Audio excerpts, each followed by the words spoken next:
Chapter 32.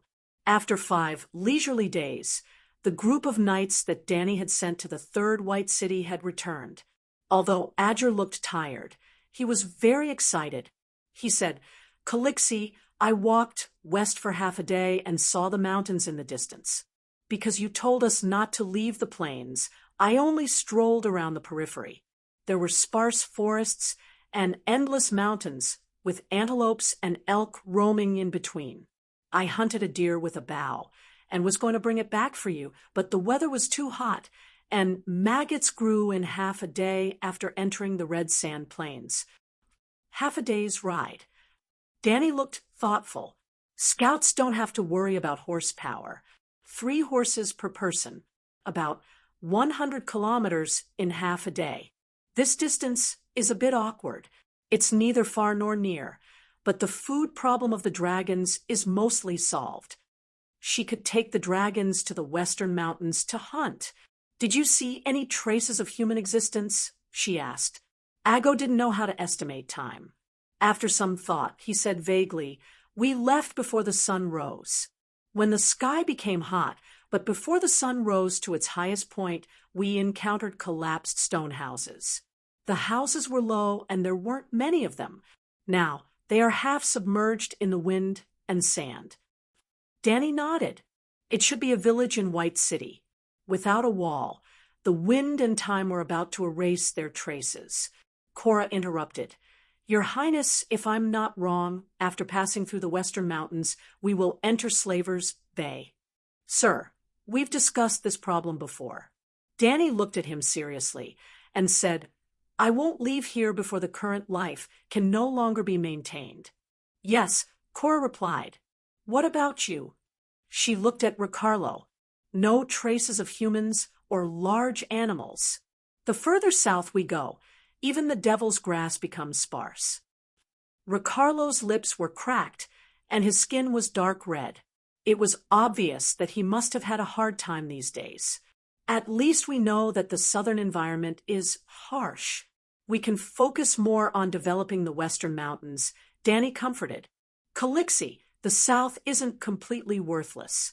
Look at this." He untied the long charcoal hanging from the saddle and said excitedly, "Calixi, guess what this is? Isn't this charcoal used to filter muddy water?" Danny took the stick in surprise. "Oh, this is so heavy." "No, it's so light." She uttered 2 contradictory words in a row.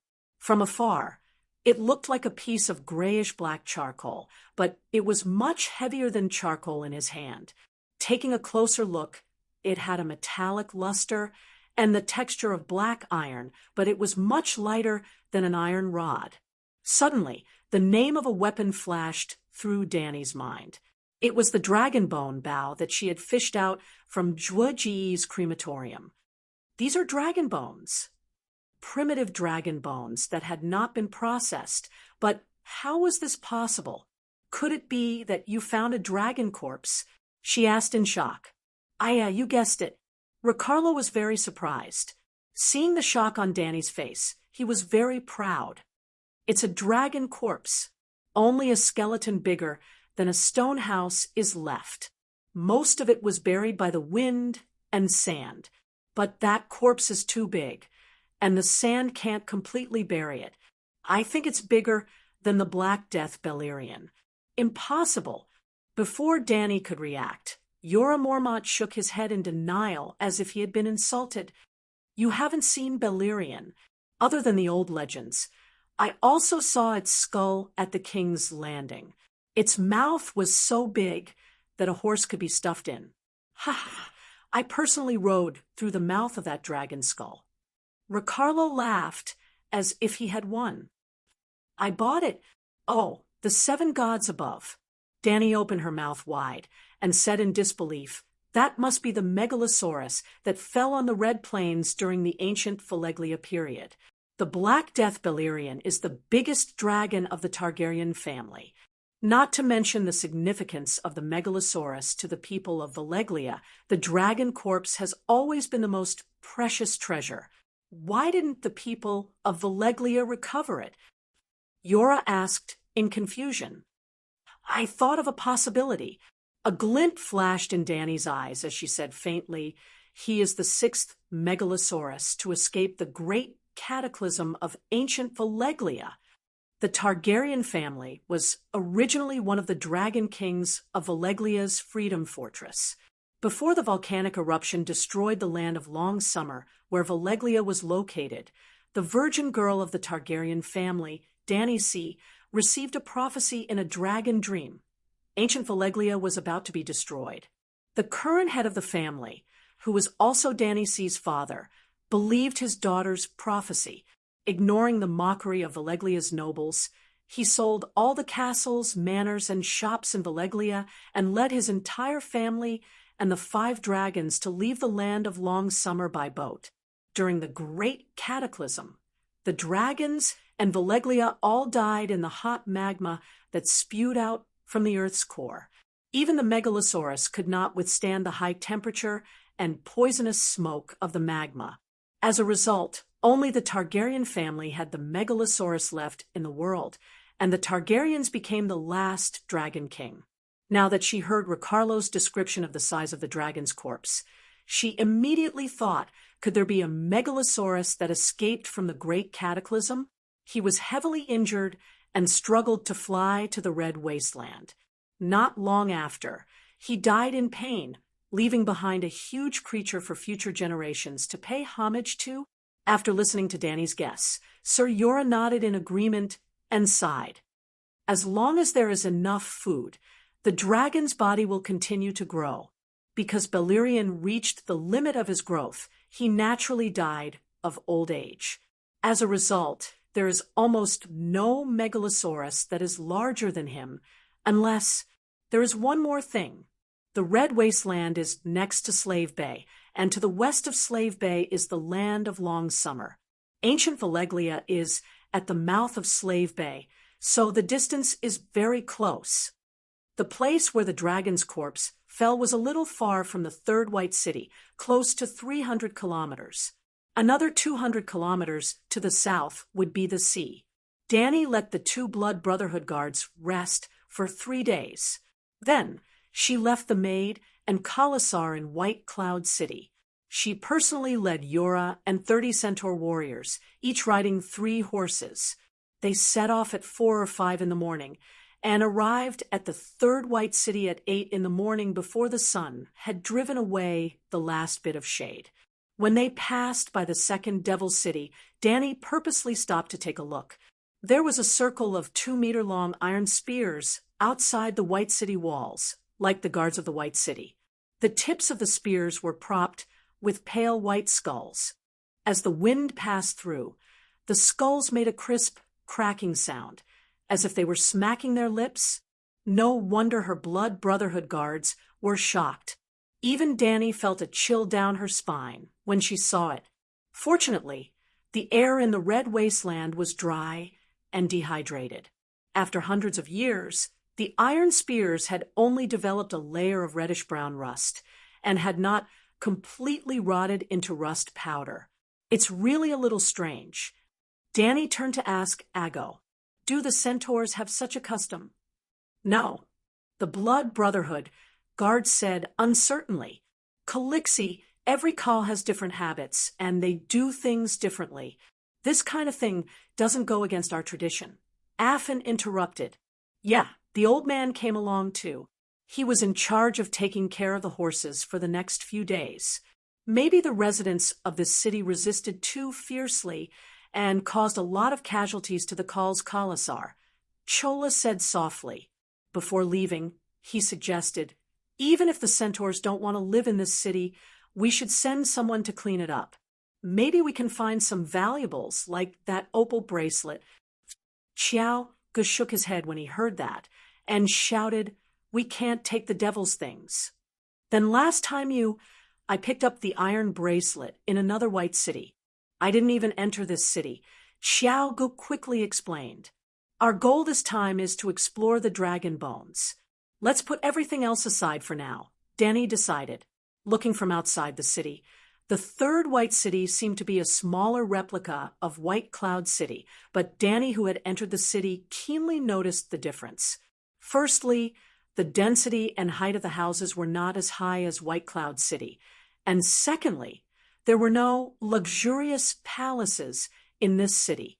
There were originally 7 or 8 centaurs left in the third White City, and when Danny and the rest arrived, they had already prepared food. Yeah, 3 dragons flew above the city in advance, and the centaurs knew that Calixi was about to arrive when they saw the dragons. During lunch break, Danny went to the library that Xiaogu mentioned. It was actually the office of the city lord. Similar to the parchment found in White Cloud City, the books could not be read, and only a few scrolls could be read. Through one of the pictures, Danny could roughly determine the meaning of the existence of these white cities. The Silk Road of another world, Queers, the pearl of the strait that connected the Jade Sea and the Summer Sea. Its status was similar to the Suez Canal on Earth. Myrene, the largest and most prosperous city in Slaver's Bay, and also the world's largest slave trading market. At this time, on the map, Myrene, White Cloud City, and Queers were connected in a straight line. Compared to the long sea route, crossing the Red Wasteland reduced the journey by 70%, and the land was safer than the unpredictable sea. So for a period of time, the White City was very prosperous, just like the famous cities on the Silk Road of the Celestial Empire. So there's an ancient road between Myrene and White Cloud City. Danny's finger slid lightly on the map, her mind racing. If White Cloud City could not support the 3 dragons in the end, she could follow the Silk Road to the northwest and finally build a city in the mountains near Myrene. She was sure that as long as she followed the path on the map, she would definitely come across the 4th and 5th white cities.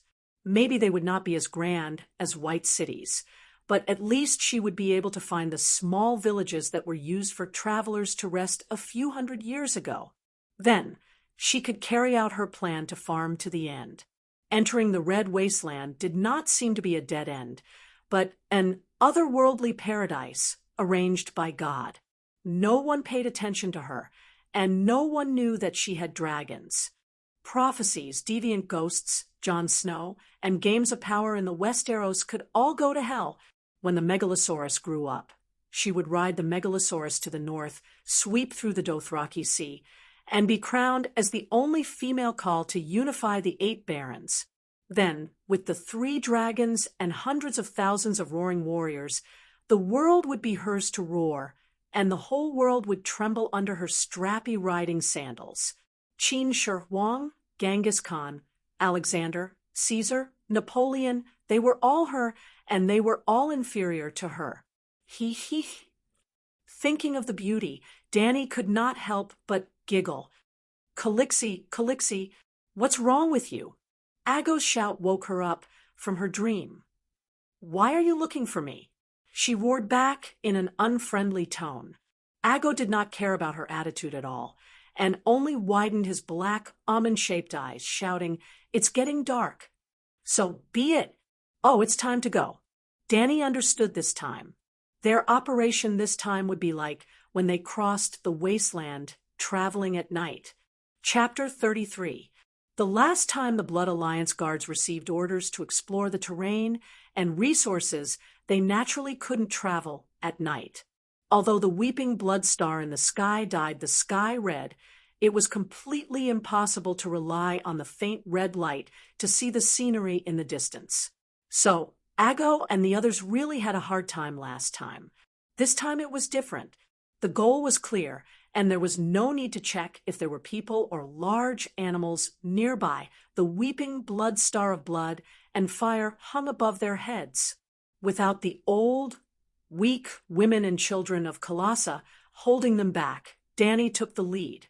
The little silver horse galloped happily on the red sand, leaving a thin trail of red dust between the horse's hooves. Cora and her blood guards were 3 horses behind Danny, followed closely by 20 Dothraki roaring warriors. The rumbling of the horses' hooves spread far and wide. The sand lizard with reddish-brown scales poked its head out of the grass, as if feeling the tremors of the earth. Squawk, Squawk, boom. A sharp and rough cry suddenly sounded above their heads. The sand lizard the size of a wildcat was alerted and wanted to shrink back into the grass, but it was a string of dark red flames falling from the sky. The black smoke mixed with the smell of sulfur ignited the demon grass beside it. The sand lizard screeched and escaped from the sea of fire.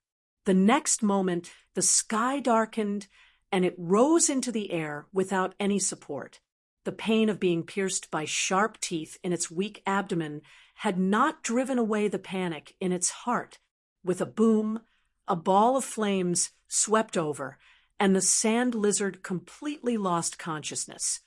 Thud, thud, thud. The horses trampled over the demon grass, which was ignited by the dragon flames, quickly sank into the shallow red sand, leaving only wisps of white smoke swaying with the wind.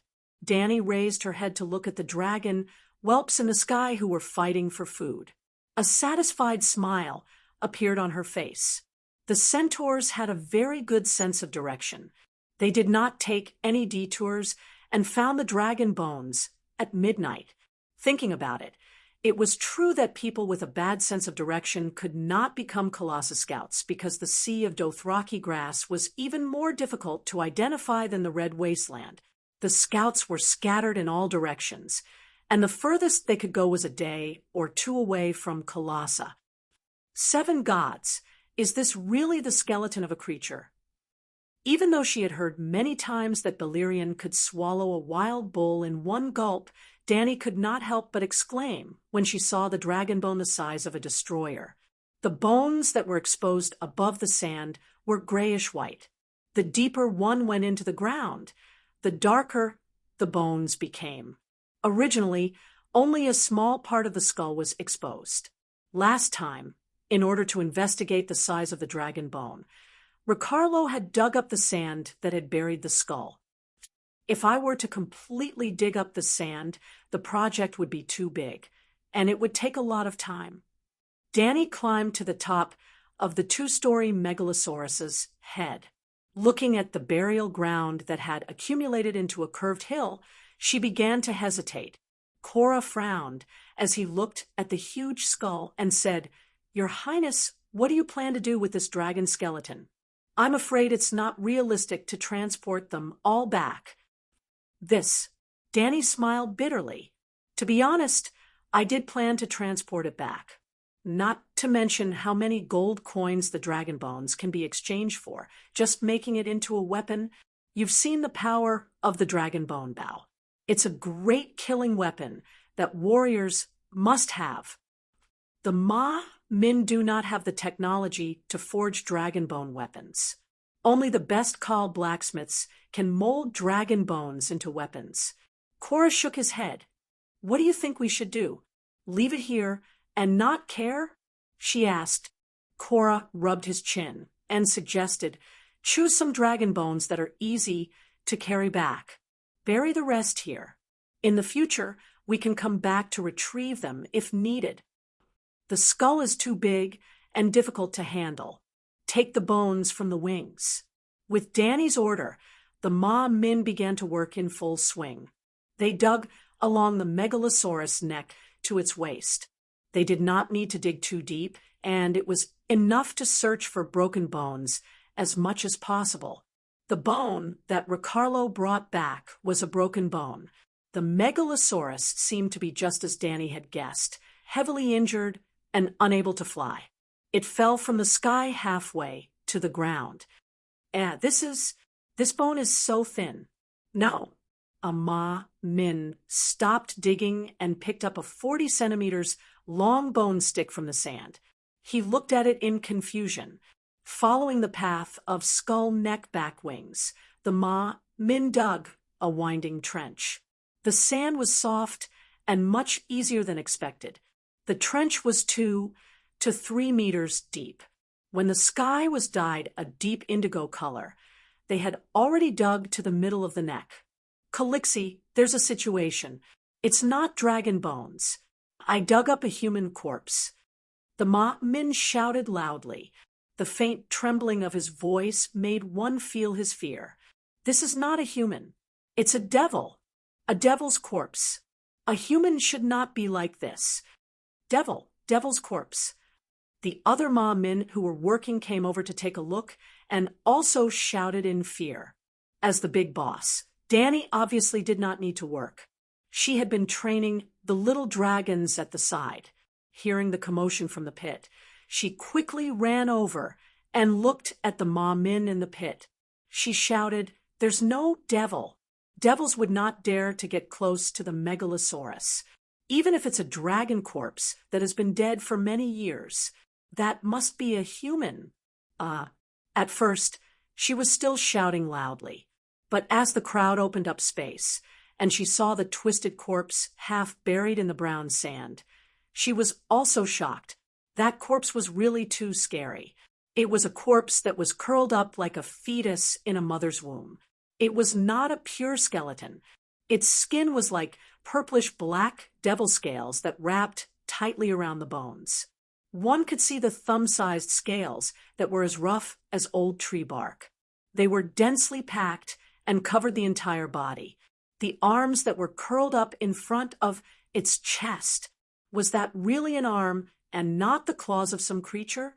10 dagger-like fingers pointed at the sky, as if they were ready to attack at any moment and were about to devour someone. The corpse was as thin as a bony child, while its sharp teeth and claws were 20 centimeters long. It was completely disproportionate. What was even scarier was that the eyeballs in the corpse's eye sockets had not decayed or been decomposed by bacteria.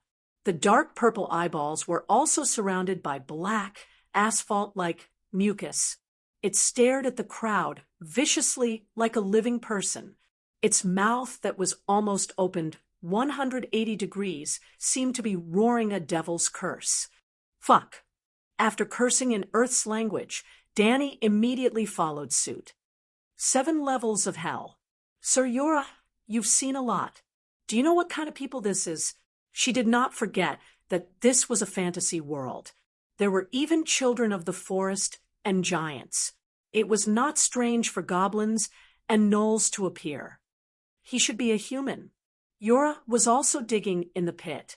Hearing that, he walked to the side of the Ma Min, who found the corpse first and took the pale white bone club from him.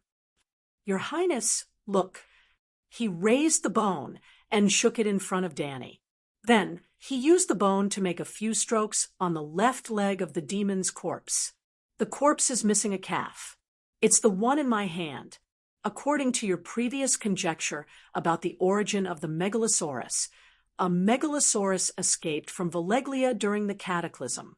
Then, is it possible that it was driven away by a knight? The Megalosaurus was seriously injured and fell from the sky. The knight fell and broke his leg. Hence, the calf bone was separated from the corpse." Ago refuted. "Look at how long the calf bone is. It doesn't match with the thin corpse at all. If the corpse is really a human, then he is also a dwarf. The calf bone that did not include the sole of the foot was over 40 centimeters. This meant that its owner must have been a tall and strong man when he was alive, and the curled corpse was probably no more than 2 meters tall. It is said that the ancient ruins of Valeglia from the land of long summer to the Sea of Smoke are still shrouded in the curse." Sir Yura stood up and looked at Danny with a serious gaze. "From Valeglia to Slave Bay, there is clearly the great avenue of Valeglia left behind during the Fort of Liberty period.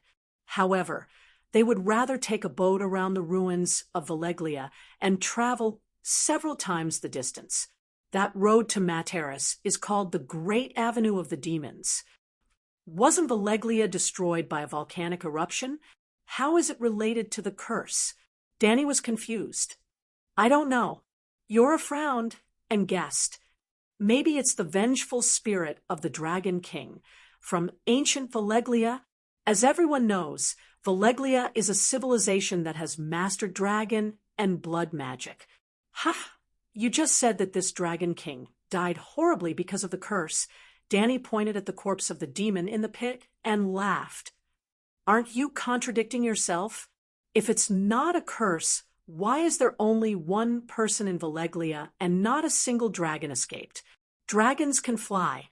The magma of the underground fire is very scary, but if it can't burn the dragons, how can it kill all the dragons? Yora asked again and again. Maybe he was cursed and rode the dragon to Queers to seek help from the wizards. Ago interrupted. Ma Min was scared to death at first. Now that he saw Calixi and Yora arguing in front of the demon for a long time, the demon didn't do anything. Gradually, their courage came back. The wizards of Queers are indeed famous, Yora said with a mocking tone. But the reason why they are famous is that they often use fake magic to deceive the world. Even the Westeros have those blue-lipped liars. Then, Ago thought for a while and pointed to the east. He might ride the dragon to the Shadowland on the other side of the Jade Sea. There are wizards and shadowbinders everywhere. The witch who was burned to death by Calixi learned the way to communicate with the devil there. Why do you think he's going to seek help? Where can the magic skills be better than Valeglia's? Yora sneered. Whether he's planning to go to Asha to find the wizards, or he's lost his mind because of the underground fire and flew here randomly, it has nothing to do with us. Dany pointed at the demon-like corpse and ordered, "Don't touch it directly. Go look for tree trunks and weeds nearby and burn them on the spot. Valeglia believes in cremation, so I won't dishonor this senior dragon king." Ma Min immediately stopped digging, climbed up the pit, and went around to collect firewood. At around 9:00 in the morning, Dany's 3 dragons breathed fire together and lit the firewood in the pit. Then, dozens of people hid under the sun with the giant skeleton and continued to work in the evening. Well, Dany lived the most comfortably. She set up home in the mouth of the Megalosaurus, and the thick skull completely blocked the sun. Lying on the clean jawbone, it was cool and comfortable and especially interesting. Chapter 34. Calixi, there's a situation. In the evening, the furnace that roasted the earth rolled below the horizon. The centaurs crawled out of their sleeping bags, ate some dried meat with milk, and started digging again. First, they had to clean up the ashes left behind by the burning of the ancient Dragon King's body. At first, it was nothing. Whether it was the demon's body or the cursed Dragon King of Valeglia, they were all charred black by the flames. Even if there was the virus that Dany was worried about, it was most likely roasted to death by the high temperature. After jumping into the pit, the centaurs saw that it was no different from Zhu Ji's cremation ruins. They were even bolder and directly used their hands to dig at the ashes. After a while, a centaur raised his arm that was covered in black soot. He held a palm-sized black metal plate with both hands and shouted to Dany, "Calixi, I found a piece of metal. I guess it's a relic left behind by the Dragon King." Cora took it and used sand to wash away the stains on it. He checked it carefully before handing it to Dany. "This is Valeglia steel. It has the dragon-shaped emblem and ancient Valeglia runes. Our previous guess should be correct. This metal plate should be like an identity card, like the hand-shaped brooch of the Hand of the King." The Prime Minister of the Westeros Kingdom was called the Hand of the King. The Hand of the King could design their own Prime Minister's emblem. It could be a brooch, a cloak pin, a necklace, but there would always be a small metal palm on the emblem. The metal plate was slightly heavy in her hand, barely covering Dany's small hand. It reminded her of the 5-inch Huawei phone that she had just gotten. It was about the same thickness and weight, but only 1/3 of the surface area of the phone. Valeglia steel was also a kind of steel. If it was brought to the laboratory for elemental analysis, it would be found to be no different from normal steel. However, during the forging process, it was added with the unique magic of the Valeglia civilization, making it almost indestructible. Right, Weapons forged from Valeglia steel also had powerful anti-magic effects, such as killing deviant ghosts. Ignoring the thick material, the carvings on the iron plate were also very exquisite. On the front was a megalosaurus with wings that were about to take flight. The megalosaurus claws were holding a large sword that was shining with a cold light. It was very exquisite and very lifelike. One could feel the majesty of the megalosaurus face and distinguish the gemstones on the crossguard of the sword. There was a circle of runes around the megalosaurus. Danny could read the most authentic Valeglia language, but she could not understand any of the runes. Danny also couldn't understand the other side of the iron plate. A mountain peak was carved on it, which was different from the rough technique on the front side. Gently stroking the mountain pattern, he could clearly feel the convex and concave engravings. There seemed to be wisps of smoke at the top of the mountain. The engraving was too rough. Danny was not sure if it was black smoke or a big tree. If the pattern on the front is really the family emblem, the megalosaurus is holding a sword. The megalosaurus might be hinting at the Dragon King himself. Everyone, look carefully. There might be a Valeglia steel two-handed sword buried in the sand. Danny was very excited and encouraged the people in the pit. It turned out that she was too optimistic. The moon was high in the sky. The horsemen dug through the sand nearby, 4 or 5 meters deep. Water seeped out, but they found nothing. Chola shook his head and sighed. In that situation, it was hard to escape from Valeglia. He didn't have time to go home and get the family sword. If the sword that Megalosaurus is holding is real, the weight and volume of the sword must not lose to Stark's family sword Ice. Then the knight described Ice to Danny. Its body was wider than a palm, dark as black smoke, and it was a head taller than Danny when it stood up. Danny was embarrassed. Although her body was only 14 years old, she was not short except for a little stunted, no chest, and but she knew without measuring that it must be about 6 meters. It was a head taller than her 6 meters. Even if it was less than 2 meters, it should be more than 8 meters. It's so long. Even if he could carry it, it wouldn't be convenient to swing it, right? She asked curiously. Id Stark has to use that sword to chop off dozens of heads every year. After a few decades, he must be very skilled. Chola said with a tone full of resentment and mockery. He almost became the experience points for the healer druid's greatsword skill. In the end, Danny agreed with Chola's analysis. Under normal circumstances, the two-handed greatsword could not be carried around. The dead Dragon King did not have the chance to go back and get it.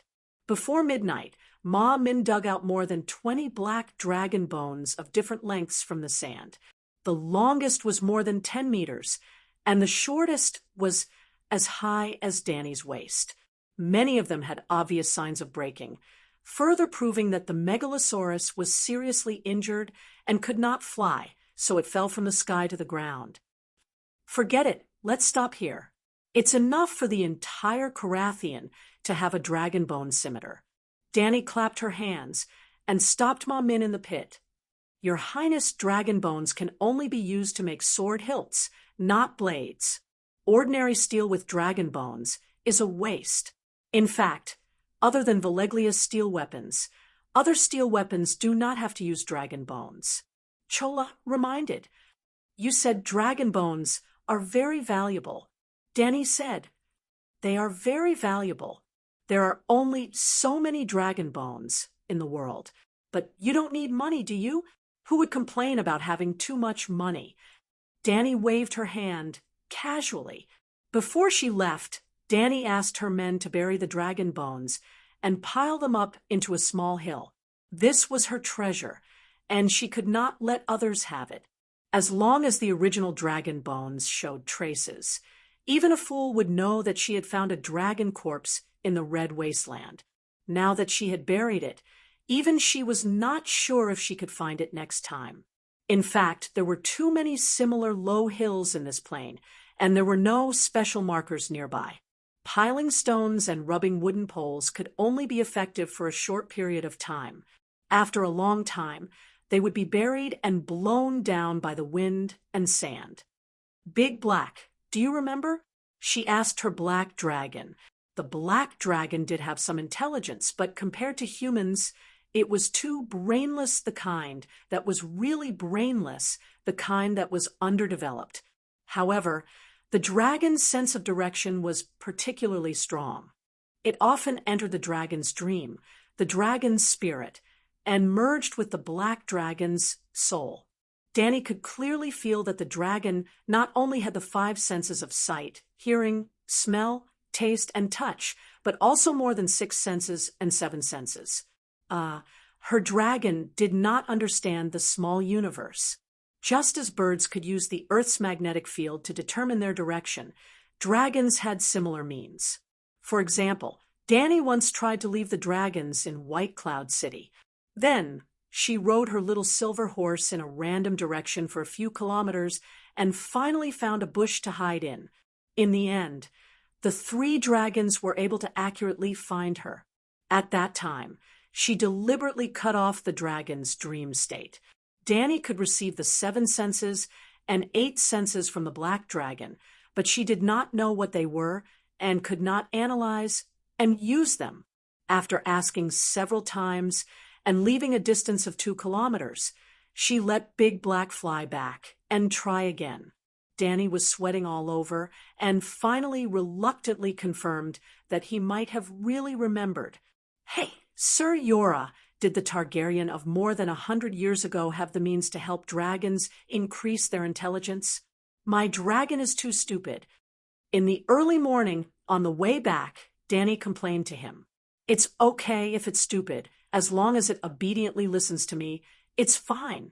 But dragons are naturally unruly. The black dragon is okay, but even I can't control the green dragon and the white dragon. It's too difficult to communicate. I don't know. Bear Island is too far from the center of power. I'm not familiar with the dignitaries other than Stark. The big bear shook his head. You're the official son-in-law of the Hathar family, and the Hathar family controls the City of Knowledge, Danny reminded him. In any case, Jorah Mormont had been a guest of the Hathar family for a few years. He should have been to the City of Knowledge a few times, and at least met a few knowledgeable doctors in the City of Knowledge. Well, there were also grades for a bachelor, apprentice, bachelor, doctor, and grand scholar. The bachelor's grade was judged according to the depth and breadth of knowledge they grasped. At that time, I had no interest in the bachelor and the City of Knowledge at all. In fact, I have no interest in them now. They did not encounter any accidents along the way. 2 days later, they returned to White Cloud City with the dragon bones. In the days that followed, Danny carried the dragons out of the city to exercise in the morning and evening when it was cool. In the morning and afternoon when the sun was hot, she began to give the 3 dragons cultural lessons. Their bodies grew bigger and bigger, from a thin cat to a big Pekingese, and now there was a trend of becoming a mongrel. The bigger their bodies, the more food they ate every day. The sand lizards, scorpions, and sand snakes on the red sand plain could no longer satisfy them. So Danny used food to tempt them to learn. The process was very difficult. In the math class, she demonstrated elementary school math to the black dragon in the dragon dream state. In the language class, she opened her mouth wide and made sounds while telling it the meaning in the soul connection state. There was also physical education. Danny used a wooden stick to hit their scales. In the beginning, the scales of the baby dragons cracked like hard eggshells. White smoke seeped out of the dragon's skin, and before the blood dripped down, it was burned to ashes. Because the black dragon was connected to her soul, she kept comforting and encouraging the little dragon in the spirit sea. Although the black dragon roared angrily, it could still cooperate with her. The white dragon and the green dragon were not so obedient. A month after they were born, Danny completely lost the dragon spirit connection with Little White and Little Green. The closer she was to the black dragon, the greater the estrangement between her and the other two dragons. Not only could she not attend the language class and math class, but the physical education class that trained her body. Once, Danny hit Little White's back and made it bleed. The little guy did not care and sprayed a dragon flame on her wrist. The temperature of the dragon flame was higher than the flame of burning firewood. For the first time, she was injured in the flame. The skin on her wrist had a circle of blisters the size of cockroaches. It was painful and itchy, and it took 4 to 5 days to recover. The only consolation was that there was no scar. Maybe she could really draw power from the flame, or maybe it was because of the increasingly close dragon spirit connection with the black dragon. Her injuries recovered faster and more completely than ordinary people. For example, the scar on her stomach. In order not to let others find out about her plan, Danny did not let the maids help her bathe for the next half a month. Well, she explained that water was scarce, and in the future, everyone would use fine sand to clean the dirt on their skin. She also asked someone to prepare a sand bed covered with fine white sand. Every night before going to bed, she would take off her clothes and rub it on the sand to clean off the dust on her skin. The oil and old skin were all burned away in the fire. But half a month later, Danny began to live the life of a corrupt slave owner. She was surprised to find that the scar on her stomach became lighter and lighter and finally disappeared completely. Her skin returned to its previous tender and smooth state. It seemed that the high temperature promoted blood circulation, and in the fire, the cell activity was too high. This was a scientific explanation. A more magical explanation was that the dragon and fire had the magical power to restore the body. Just like a year ago, the original Danny had just married Jules. She was weak and was not used to the life on horseback. Every day, she was exhausted and her inner thighs were bloody.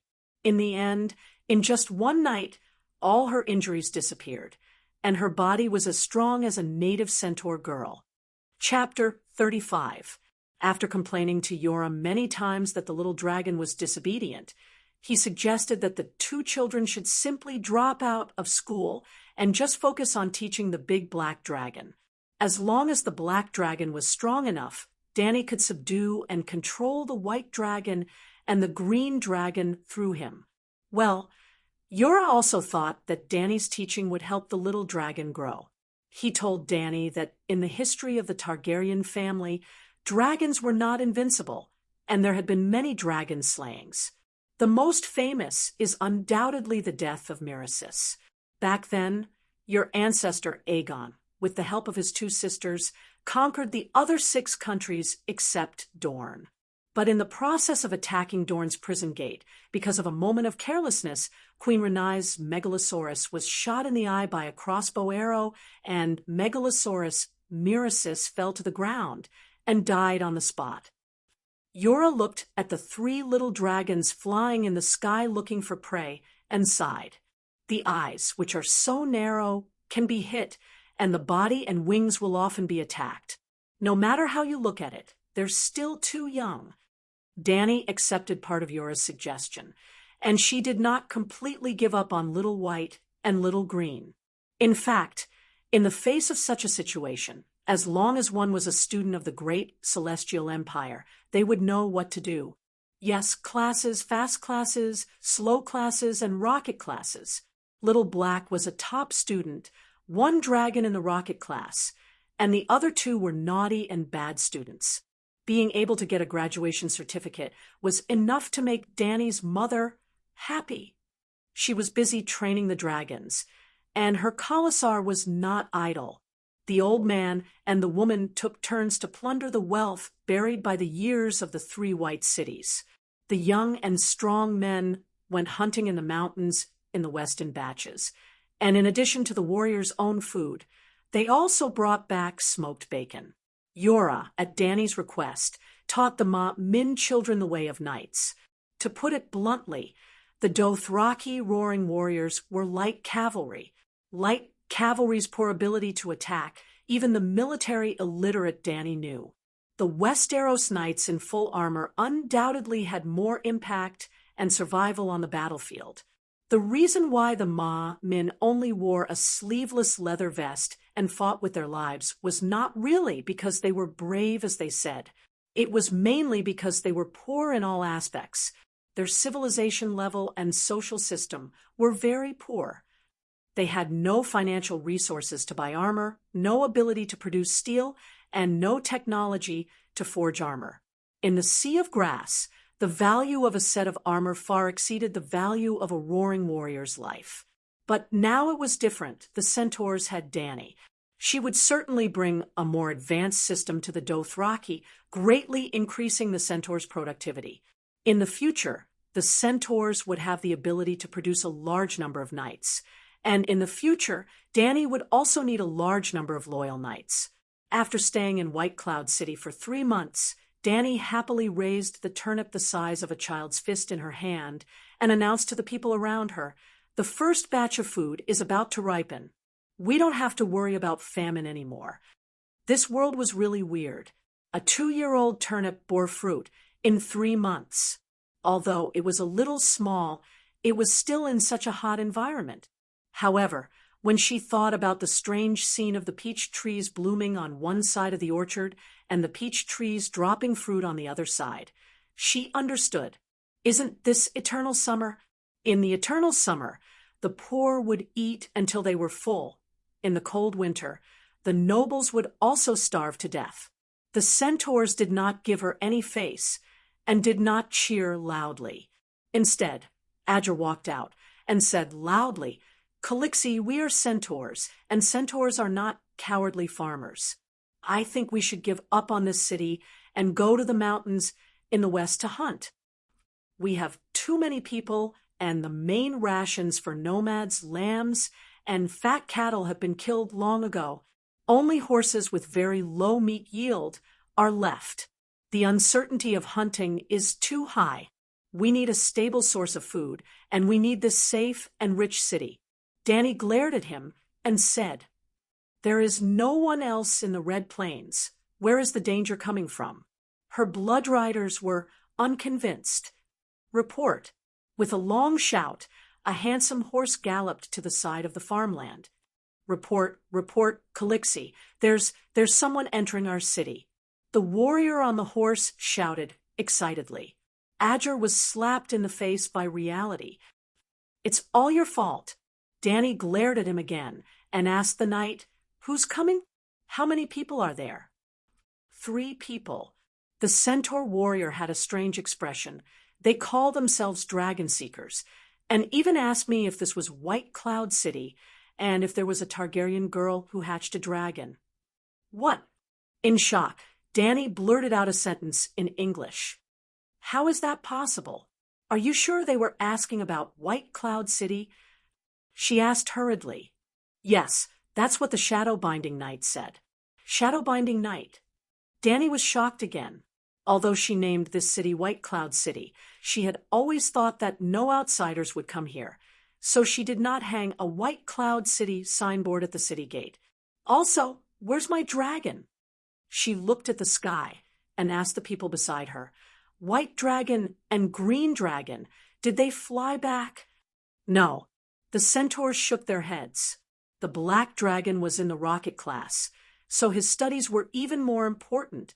He spent most of his time beside Dany. At this moment, he was standing on the little silver horse's saddle, flapping his wings and looking at the people around him with his deep red eyes. Little White and Little Green. The 2 mischievous wild children couldn't do well in cultural studies, so they could only become sports students. Yep, Dany reduced their training, and the extra time was given to them to hunt outside. If they didn't study hard, they should go out and work to earn money to support themselves. Could it be that they met my dragon outside? Dany rubbed her chin as she pondered. But even if they saw a dragon, How would they know it was a Targaryen? Calixi. Not only do they know that you are a Targaryen, they even shouted out the name Dany Rise. It must be that shadow-binding night. The wizards of the Shadowlands know prophecy magic. Everyone knows that. The centaur shouted. Yep, everyone knows that. Ago nodded seriously. Everyone knows that. The centaur made Jiki also spoke up. Here, they go again. Dany secretly rolled her eyes in her heart and said to Ago, "Go and call Ricarlo and Jogo here. Right, call Sir Yura as well." At this moment, Yura was teaching the children swordsmanship in the square. During this period, Dany herself would go and learn from time to time. After a few months, she, who only trained in basic swordsmanship, had actually raised her attributes by a large margin. Character: Dany Rise Targaryen, 15 years old. Physique: weak skills, extremely weak, very weak still a weak chicken. Chui Luo, come with me to meet the guests. She turned her head and looked at the messenger knight, asking, "You didn't let them into the city, right?" "No, Calixi. You said that outsiders can only enter the city with your permission," Ma Min hurriedly said. Dany was stunned. Did she say this order? But thinking about it carefully, it seemed like she really did say it. On the second day of entering White City, she said it when she asked people to stuff stones into the city gate. It had been so long that she had forgotten. She didn't expect Ma Min to strictly follow her orders. Alas, although the centaurs were straightforward and always contradicted her regardless of the occasion, in terms of loyalty and execution, there was really nothing to be picky about. While riding on the street, Dany was thinking about something. Unknowingly, they had already arrived at the city gate. The wooden gate was hung high, and she led Chui Luo and a dozen other roaring warriors through the cramped city gate to the outside of the city gate.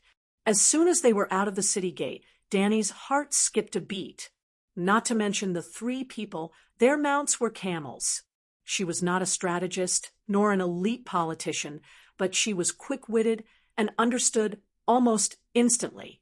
The Red Wasteland was a dangerous place for the centaurs, but for others, it was just a slightly more difficult path. The Red Wasteland was not a dangerous place, which also meant that it was no longer a protective barrier for her little Colassa. This place was not safe. Why was it so difficult for the centaurs to cross the Red Wasteland? Dany and her team had gone through a lot of trouble on their way south. If she hadn't watched Bear Grylls' survival program, she would have ended up like the original Dany, dying along the way. Why was it like this? It was actually very simple. The centaurs' mode of transportation was wrong. Just like muscle-type off-road vehicles and road vehicles, they have different uses. If you mix them up, if you use an off-road vehicle to commute to work, you can buy a new car with a year's worth of fuel. If you drive a BMW to challenge the wilderness where there are no man-made roads, you will probably die the moment you leave the road. The grassland horses that centaurs rode were strong and powerful. Their charging power, speed, and endurance were all first class. The Dothraki people had existed for thousands of years, and grassland horses had also been cultivated for thousands of years. The Dothraki people walked on the grassy plains of the Dothraki Sea and the Norn River. Their war horses were also born for such an environment, but they were ultimately just war horses suitable for grassland. Their resistance to heat and drought was too poor, and they could not adapt to the environment of the Red Wasteland. So Dany could not control them too much. She could not squeeze the centaur's stamina. Everyone in the Colassa had a horse to ride, but they could only travel 100 kilometers a day. Camels were also known as the boat of the desert. Crossing the wasteland overgrown with demon grass was like taking a stroll in their own courtyard. I am the dragon breeder, Dany Rise of the Targaryen family. Welcome, guests from afar. The weather outside is hot. Let's enter the city. Dany did not even ask for their identities. She directly invited them after they introduced themselves. The 3 camel riders were also very polite. They skillfully untied the Arabian headscarves wrapped around their heads.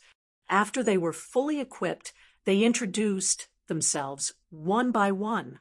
The man on the left with white skin, blue lips, and shriveled cheeks said in rough Dothraki, "Great Mother of Dragons, Khaleesi of the Great Sea of Grass, I am the Archwizard of Queers, Kaya Bieli." He was talking to Dany, but his eyes were blazing as he looked at Blackie, who was sitting cross-legged on top of her head. The bald, fat man in the middle was also very white. His skin was milky white, whiter than Dany's white skin. One side of his nose, which was bigger than Jackie Chan's, was embedded with a thumb-sized green jade.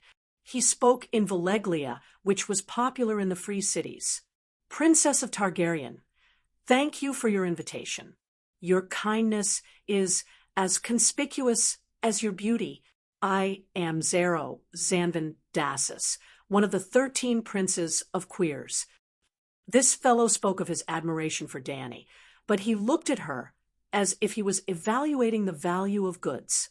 But compared to the other two, Dany was more willing to deal with him because he was the only one who did not have power beyond the mortal realm. Chapter 36. The third person was a shadow-binding knight from Asha. She wore a wooden mask and spoke fluently in the common language of the 7 kingdoms. "Hello, Mother of Dragons. I am a shadow-binding knight from the Shadowlands, Kueishi." The red-painted wooden mask covered her eyes and facial expression. Dany was unable to hear her inner thoughts from her calm voice. Dany nodded and got the centaurs to make way. She and the guests went ahead, and they followed behind. Just as they passed through the city gate, Dany saw Ser Jorah and her blood guards coming together. So, on the way to the palace, she introduced them to each other again.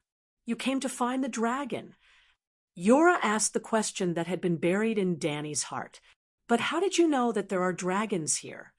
"The stars in the sky guided us," Kueishi said briefly. "Stars." Jorah was confused. "That's it." The male wizard pointed at the red comet that was still hanging in the sky. It had been 3 months, but the comet had not completely disappeared.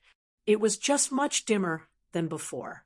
Perhaps not long after, when people raised their heads, they would be puzzled to find that it had completely disappeared.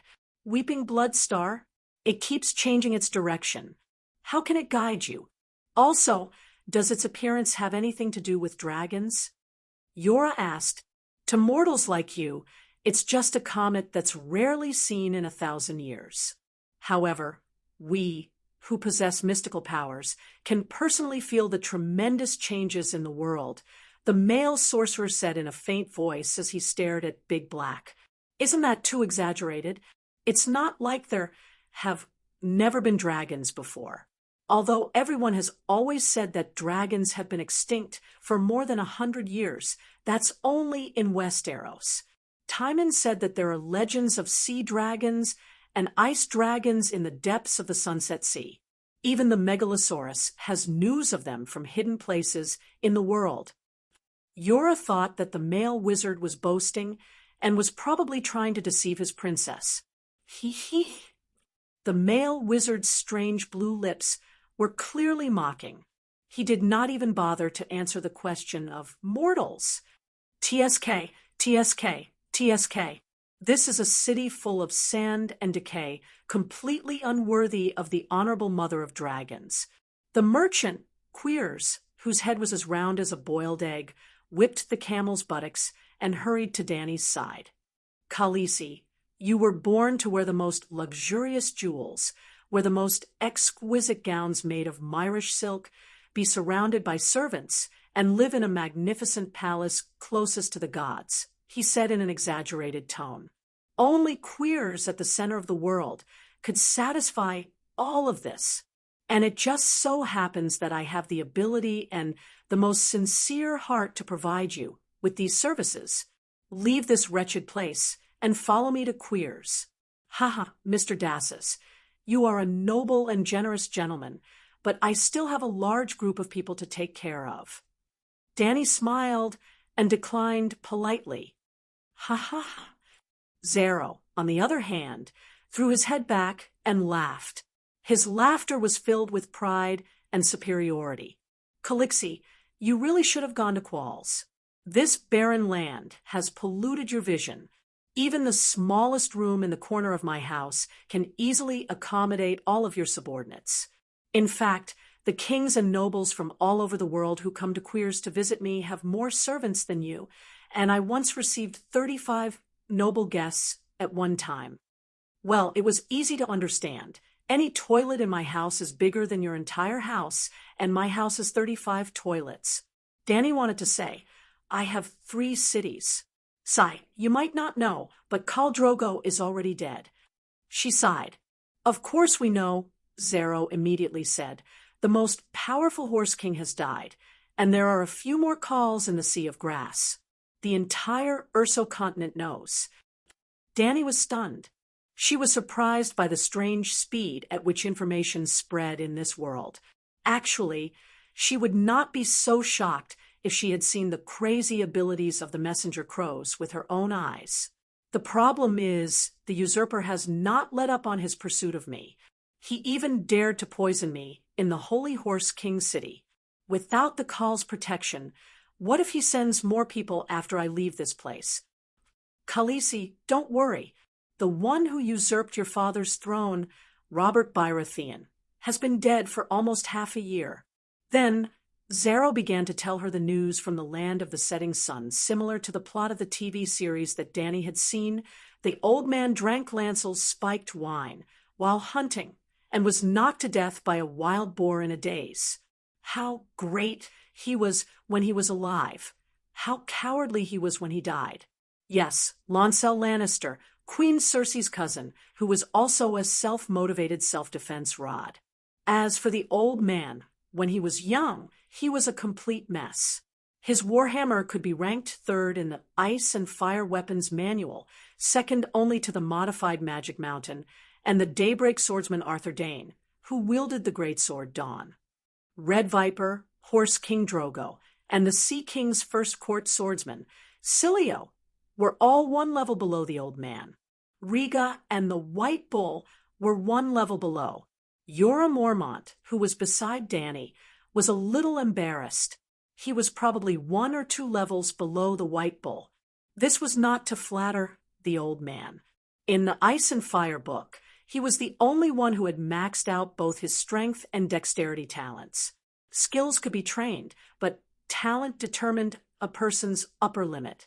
Let's not talk about his battle record of beating Rhaega to death when he was young. Let's talk about the last battle of the old man's life. Yes, it was the time when he was knocked to death by a wild boar. At that time, he drank a few bags of spiked wine and could not dodge in time. The wild boar's tusks pierced Haw, cutting a half-meter long wound from his lower abdomen all the way up. If it were not for the ribs in his chest, he would have been broken into 2. The intestines and internal organs in his fat belly were like feces that had been held in for a few days. They flowed all over the floor with a wallala sound. If it were a normal person, Haw would have fallen to the ground after being kicked, but the old man fought back. Even with such a serious injury, he used the spear in his hand to kill the wild boar hanging on his chest. He was brave to the extreme. After the battle, he hung on for a few days, leaving a will and reminiscing about the past with his good friend Druid. Only then did he die, with the help of Poppy Milk. But such a brave warrior was cheated on countless times by his wife, the Sex Queen. None of his 3 sons were his. Yes, Cersei's and her brothers. Cersei did not want to give birth to her husband's children. Even in bed, every time the old man came to her when he was drunk, she deliberately made it look like they had sex. In fact, she did not even touch his hand. The first time Cersei was pregnant with the old man's child, she seemed to have deliberately aborted it. After Ide became the prime minister, under the hints of a few people with ulterior motives, he quickly realized that his good friend was raising someone else's child. Then he let the Sex Queen know that he knew. When the sex queen knew that he knew, she made the first move. She had one of her lovers, her cousin Lancel, poisoned the old man's wine. The old man died, tragically under the tusks of a wild boar, just as described. Of course, Zero did not tell Danny the details. He only said that there were rumors that Robert was killed by Cersei. So, you don't have to worry about the usurper anymore, he comforted Danny. In Qualls, under my protection, no one can hurt you. Danny nodded and followed his words. How far is it from here to Qualls? How many days did it take to get here by camel? About 1,000 miles. It took us about a week to get here. Danny estimated that their speed was about the same as her Khalasar's southbound speed. The only difference was that the camel could travel another 1,000 miles in this environment, while her Khalasar was on the verge of collapse after traveling only 500 miles. They chatted as they came to the front of the palace. A group of old people and children in the square looked at the 3 guests on the camel in surprise. Danny prepared water and hummus for the guests to quench their thirst. She also left 3 bedrooms near the garden empty for them to rest in. At night, she held a bonfire party in the square. There was roast horse meat dipped in plum sauce, mushroom and smoked venison stew, butter beets, turnip stew, and saved wine. It was almost the best food that her Khalasar could bring out. The 3 guests from Qualls also took out red wine, sausages, and caviar from the bags hanging on the camel's back. Danny even took out her 3 dragons that were the size of hunting dogs for them to see, and even let them touch the baby dragons. She and Cora had been observing their reactions to the dragons. Kashi's movements were full of reverence, and the wizard's eyes could not hide his desire. The merchant Zero's eyes seemed to sparkle as he expressed his surprise at the high temperature of the dragons to Danny. All in all, the guests were very satisfied with Danny's hospitality that night. Finally, when they were sent back to their rooms to rest, Danny told Zero that she would seriously consider the possibility of going to Qualls. What do you think? Danny did not go to bed immediately. She called Cora, the Blood Riders, a few old people, and 3 maids together for a meeting on whether to go to Qualls. Unlike the other Khals who treated the old as useless burdens, Danny valued the old people who could live to 60 years old in the cruel environment of the Sea of Grasses. Apart from Watson's slight misjudgment, the wrangler Afundi and the old blacksmith Solomon had brought her great surprises. Afundi, for example, was a master at raising horses. The Red Wastes was a desolate place, but there were no fewer horses. In a few months, there were more than a dozen newborn ponies. In modern society, the world-famous horse racing clubs would probably fight over him. Solomon was a green-haired, green-eyed foreign bannerman. The Dothraki had no blacksmiths and relied on foreign slaves to repair their weapons. When Drogo's father asked Khal for a gift, the Prince of Trade gave the imprisoned Solomon as a gift to the centaurs. Well, after Valeglia was destroyed in the Cataclysm, Khal's blacksmithing skills were the best in the world. Liz prostitutes, Smear's crafts, Khal's cloth and blacksmiths, Pento's spices and dairy products, Bravo's iron treasury. Volantis slaves, the 9 free trade cities, traded everything, but they each had their own specialties. Chapter 37. Whether or not to go to Queers was actually like whether or not to lead Khalasar south back then. It seemed like the future was unpredictable and could not be decided easily, but there was no other choice. Your Highness, it is clear that they are here to search for the dragon. They also care about your dragon beyond interest. If one of them intends to take it by force, it will be more dangerous for you to stay here, Cora said after thinking for a moment. Oh, as long as it is a trading city-state, no matter if it is an ordinary merchant or a trading prince, they value profit over righteousness and have no sense of honor. However, there is one thing that everyone trusts. Cora's eyes flashed. That is the foundation for them to settle down and establish their lives. It is also the foundation for trading city-states to exist in the world. Trust. To put it simply, on the sea or on the road in the wilderness, any merchant can turn into a bandit and use force to seize what they want. However, in a trading city, they will skillfully use deceit, extortion, enticement, and other means to profit, but they will never forcefully take the other party's property. Seeing Danny's thoughtful expression, he smiled and said, "The greater the merchant, the more sinister and gentle their methods are. However, this world is vast and information flows smoothly. If Zero and the other two sent you an invitation, theoretically, they also bear the responsibility of protecting your safety. It is not that they are noble, but their credibility in the hearts of other merchants is far more valuable than any benefits in front of them. Your Highness, you have been wandering in the various city-states of the Western continent for a long time. You should have a deeper understanding of this." Danny nodded. The usurper's bounty on the Targaryen siblings had never stopped, but every trading prince and governor who had entertained them did not chop off their heads and sell them for money. The benefits were not equal. However, there were only 3 dragons in the world. It was enough for anyone to voluntarily throw away their honor and credibility. Even the popular rights of guests in the 7 kingdoms have been trampled on, right? She said. Cora seemed to be stunned by her words. He widened his eyes and said in disbelief, "Other than the legendary rat chef, who trampled on the rights of guests.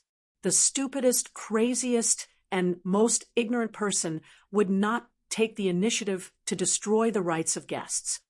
Ha! In 2 years, when news of Robb Stark's death comes, you will not be so surprised." "Who is the rat chef?" she asked. "Chef Rat is a night watcher. He works as a chef in Long Night Castle.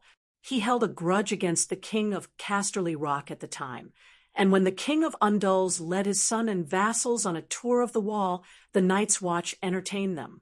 One night, the rat cook found an opportunity to assassinate the king's son. Then, he made a large pie with onion, carrots, mushrooms, and other condiments. He sprinkled it with pepper and salt, paired it with bacon and dark red Dornish wine. He presented it to the king, who ate his son's meat pie, exclaimed that it was delicious, and asked the cook to bring another one. Even the gods couldn't stand it anymore. They turned the chef into a white mouse that was as fat as a sow. From then on, he could only eat his own children. The rat chef has been wandering around Long Night Castle, driven by a hunger that can never be satisfied, constantly devouring his own offspring. Under the dim light, Cora's blurry face had an indescribable gloom. Danny's 2 centaur maids huddled together, their almond-shaped eyes filled with panic as they looked around, as if looking for a white mouse that would appear out of nowhere. Ahem, a great bedtime story, but isn't this a little too weak? Danny coughed a few times and said, "This is true. In the north, even children know about it." Cora said unhappily, "The first half of the story should be true, but the punishment of the gods at the end." Danny shook her head and asked him, "Which god do you think punished the rat chef?" Cora immediately said, "The gods are the gods. Of course, all the gods can't stand the rat chef's behavior of trampling on the guests' rights." The north, especially the area around the wall, is the territory of the old gods, and the Undulls believe in the 7 gods. Perhaps the humans will accept the reality of the 7 gods and the old gods coexisting because of political harmony, but the doctrine of the 7 gods only recognizes itself as the only god. If it is true, why would it cooperate with the old gods to punish a human? Cora sighed and said helplessly, "Your Highness, the purpose of this story is to warn the world.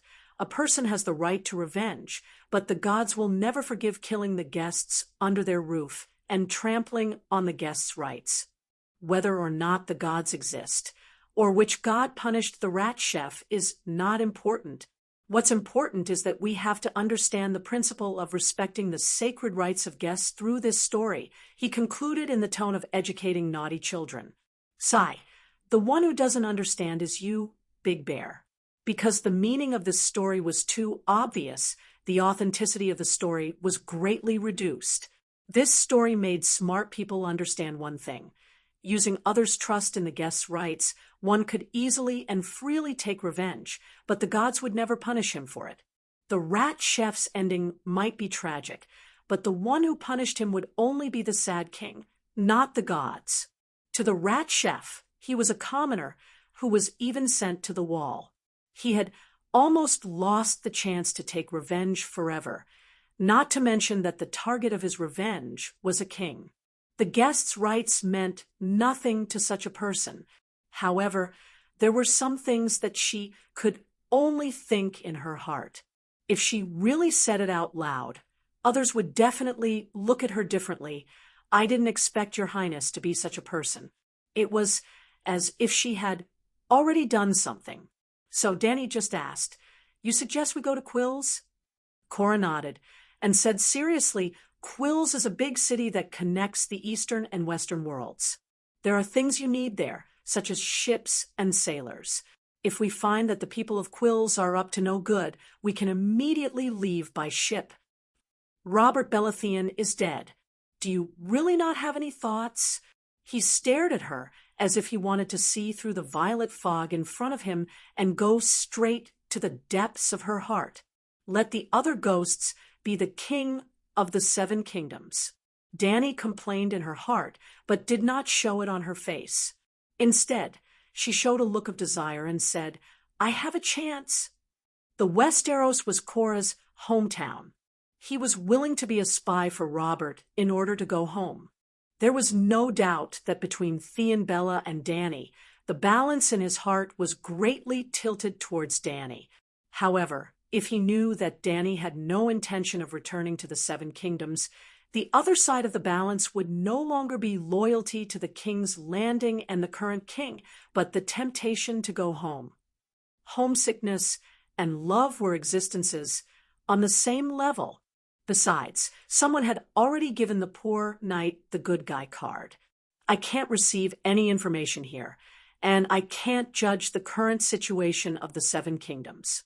The only thing is that even if the usurper is dead, he still has 2 sons, and the queen is Lannister. At the very least, Theon Bella and Lannister will obstruct your return. I'd Stark treats Robert like a brother, and he won't support you. Irene of the Valley and Tully of the Trident River are in-laws with Stark, and they also, Cora said with a troubled expression.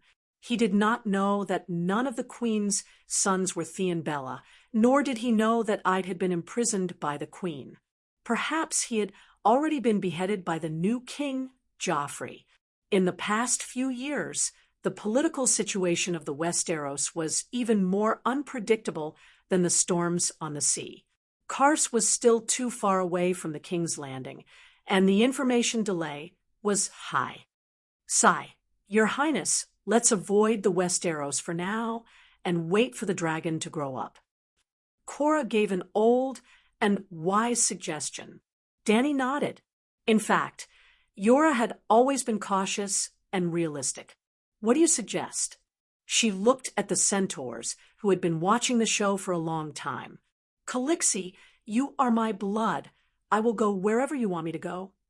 Xiao, Goose said impatiently as he scratched the bald top of the moon gate. The centaurs did not want to go far away from the grasslands. They believed that the seawater was poisonous and should be avoided. However, their stupid brains could not think of a better suggestion, so they could only be anxious and helpless. Seeing that the other 2 Bloodridge guards had the same attitude, Danny asked the old man's representative, "Afanti, Solomon, what do you think? Why don't we sneak out of here tonight and go to the mountains in the west?" Afanti gave a rather brainless suggestion. Old Khal immediately shook his head and advised, "If we lie to the people of Kars, then we will no longer be their friends and guests, but their enemies.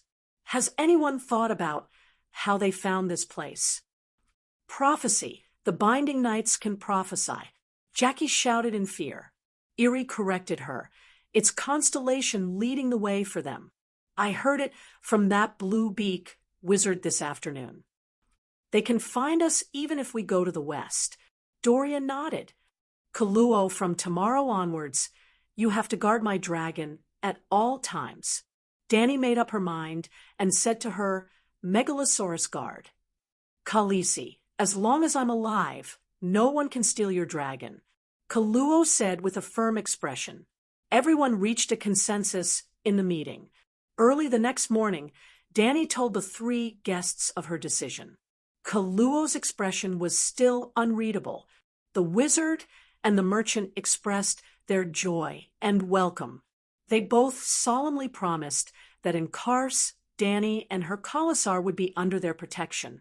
In the morning, Danny sent knights to inform the herdsmen of the other 2 white cities to bring Khalasar's horse team to White Cloud City. The hunters in the mountains in the west were also notified. Thus, 4 days later, Danny's Khalasar set off again. Their target was Kars in the southwest. Of course, Danny didn't do nothing during those 4 days. She arranged for Ago to lead 3 horses, bring enough food and water, and set off for Kars first. Zero wrote a letter to Ago.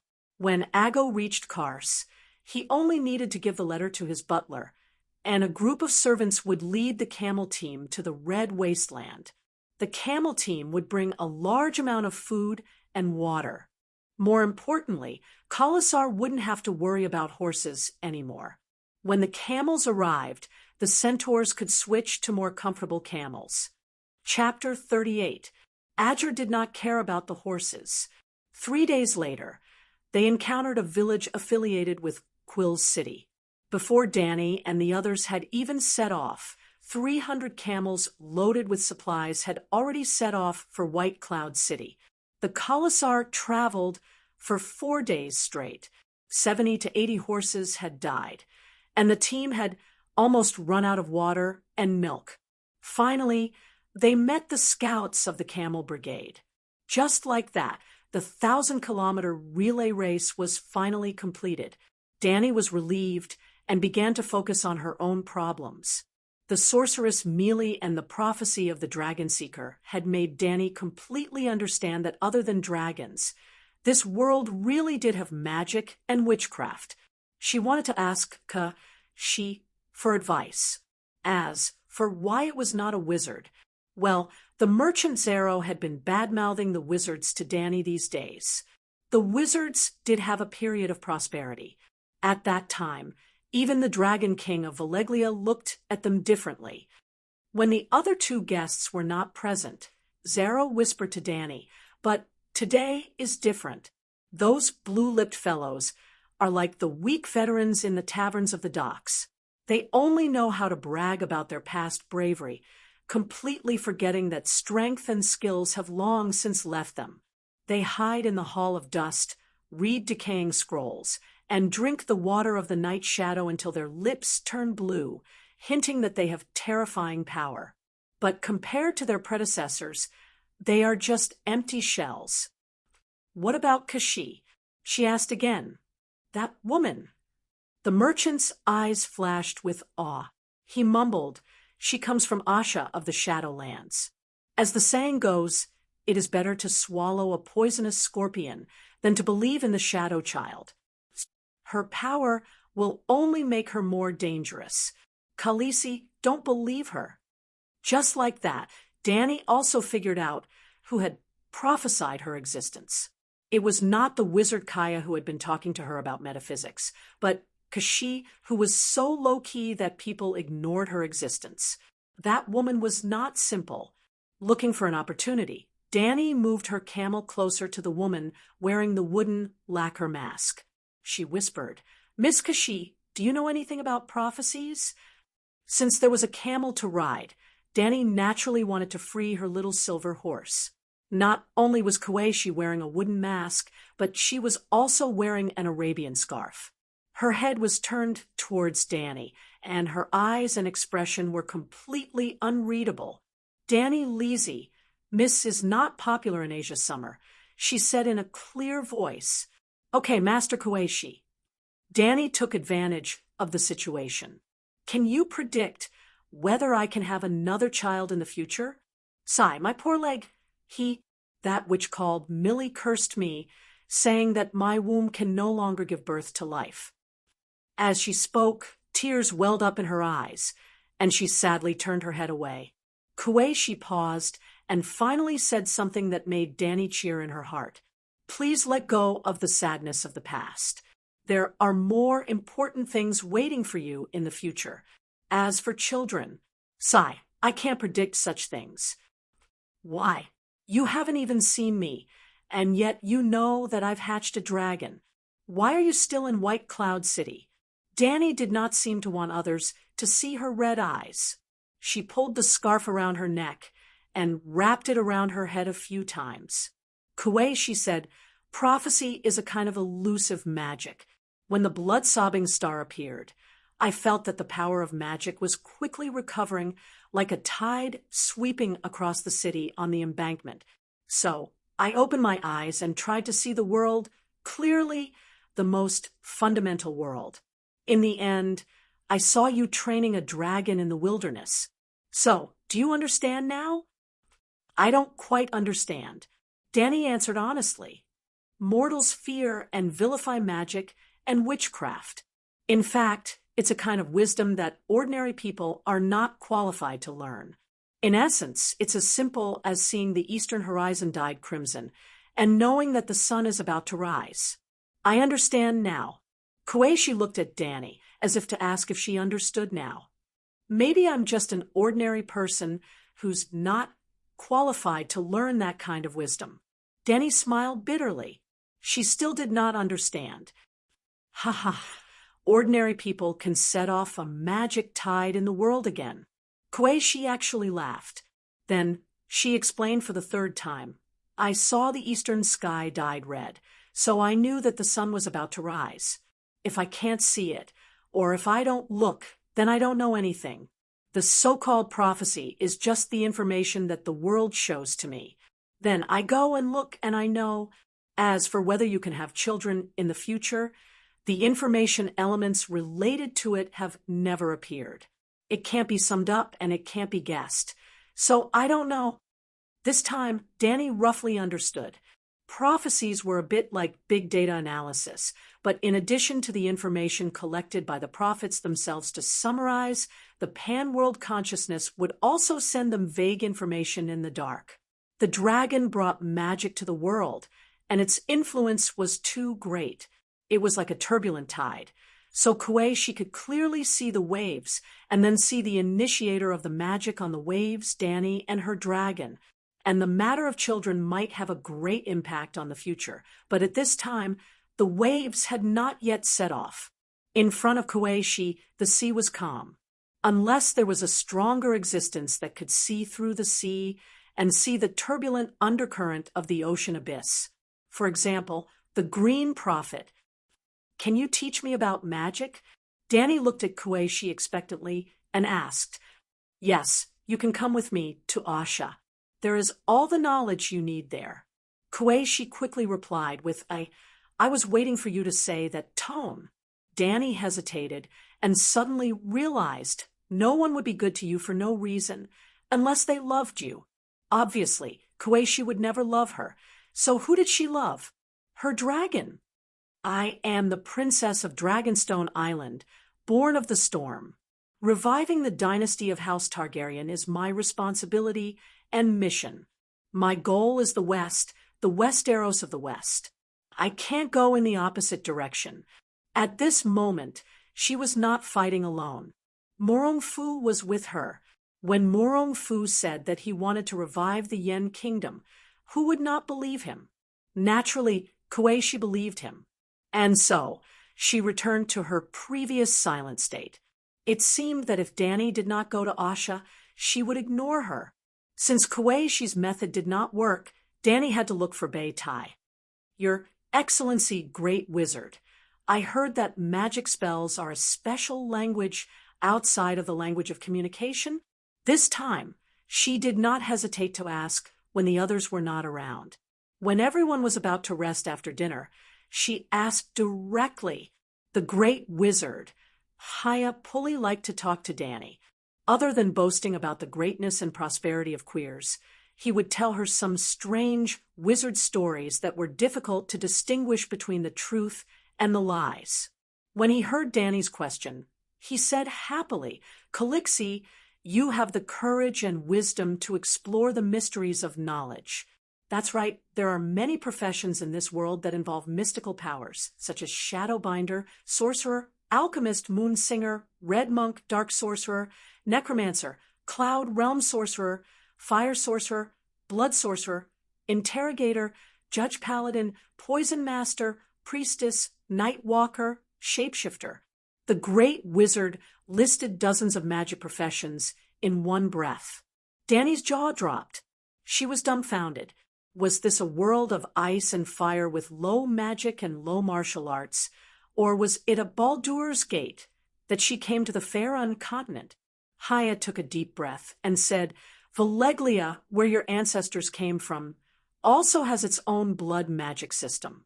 Basically, every mystical system with real power has its own magic language, which is also known as spells. Why don't everyone share a spell system?" Danny was puzzled. The male sorcerer's blue lips opened and closed, his expression hesitant. Perhaps the origins of the various sorcerers are different, just like us male sorcerers and the Valyrian blood sorcerers. Two different civilizations and languages. What he said made no sense at all. Even if two civilizations were separated by 100,000 light years, the physics formulas they developed would still be exactly the same. In their mathematics classes, it would still be 1 + 1 is equal to 2. The truth might not be immutable, but there would definitely be a certain degree of commonality. How could it be as casual as he said? They did not master the truth, and their spells could not touch the essence of the world. It was just a trick. As if reading Danny's mind, Kueishi spoke. "What is this?" She held a piece of wood and asked Danny. It was a brownish short stick with a polished surface. She told him the truth about what she had seen.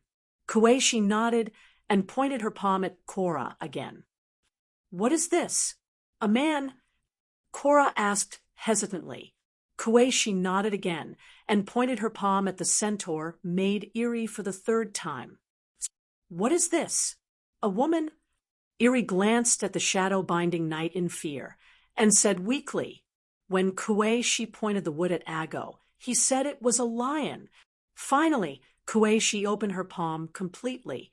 Under the light of the torch, one could see a small and exquisite wooden sculpture standing in her fair palm.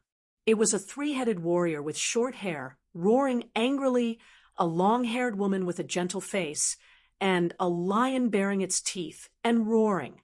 Now, Danny understood. Kueishi had only shown a part of the sculpture to each of them, so the four of them had made different judgments. "You understand now?"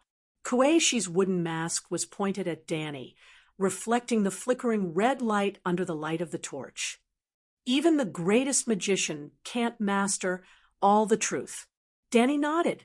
Simply put, it was like a blind man touching an elephant in the wizarding world.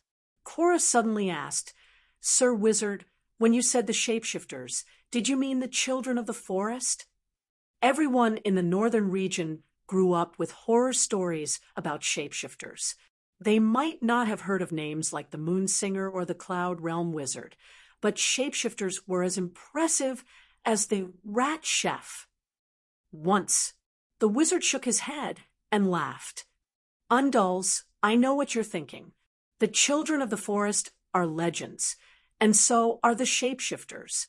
The world is just as your scholars expected, without a trace of miracles. They have disappeared for thousands of years." Cora frowned. "They never disappeared, but you deliberately isolated them and forgot about them. When I left Asha and went to the west to find the direction of fate, I bought some magic ingredients from a shapeshifter. His falcon could pluck the red lotus on the mountain peak. Kuei, she said coldly. All the shapeshifters went to Asha. Cora was surprised and relieved at the same time, as if he was sighing with emotion. It's good that all the monsters are gone. Dani was not calm. She clearly remembered that the Game of Thrones clearly said that shapeshifters were exclusive to the old gods. How could there be shapeshifters outside the Westeros? Chapter 39. I heard that only the believers of the old gods in the northern Westeros can become shapeshifters. Does Yeshaya have weirwood too? You believe in the old gods too? Dani asked. Dani, do you know what the old gods are and what shapeshifters are? Kuei asked. Dani looked at Yora. Is the old god a tree with a human face on it? That's the heart tree. The old gods are the collective name of many ancient gods. Yora said slowly. The old gods are a religion that believes that everything has a spirit. Shapeshifters who are believers can awaken the spirit of nature and become one with spiritual animals. Kuei said to Dani. An old shapeshifter who was seeking wisdom told me this. He came from outside the Great Wall of the Sunset Continent. Savages from beyond the Great Wall. Yora exclaimed. How did they go to Yeshaya, which is tens of thousands of miles away? The savages you mentioned are also intelligent people. They have the desire to seek wisdom and civilization. But when he left the Great Wall, he felt a deep sense of despair because you people are so jealous of shapeshifters. So he came to the Temple of Mystics, Yeshaya in the Land of Shadows. Kuei said slowly, her wooden mask facing Dani. Dani, the Westeros of Undulls can't tolerate you, and your dragon. This sentence floated into Dani's ears, but no one else reacted. Secret sound transmission? Dani was shocked. For the next few days, Dani was anxious and did not dare to be alone with Kuei. She asked Yora and the wizard. Wizards and magicians could not make physical attacks like making fireballs or throwing icicles. They could only hurt people indirectly through spells, shadows, and blood. She was afraid that Kuei would secretly cast a shadow binding spell on her, so she asked the maids to take turns sleeping with her at night. However, Dani seemed to be overthinking. After that night, Kuei did not talk to her again, nor did she try to find a chance to be alone with her. When they left the Red Wasteland and entered Queer's territory, Dani couldn't help but ask, Mr. Wizard, do you know ancient Valeglia's spells? Do you want to learn? Although Kuei did not take the initiative to talk to her, she had never rejected her either. Sigh, the world is dangerous. I don't want to be hurt by evil sorcerers anymore. Dani sighed sadly. I don't know Valeglia's spell because it's useless to me, but if you want, you can go to Asha. There should be someone there who can teach you. Kuei, she said faintly, there are rumors circulating in the Shadowlands that the descendants of the ancient Valeglia blood shamans are still active in a certain place. It's too far. I want to go to the Westeros to be a queen.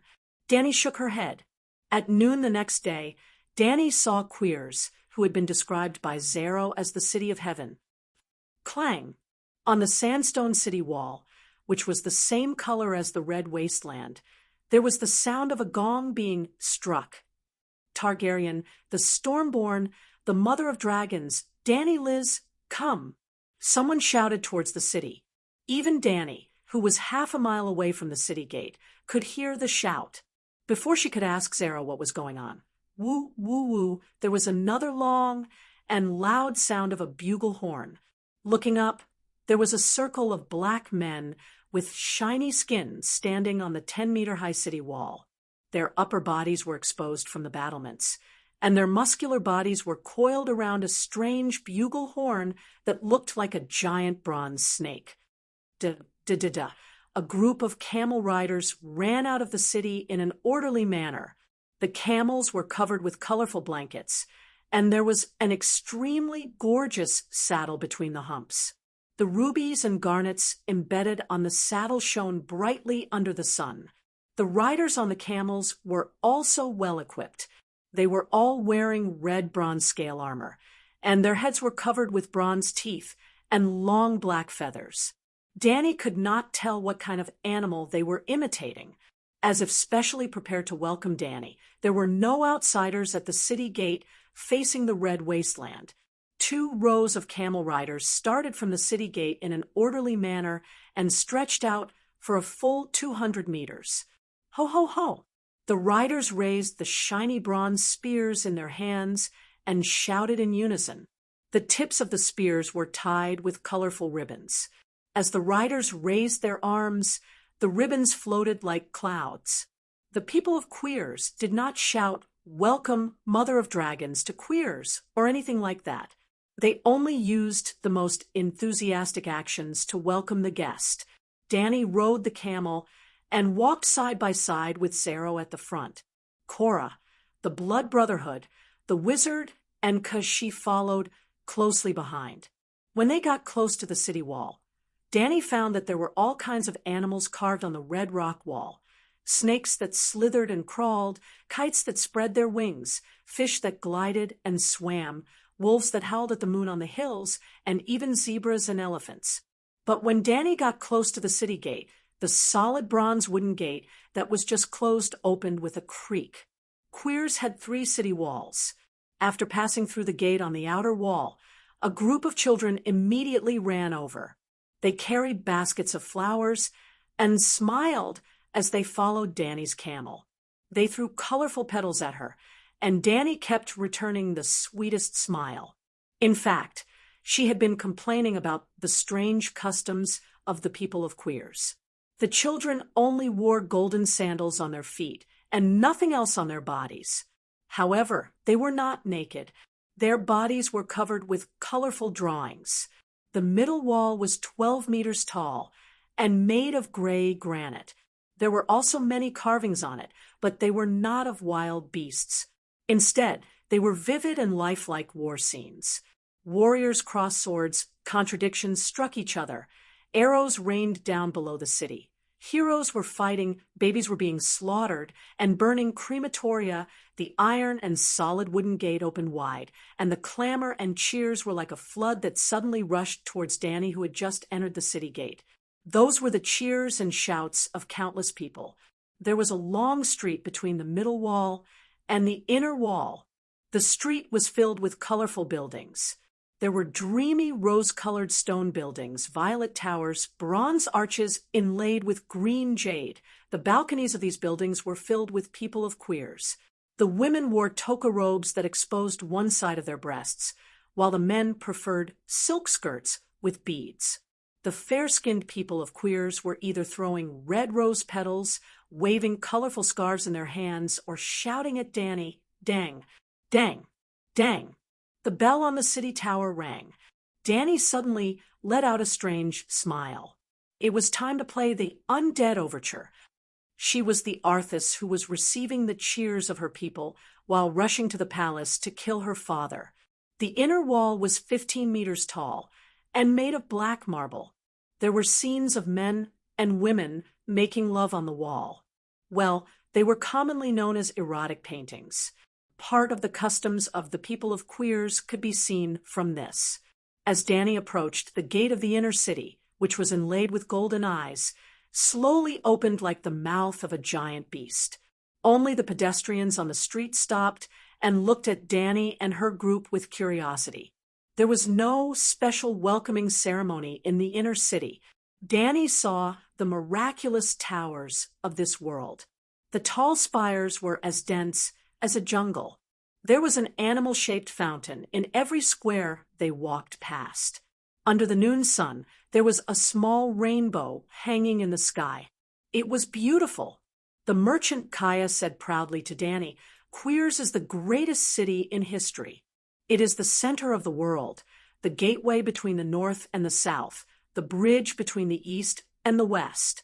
It is ancient and has surpassed the memory of people. It makes all the cities in the world ugly and pale in comparison." This bragging, I don't believe it. When ancient Valeglia was still around, you would dare to say such things to the Dragon King. Yes, I have been to the 9 free trade cities, except for Volantis. None of them deserve to be mentioned in the same breath as the pearl of this strait. Dani complimented happily. She could not help but notice the statues placed on both sides of the arcades. The ancient heroes of the city stood majestically on white marble pillars. It was as if they were waiting for the day when the Dothraki would come and take them to Horse King City to be placed on the Avenue of the Gods together with the thousands of stone statues. After passing through the arcades, the Khalasar stopped in front of a market. This was the intersection of a few streets. Dani had to decide which road to take next and which house to visit. The market was located in a huge building with many openings. The checkered ceiling was the home of thousands of colorful birds. Lush trees and flowers grew on the platform above the shop. Inside the shop, there was a dazzling array of goods. Exquisite creations from all over the world were gathered here. Oh, Dani Rise, my unparalleled beauty, no matter what you like, just open your mouth and I will immediately bring it to you. The merchant said exaggeratedly, all of Queers is hers. She has no need for these little things. The blue-lipped Haya Bodhi shouted from the other side, listen to me, Khaleesi. Come with me to the Hall of Immortality. There you will drink truth and wisdom. Ha ha ha, what can your Hall of Dust provide for her? Zaro said proudly to the great wizard, the 13th Tycoon will give her a crown made of black jade and flamestone. Dani's face immediately lit up with joy. She tactfully rejected the male wizard and said, Lord Haya, you know my background and understand my desire. The Garden of Liang may be good, but it is not a place for long-term love. I won't hide it. I long to return to the King's Landing's Red Keep. That is where I belong. You better not have any evil thoughts. Otherwise, one day I will lead 100,000 Dothraki roaring warriors to ransack this city. She was determined, but she had to make the people of Queers believe that she was not a threat or ambition to this city. Haya's blue lips curled up as if he was smiling elegantly. In fact, he was mocking Dani's naivety in believing the shameless merchant. Just you wait. One day, you will come to me on your own accord. Khaleesi, you have wisdom beyond your age. Please accept my gift. We will talk another day. He handed over a jar of ointment and nodded to Dani. On the way to Queers, you showed your desire for mysterious power. This jar of holy oil can help you see the spirit of the air. After Dani took the gift, he rode his camel and left in another direction. Your Majesty, you have made the wisest choice. The merchant looked at the wizard's departing figure and said in a low voice, there is a saying in Queers, a wizard's house is bones and lies. We are all jackals of the same tribe. Why laugh like a crow laughing at a pig? Chapter 40. Zaro lived up to his name as one of the 13 giants of Quills. Even the knowledgeable Dani was amazed by the residence he had prepared for her. There was a large garden full of exotic flowers, a wide marble bath, a towering crystal divination tower, an observatory, and even a garden labyrinth. The palace was even larger than the bazaar she had seen before. It could fit twice as many people, let alone 200. In fact, Zaro had prepared 200 servants for her. After the Colossus centaurs had settled down in the palace, Dani sat by the pool, enjoying the pleasure of the fish kissing her toes. She was amazed that the Quills people even had kissing fish. Suddenly, the sky above her darkened. She turned around and was surprised to see Kuei appear silently beside her. I'm leaving, she said. Oh, goodbye. Dani was shocked. She thought something had happened. Be careful. Kuei, she said without thinking. She was stunned for a moment before asking, be careful of what? Be careful of everyone. From now on, they would have to witness this miracle of rebirth day and night, and then greed would suddenly arise.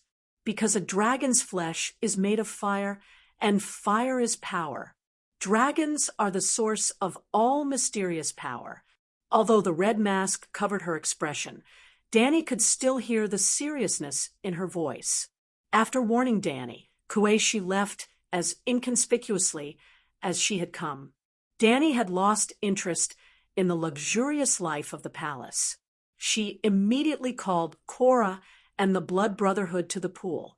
She told them about Kueishi's warning while letting them enjoy the gentle kissing of the kissing fish.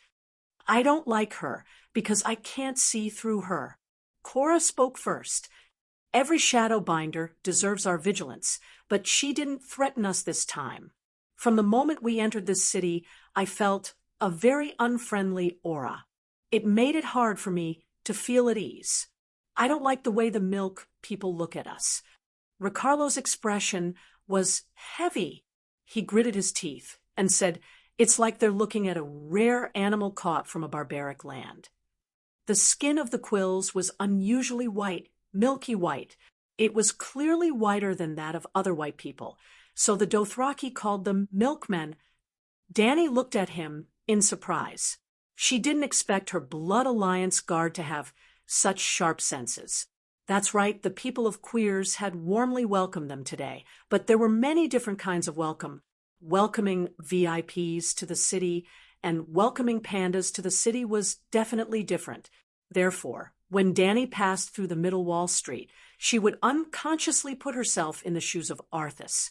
Lord Darren welcomed Arthas's victorious return with the sound of bells, cheers, and petals that filled the sky. Arthas then unleashed the undead calamity in Lord Darren and massacred the entire city. They want to see the dragons. Danny turned to Kuei Luo, arranged 2 groups of guards, one in the open and one in the dark, to guard the 3 dragons. As long as they're here, they can't let their guard down. Ag, Jogo, arrange for people, men and women, to find out the topography of our base, the structure of the houses, and the situation of the palace guards. Finally, she looked at Yura solemnly. "Sir, I understand our current situation very well, so I want you to go to the streets, the docks, the taverns, and even the brothels. Find out the attitude of the ordinary people of Quills towards us, as well as information about the upper class of Quills." After some thought, she added, "Since this is the center of trade between the Westerners and the Eastern world, there must be Westerners and merchants from other cities. While you're looking for information, you can also spread the news about me and my dragons." Sir Yura looked hesitant. "You were worried that the usurper would send someone to assassinate you.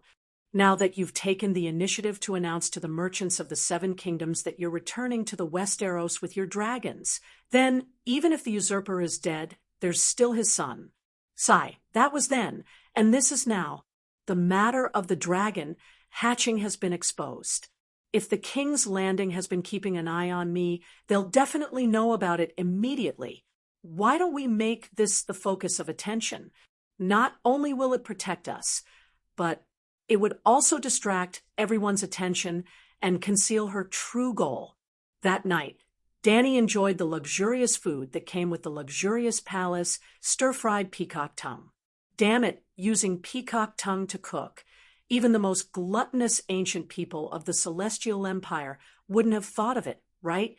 Early the next morning, just as Kashi had warned her, the powerful people of Quills arrived at Zero's palace in a palanquin, surrounded by a large group of servants. Zero accompanied them to Danny's residence. They claimed that they were overwhelmed by her beauty and noble background, and sincerely presented her with gifts of silk, jewels, rare animals, dwarfs with special skills, and so on. In the end, they praised the greatness of the dragon with tears streaming down their faces as they looked around with wide eyes. Well, the people of Quills loved to cry. They believed that crying was a symbol that made them appear more civilized. Danny understood what they meant and didn't refuse. She immediately took the chained dragon out, causing the nobles of Quills to cry even harder. The upper class of Quills was made up of 3 major organizations: the royal family, the merchants, and the wizards. In the era, When the megalosaurus disappeared and magic was extinct, the once powerful wizards lost their power and authority. The royal family controlled Quill's camel cavalry and the city's fleet, nominally ruling the city. The merchants formed the three most powerful guilds: the 13 Magnates, the Tourmaline Brotherhood, and the Ancient Spice Guild. In a city of commerce, the real power was, of course, in the hands of the merchants. However, the internal struggle between the three guilds was very intense. If it wasn't for the fact that they wanted to keep the royal family in check, they would have already fought for control of the city. On the first day, it was the other 13 magnates who visited Danny. On the second day, it was the Tourmaline Brotherhood. After the gem merchants saw the Dragon King, they specially spent a week to create a three-headed dragon crown for Danny. The magic dragon's curled body was gold, its wings were silver, and its three heads were carved from jade, ivory, and agate. On the third day, the Ancient Spice Guild gave Danny 77 boxes of precious spices from all over the world. Well, when the Targaryens united the Seven Kingdoms, in order to integrate into the Westeros as conquerors, they abandoned the ancient gods of Valeglia and converted to the Church of the Seven Gods. In theory, Danny should also believe in the Church of the Seven Gods. And to the followers of the Church of the Seven Gods, 777 and 777 were all auspicious numbers. On the fourth day, Danny began to receive the middle and lower class people of Quill's power: small merchants, government officials, fleet commanders, camel cavalry captains. When she asked if the Zero royal family would come, he said with disdain, "The royal family now, other than supreme dignity and ancient glory, what else is left? You should accommodate them and take the initiative to meet them." However, it was not that easy to meet the royal family. In order to be summoned by the royal family, one must have the qualifications, and this qualification was in the hands of a few powerful people. To put it simply, just like how Tang Sanzang needed to send people to Ananda Kasyapa to get the scriptures from Buddha, Danny had to get through all the checkpoints and send enough people to meet the royal family. Even if one wanted to get in through the back door, one had to have the connections. If one could not find the connections, sending gifts randomly would be a waste of manpower and money. Zero righteously said that he knew the ropes and could teach her who to look for, who to send gifts to, and how much to give to each person. Danny wanted to say, "Fuck you, I don't buy it." But Cora had found out the general situation of Quills in the past few days. The royal family had indeed lost the actual control of the city, but the camel cavalry and the moat fleet were under the royal family's control. Danny did not understand why the royal family, who had military power, had lost their ruling position. Perhaps this was the characteristic of a trading city-state, or perhaps the merchants were richer and could hire more armed forces, such as mercenaries. Zero's persuasion of Danny to use connections to meet the royal family was not a secret among the higher-ups. The royal family had most likely already opened their pockets and was waiting for her to throw in gold coins. If she did not go, she would be disrespecting the royal family, and disrespecting the royal family would mean that they were not friends. Humph, not friends, not guests, then I can make a move on you. Cora advised her. This is the custom of Quills. Even in Westeros, you don't necessarily enjoy the rights of a guest just because you visit my house. The rights of a guest only come into effect when the guest is under the roof of the host and receives bread and salt provided by the host. If the host places an unsheathed sword on his knee, it means that he has no intention of establishing a guest relationship with the guest, and the guest's rights naturally do not exist. But isn't it too low to ask for bribes?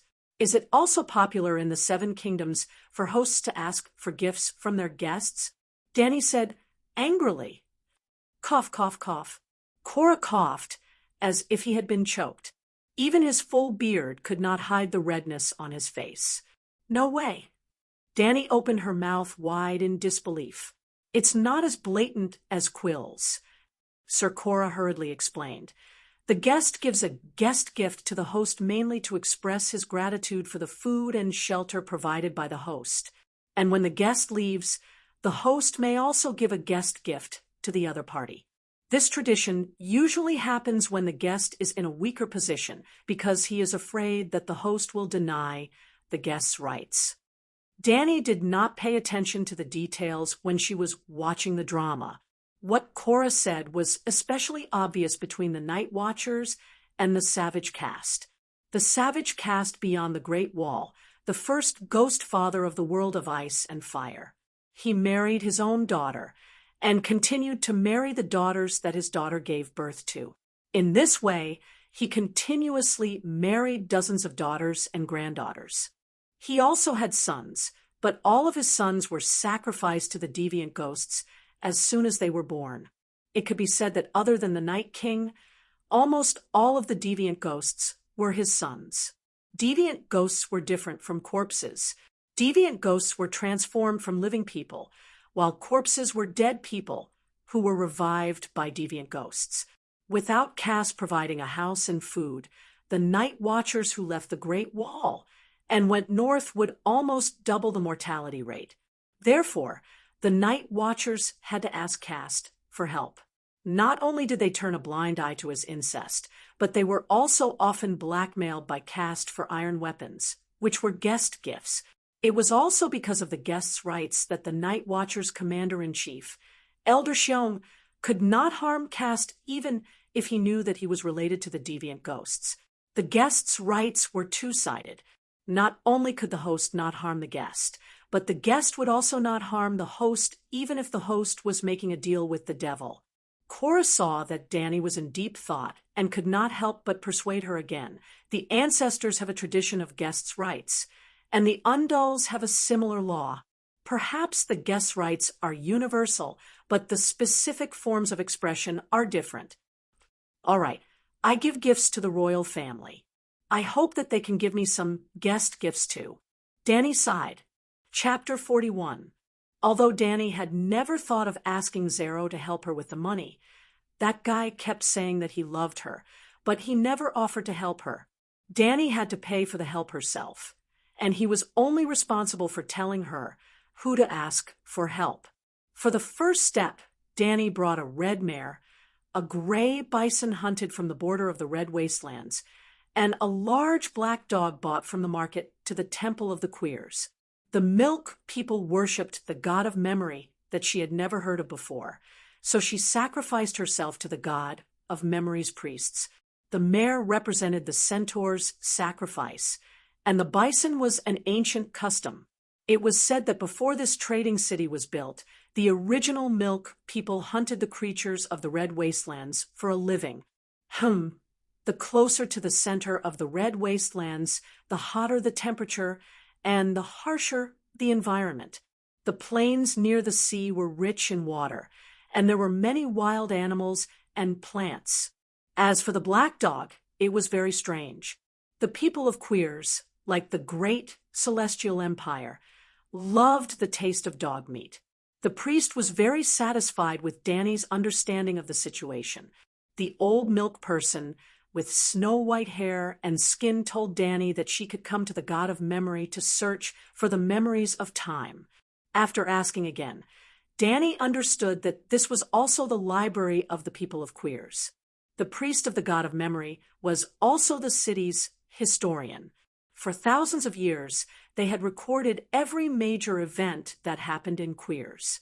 Mother of dragons, your dragon, your centaur warriors, your great feat of crossing the purgatory plains to Queers, and even your trip to the temple today have already become a part of the god of memory's history.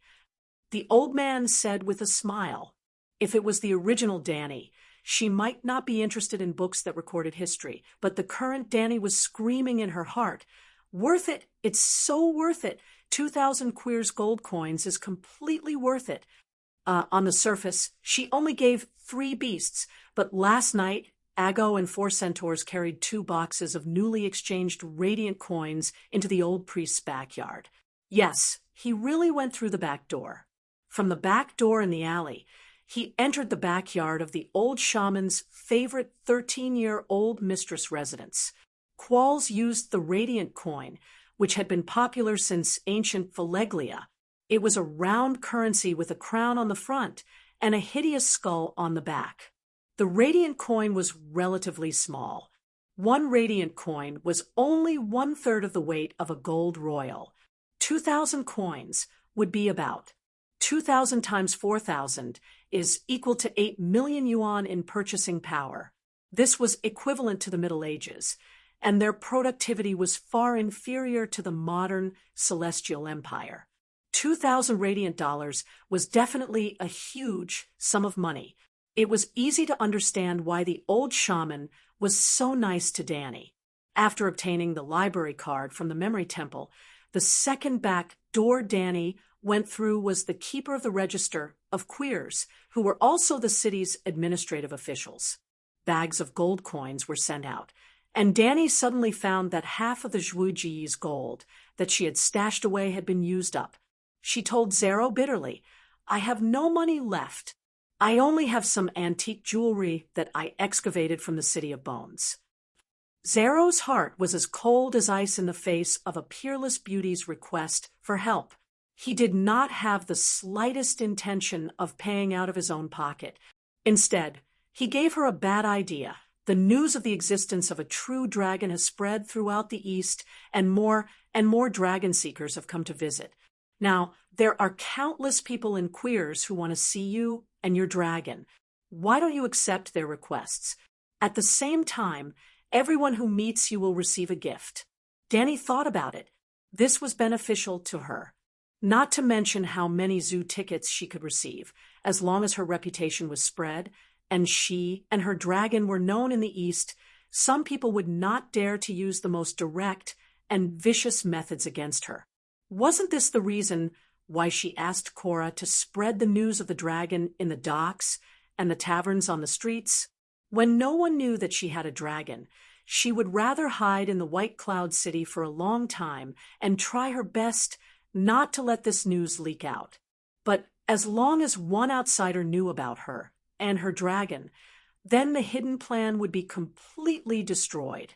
When no one knew about the birth of the dragon, she was the safest, and her threat index was 1 star. When a few people knew about the birth of a true dragon, she was the most dangerous, and her threat index was 4 stars.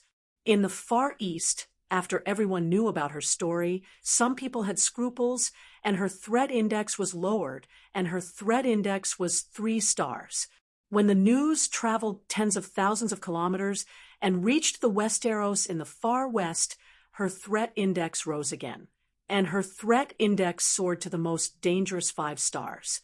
But whether it was a few people or all of Queers who knew, the speed at which news of her dragon spread to the Westeros would not change. Given the distance between Queers and King's Landing, she had about 2 years of buffer time for the news to spread quickly. Either her dragon could grow up in the next 2 years, or Danny could establish perfect security measures in the next 2 years, which was commonly known as building up her own force. In that case, she needed money. Danny agreed to Zero's plan to build a megalosaurus zoo. That afternoon, Yora brought a captain to the living room of her palace. "Your Highness, I've brought you a sea merchant from the Midsummer Islands." It was a black uncle. His dark skin was like polished obsidian, dark and shiny. "Your Highness, my name is Kuhuluemo, the captain of the Laurel Wind. I come from High Tree Town in the Midsummer Islands." The black man with a yellow and green feather cape, dressed like a peacock, bowed and introduced himself. "He brings you news of King's Landing." Yora said, "You came from King's Landing?" Danny asked, "No, I set off from the old town half a year ago and brought a ship full of wine from Chinting Island. You've been away from home for a long time, and you must miss the taste of home just like how the people of the 7 Kingdoms miss you." Kuhulu said he had given Danny 3 barrels of high-quality wine as a gift. If they were sold in Queers Market, they could be exchanged for 4 radiant coins. How stingy! But she quickly remembered that this captain's business wasn't very big. For radiant coins was already quite a fortune for him. Thank you for your gift. Danny sat on a sofa made of soft cushions and nodded to the Midsummer Islanders. I'm looking forward to you bringing me news of the Seven Kingdoms. Sigh, it would be even better if you came from King's Landing. Your Highness, King's Landing is facing a war, and no foreign merchants dare to go there. It's useless even if they go. After the death of the usurper, King's Landing is in chaos. They can't even feed themselves. So where would they find the goods to sell to us? The black captain sat on a small stool, and his words were full of disdain for the current ruler of King's Landing. There's a city of knowledge in the old town, and news of the Seven Kingdoms gather there. After all, every noble has a scholar to serve them, and all the scholars come from the city of knowledge. When I stayed in the old town, I asked around about the current situation of the Seven Kingdoms. Danny felt that he was a little long-winded, so she asked directly, "How did the usurper die?" "He was killed by a demon-like beast. I want to know who killed him." "You don't really believe that he died under the tusks of a wild boar, do you?" Danny said lightly. As if he sensed Danny's impatience, the captain of Laurel Wind quickly said, "There are indeed many conspiracy theories about the reason for the king's death. Now, the 14-year-old King Joffrey has ascended the throne, but everyone knows that the political affairs are controlled by the Lannister family. The scholar's apprentice in the tavern once swore that the queen betrayed the king and gave birth to a bastard child with her brother.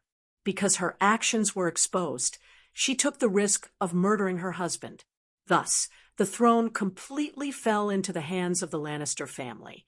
It was not difficult to understand why Robert's two brothers fled King's Landing. Rumor has it that the brothers Bella and Theon intend to counterattack King's Landing and proclaim themselves king. When I left, there was a rumor that Duke Renly intended to rebel with the Tyrells of High Court. High Court and Stormlands, the Little King's position is not secure. In addition to the rumor that the Queen murdered the king, there are also rumors that the Prime Minister killed the king. The new king and queen immediately claimed that I'd Stark murdered his king. Some believed it, some doubted it, but it was said that most of the citizens of King's Landing believed it. Gods above, I remember that the Prime Minister was King Robert's best friend. How can anyone think that he betrayed the kingdom? Yes, the others don't believe that I'd Stark would betray the kingdom. Are the people of King's Landing crazy or stupid? Cora nodded in agreement. He said with certainty, even if the Eversummer comes, that guy will not tarnish his precious honor. Didn't I'd Stark betray the kingdom 15 years ago? To the people of King's Landing, he has long lost his honor. It doesn't matter if he loses it again. Danny giggled. Cora immediately shook his head and shouted, "That's not the same, Your Highness." Although it is disrespectful, you have to understand that King Aerys killed his father and brother in succession and bluntly asked the people of the North to hand him over. His betrayal of your father is an honor, not a loss of honor. After spending a few months with Danny, he knew her character. If it was the original Danny Rise, Cora would never have said such a thing. After Stark was imprisoned, what was the reaction of the North? Cora asked the captain, nervously. He was from the North, and his family were all vassals of Stark. It is said that the moment father was arrested, the young master gathered his vassals and prepared an army. About 20,000 Northerners crossed the neck and headed south. Sigh. Cora sighed and muttered with his eyes lost, "I don't know how many of my cousins will die this time." It seemed that only a little lowly named Lyanna was left. Danny looked at her knight with pity and asked, "How many children does your aunt have?" 5. All 5 are daughters. The youngest is about 6 years old. Cora said, "Sigh, so tragic." Only that 6-year-old child is left. Not long after, his father will also die tragically in Cast's Mud Castle because of the trampling of the guest's rights. Thinking of this, Danny almost wanted to tell him to restrain his grief. This was also because she had only watched the TV series. In order to simplify the characters, the director had removed many of the Mormont family's daughters. In the original book of Song of Ice and Fire, the Mormont family only had one person die in the Red Wedding. It was Cora's eldest cousin. Therefore, she did not need to worry about him at all. "The young master is Robb Stark?" he asked the Black Captain. "Yes, Robb Stark is the commander. He's only 14 years old, right?" Cora's expression was dim. "I've seen that kid before. He's half a year younger than the princess. He's as tender as a flower bud in summer. What should we do? This time, there's an 80% chance that the brat will drag the entire northern region down with him." It was really a prophecy. Maybe he was born handsome? Danny comforted him. "Then I should be even more worried." Cora rubbed his face and said faintly, "If he loses the battle as soon as he leaves the Neck, the people of the North will immediately retreat to the Neck. Then they will never lose in this game of power. For more than 10,000 years, no army has defeated the defenders of the Neck head-on. If that kid is lucky and wins 1 or 2 battles, his heart will become arrogant. Then the North will really be finished." Chapter 42. Danny's eyes twinkled as she asked, "Captain, how far will it take to travel from Queers to King's Landing? How much time will it take?" The Black Captain thought that she was planning to return to the Westeros on his laurel wind. He thought for a moment and said, "Your Highness, you have to understand that we are businessmen and cannot return directly to King's Landing. We may stop at Slave Bay and Free Trade Castle many times along the way. We will sell the goods from the Far East at a high price and consume the local products at a low price. Then we will go to the next city and repeat the process. This way, the profits of the businessmen will snowball. Therefore, returning to King's Landing from Queers may take up to 1.5 years. Also, Queers is not my destination. My ship will pass through Queers Strait and follow the trade route around the Jade Sea. This way, the delay will be even longer. The next time I go to the Sunset Sea will probably be 3 years later. Well, if I don't die at sea, if you don't do business and speed up all the way to King's Landing, how long will it take?" Danny asked. "Even if you don't do business and run empty, you will still need to replenish food and water along the way. You also need to let the sailors rest. It will take at least 3 to 4 months, and this is assuming that the sea doesn't lose its temper." Danny nodded and thanked him. "You have brought me valuable information. I wish you a safe journey and a prosperous business." "I should be the one thanking you. Your Highness has given me the most generous reward." The captain's eyes lit up. "Oh, what reward?" Danny asked. "Dragons." He looked straight at the dragons gnawing on bones beside Danny. "I saw a real dragon. This is the miracle of my life. I will repay you even more." Danny smiled and waved at him. "Come and touch them. This." Kuhulu was surprised and happy, but also a little scared. He stood up and took 3 steps forward and 2 steps back. He was very nervous and hesitant. "Can I really? Will they bite me? Will they spit fire at me?" "They won't. I am the mother of dragons. They all listen to me." Danny comforted him. Then the Black Captain came over, sweating profusely, and looked at Danny with an inquiring gaze. "I'll give you the highest honor. You can touch the most powerful one. Yes, it's called Black Diamond." Danny pointed at Big Black in front of her. If he dared to touch the White Dragon or the Green Dragon, there would be a tragedy that even Danny could not predict. But she would never admit to anyone that she could not control the dragon. On the contrary, Danny hoped that everyone would think that she was the real mother of dragons and that she could perfectly control her baby dragon. In this way, when people were in awe of dragons, they would also be in awe of her.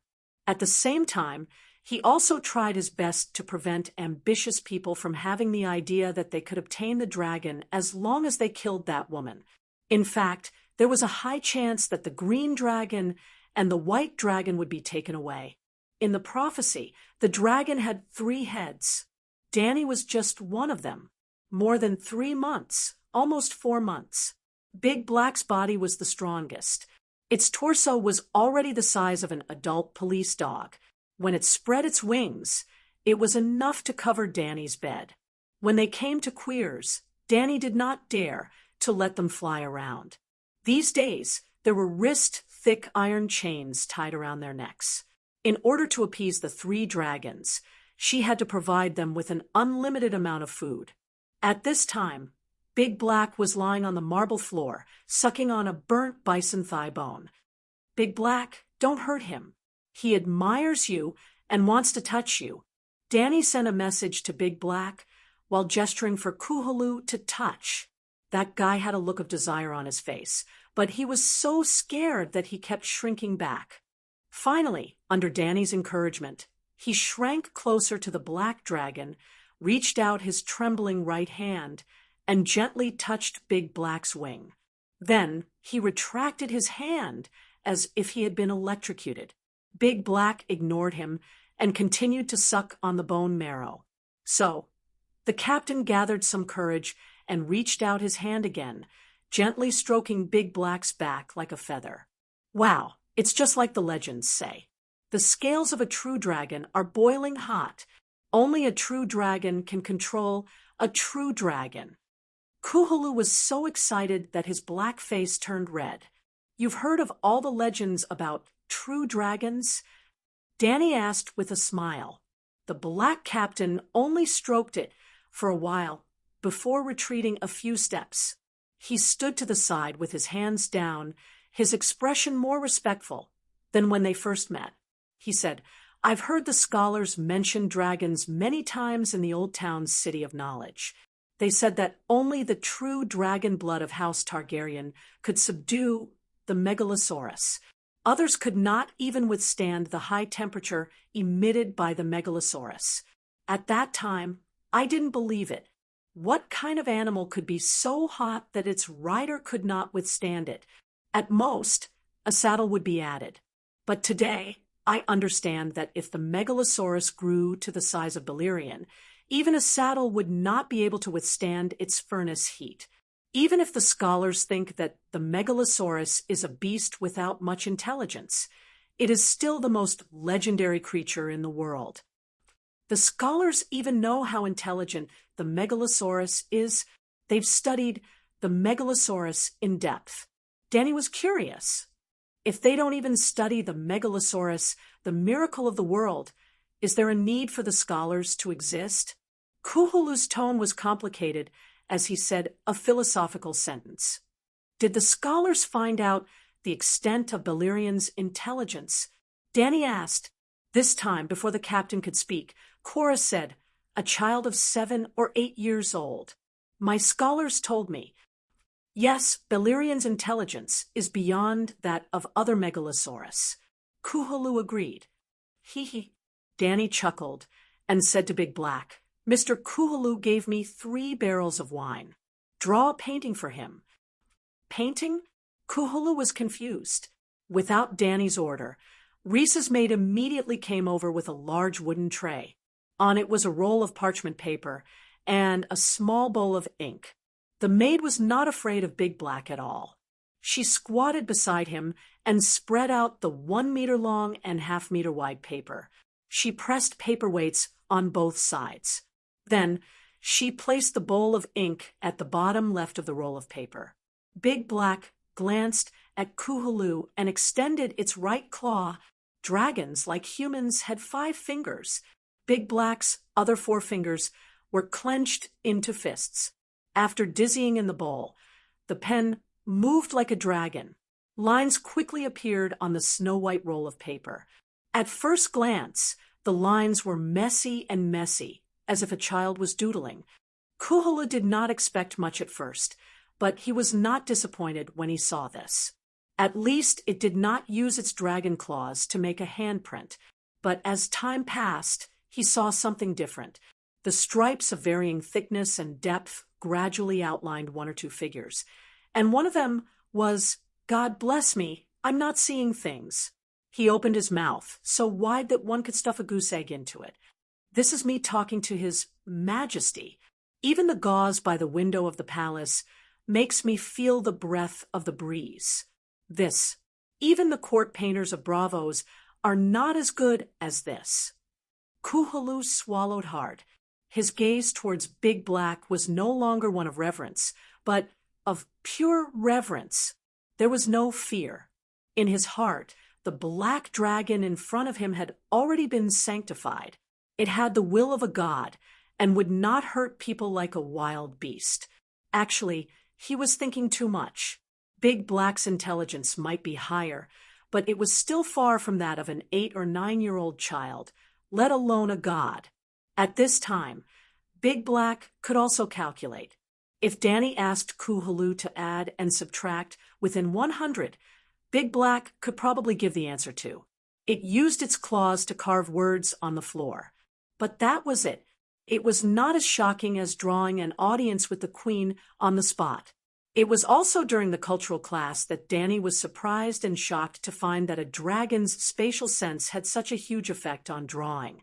Those who had taken sketching classes knew that one of the most important skills was the three-dimensional analysis of the structure of objects. Why did Da Vinci keep drawing eggs from different angles? Wasn't it to cultivate body sense? And the black dragon's natural body sense talent was full points. Its perspective was more complete than a human's. Kuhulu took a scroll of parchment and left in a daze. What he saw and heard today had changed his worldview. The visit of the captain of Laurel Wind set a precedent for normal visitors. Merchants from all over the world came like a trickle, gathering into a torrent at an unimaginable speed. The captains of the merchant ships brought lace from Mir, boxes of saffron from the barbarians, amber and dragon crystals from Asia. The poorer traveling merchants offered bags of silver coins. Other than merchants, there was also a large number of craftsmen, wandering poets, singers. The silversmiths brought rings and necklaces. The blacksmiths made an Iraq scimitar and two-handed sword for Danny based on her body size and arm length. The dyers and weavers gave her colorful cloth. The rich colors made her exclaim in surprise that the ancients had such great wisdom. Then countless tailors rushed into the palace, volunteering to sew the world's most beautiful clothes for her. There were also flute players playing for her, actors performing acrobatics to make her laugh, and entertainers performing magic tricks. 2 dwarves rode on a sow and a large dog learning from the Westeros knights, competing with each other in lances. There was a young Volantis man with blonde hair and blue eyes. He begged Danny to take him in as her attendant, promising that he would write poems with the Queen as the main character in the future. In between his words, he even hinted that he was proficient in the 7 cries of spring from Cayuan City. Danny couldn't stand the man's lecherous gaze, so she had the blood guards throw him out. Later, even the Jujesnai people from the north of the barbarians came.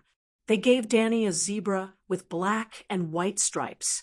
On the barbarians, it's the great celestial empire of the world of ice and fire. To make it easier to understand, it can be roughly understood like this. Westeros equals England, the city of Gith at Slaver's Bay equals ancient Egypt, the western continent of Ursus equals Europe, the Dothraki Sea equals Russia, the Dothraki people equals Cossacks, because people equals Suez, the barbarians equals Great Celestial Empire, and the Jujesnai people equals nomads to the north of the Celestial Empire. Just like the works of all Westeros, as long as it involves the capital of the Great Celestial Empire. Ice and fire isn't too dark. It's just that the area of the barbarians is too small and the Westeros are too big. All right, I've digressed. Danny invited the 2 Jujesnai people to stay as guests, and they accepted, overwhelmed by the favor. During the banquet that night, Danny told them, "You are like the Dothraki people warriors on horseback. I would like to ask the two of you for some wisdom in leading a tribe. Chapter 43. Like the Dothraki, the Jujesni were a barbaric, nomadic people. They also had no interest in the sea or ships, living as nomads, plundering the surrounding cities for ironware and other resources. They formed tribes similar to the Khalasar, led by leaders similar to Khal, and lived in tents similar to yurts. Their skin was also similar, with the Jujesni having waxy yellow skin and the centaurs having bronze skin. However, the Jujesni could not compare to the Dothraki in terms of appearance and physique. Their men and women were accustomed to binding their faces. At the age of 2, did Fat Martin imply binding their feet. Their heads were all pointed, and their faces were small, making them very ugly. They were also short and fat, not as tall and strong as the centaurs, and had long limbs. However, the Jujesni's mounts were stronger than the Dothrakis. The centaurs rode horses, while the Jujesni rode ferocious zebras. One was a centaur, the other a zebra. However, compared to the Dothraki, the Jujesni had several customs that Dany admired. Honored guests, please tell my people how the great Jujesni maintain the integrity of their people. Dany asked the guests warmly, pointing to Aggo and a dozen other centaur warriors who were eating together in the living room. The Jujesni were very pleased with Dany's subtle compliment and were secretly delighted by her sincere attitude of asking for advice. I understand what Khaleesi means. Your Khalasar often splits, which eliminates most of the cowardly Khals, but the bravery of one person is no match for the strength of an entire tribe. Of the two Jujesni, one was middle-aged, the other had white hair and beard. The middle-aged man was silent, while the older man spoke frankly. At the end of the day, the Dothraki have not established a perfect marriage system. Ordinary centaurs have no wives, no children, and no blood ties to their Khalasar. Blood is the strongest bond in the world. Most of our tribes are held together by blood and can last hundreds or even thousands of years without collapsing. Jaha, the leader in charge of war, is not a coward and is often chosen from the sons of the previous Jaha. As long as Jaha has enough wives, he will have enough sons. With so many sons of good blood, it is enough to choose a powerful warrior. Dany nodded approvingly. This system is very good. We can learn from it. This was the purpose of this banquet. There were some things that she could say herself, but how could it be more impactful than a living example in front of her? Hearing the Mother of Dragons praise, the old man became more and more excited. He proudly said, Jaha is only the leader of the tribe. Above Jaha, there is Jahada. All the Jahas in Jujesni accept Jahada's command. Therefore, when facing a strong enemy, we Jujesni people always work together. As if she had caught a glimpse of the centaur's disapproving expression, Dany immediately chimed in, This is also a very good system. I'm sure there must have been many epic, hero-level Jahada in Jujesni. Every nation had its own epic heroes, and Dany didn't expect the old man to name a truly earth-shattering hero. She was well aware of one thing, and that was that people who inherited their bloodline would all use magnificent poems to boast about their ancestors. Even the barbarians of the Stone Age who ate raw meat and drank blood would become immortals in the myths and legends of their descendants. So after asking, she took a sip of red wine and quietly waited for the pointy-headed old Jujesni to brag. Old Jujesni seemed to have never been so excited before. He danced and sang, Ah, the great mother of dragons, your eyes are like torches. Only the wise can see through the wisdom of another wise. There is no doubt that you are as wise as our Jujesni ancestors. You flatter me, you flatter me. I'm far from it. The thickness of my face is really far from yours. Dany smiled humbly on the surface, but she couldn't help but complain in her heart. Our ancestors attacked the kingdom of Nigel until only one city remained. It was a city where many necromancers and interrogators gathered. If not for 90% of the city's space being hidden underground, it would have been broken through by us.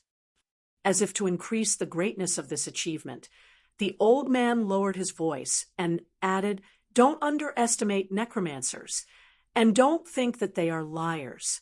Do you know the long night that shrouded the world thousands of years ago?" "Deviants?" Cora exclaimed. He. I know about deviants. Those living dead people are the masterpieces of necromancers. It is said that the long night was summoned by the Bloodstone Emperor, the son of the barbarian land, using necromancy. But such a powerful kingdom of necromancers was still almost destroyed by us. The old man said proudly, "Wow, that's really powerful." Danny began to flatter him again, but she was still skeptical. The barbarian land was a few continents and seas away from the Westeros. The deviants didn't go to the Easterners, but they went to the Westerners. Let's not talk about the reason. How did they get there? Did they take a shortcut through the Arctic Circle? The Westerners were connected to the barbarian land. This was too sci-fi. It was not fantasy at all. This was a fantasy world. We also destroyed the country of the descendants of Higher Cologne. The short old man continued. Forgive me for being ignorant, but why did they give it such a weird name like Higher Cologne? Danny asked curiously. They might as well call it Higher Brotherhood Country. Sigh, even as enemies, we Jujesni people have to admit the greatness of Higher Cologne. The old man sighed and asked, "Calixi, do you know the red sword of the hero?" Danny thought for a while before she remembered the fairy tale of the red sword. "You mean the light messenger?" Cora said in horror. 8,000 years ago, the long night came. The deviants brought the whole world into endless darkness and cold. The heavy snow almost wiped the 7 kingdoms off the map. At the moment when the survival of mankind was in danger, a hero appeared. He was Yazul Ahai. He held the red sword of the hero that was full of light and heat. He defeated the night and ice and brought light and warmth back to the world. That's it. The old man nodded and said emotionally, "Yazul Ahai is Higher Cologne." About the terminator of the long night, every race has the same story and a similar hero. But the names of the heroes are not the same. You people in the West call him Yazul Ahai. In the East, the descendants of Higher Cologne call him the hero Higher Cologne. The barbarians call him Etal. In the Nigerians, he is called Nephrin, and the shadow hunter Edric. Even though he died in the legendary era of heroes, the prophecy of his rebirth has been passed down in the East for 5,000 years. After the long summer, the stars will cry blood, and the cold darkness will cover the world. In this terrible moment, a warrior will pull out a burning sword from the fire. That sword is the light messenger, the red sword of the hero. The one who holds the sword is the reincarnation of Yazul Ahai, and he will drive away the darkness. For such a great hero, his descendants named their country Higher Cologne. It's not a big deal, the old man said proudly, but we Jujesni people destroyed the ancient Higher Cologne's descendants. Now there are only 3 fortress cities, Shamiliana, Kayakayanaya, and Bayasabad left. They are the last survivors of Higher Cologne's descendants. When I was young, I followed Jahada on the path of steel and waged a 3-year-long crusade against Kayakayanaya. I attacked the walls of Kayakayanaya twice. Now, Danny had a whole new level of respect for the centaurs next door. Compared to them, the Dothraki, who only knew how to steal the statues of other heroes, had nothing to boast about. 9 free trade cities, and not a single one was destroyed. That was too low. But this was just an appetizer. The glorious history of the Jujesni people continued. The Nigerians and Higher Cologne's descendants are just small countries in the east. The real overlord is the golden heaven of the barbarians. Golden heaven? Danny felt her teeth ache. That was a good name. Sigh, that's not an exaggeration. The old man waved his hand. He thought that Danny doubted the quality of the barbarians and thought that they were not worthy of the 4 words golden heaven. He explained with a serious expression, the golden heaven is the land of thousands of gods and kings, and its ruler is the only son of heaven. At that time, the Valeglia people were still herding sheep in the wild. The son of heaven was definitely the strongest overlord in the known world at that time. The scale of his army was unimaginable, and his wealth was comparable to the ancient Valeglia Empire at its peak. His palace was bigger than the king's landing of the Undulls, and the floor of his bedroom was also made of gold. "Sir, have you been to the king's landing?" Knight Yura asked in a muffled voice. The king's landing was the capital of the 7 kingdoms, but it was not as big as the palace of the barbarians. Fake Undulls, real ancestors. He was very unhappy. The old zebra man glanced at him and said calmly, "I still can't forget the stench of feces and rotten fish in the king's landing fisherman's square." Not simple. This old zebra man had actually been to the king's landing that was tens of thousands of miles away. Danny immediately pulled the topic back. Could it be that the brave Jujesni people had even destroyed the Golden Celestial Dynasty? That's not true. The old man shook his head and said helplessly and proudly, "For thousands of years, we've repeatedly plundered the northern border of the barbarians, but all we did was force the Son of Heaven to keep moving the capital to the south. There was once a young and brave lord in the barbarians, Son of Heaven Luobao. He worked hard to govern the country, reformed the court, and almost restored the barbarians to the glory of the Golden Celestial Dynasty. During his time, even the rebellious Jujesni people had no choice but to pay tribute and submit to him. Unfortunately, Emperor of Heaven Luobao thought that the Jujesni people were afraid of power and not virtue.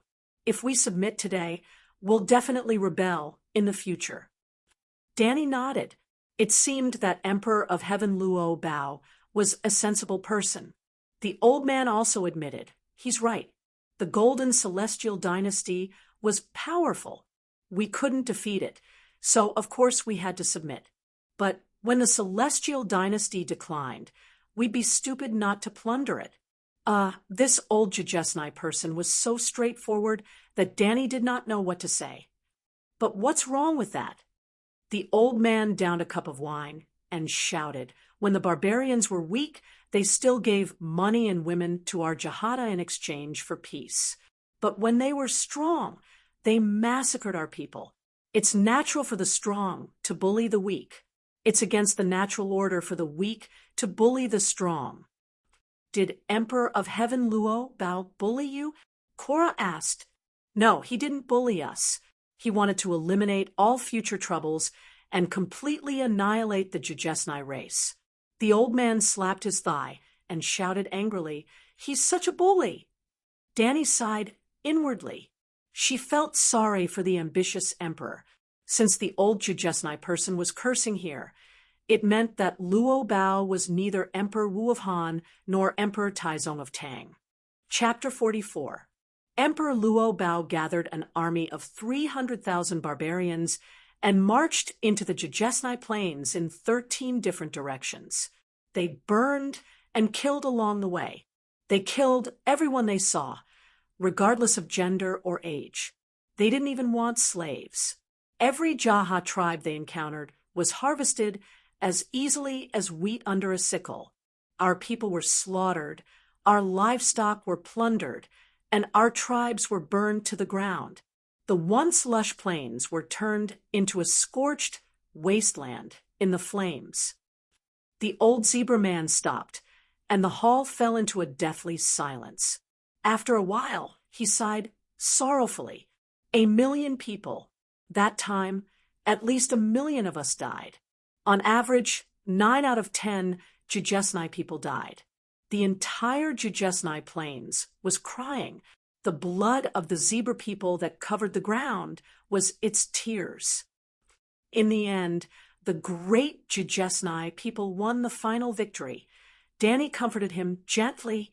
To be honest, although the barbarians were known as the Golden Heavenly Empire, the barbarians had nothing to do with the Heavenly Empire.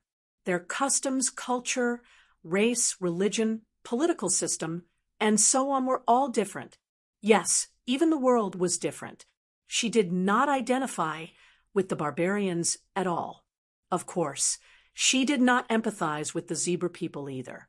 Comforting the old zebra man was just a courtesy that a host should show to a guest. Also, she felt that Emperor Luo Bao was a little rash and not very bright. Why did he lead the entire army into the Jujesnai plains? Was it to kill? His ultimate goal was to stop the nomads from invading from the root. He could have pulled in batches and split the zebra people's perfect Jahada political structure. He could have cultivated a group of naturalized zebra people to be his horse spies. As long as the Jujesnai people could not be united, the nomads, whose productivity was worse than the barbarians, would not be a threat. Killing people was useless. The plains were there. Grass grew on the ground. The grass fed the horses, and the horses fed the people. The more people there were, the more tribes there were. After the Xiongnu people died, there were still the Khitans. After the Khitans died, the Nuzamrin filled the gap left by them. After that, there were still the Mongols. It was an endless cycle. That time, we truly felt the threat of extinction. So, the Jujesnai people united like never before. All the tribes obeyed the great Zanya Jahada. The old man's voice became excited. The turning point of the story was about to come. Danny asked curiously, why did they only unite under Jahada when they were in such a desperate situation? More than 1 million clansmen have already died. Your reaction arc is really long, she complained in her heart. Cully, it's my fault for messing up the story. The old man waved his hand nonchalantly and lamented, we didn't have the Jahada system back then, like the Dothraki of today. The Jahas of each tribe did their own thing and fought with each other. Emperor Luo Bao also helped us. His merciless slaughter forced us to change our lax ethnic structure, and the first generation of Jahada came into being. Danny glanced at the horse people in the hall, who were listening attentively. She wanted to shout at them. Remember, this is the key point. Sigh. I'm afraid none of you would have guessed that the first Jahada, Zanya, was a female warrior. She was born to be a warrior and had the temperament of a leader. She unified more than 1,000 hostile tribes in the shortest time possible. Danny was pleasantly surprised. She did not expect the first Jahada to be a woman. This, idiots, not only do you have to underline the key points, but you also have to circle them with a red pen. When you go back, you have to write me a review of at least 800 words. Danny roared in her heart at her Ma Min underling. Amazing woman. She's really a role model for all the women in the world to learn from. Danny couldn't help but reveal part of her thoughts. Old Jujesnai didn't hear the wild ambition in her words. He only thought that she was sincerely praising his ancestor. His yellow, wrinkled, old face smiled like a ball of chrysanthemum under the light of the fire. Emperor Luo Bao is already the hegemon of the barren land that is hard to come by since the beginning of time, but Yajahada is more valiant and more resourceful than him. Faced with the situation of being surrounded by multiple enemies, she came up with a strategy of one scatter, one gather.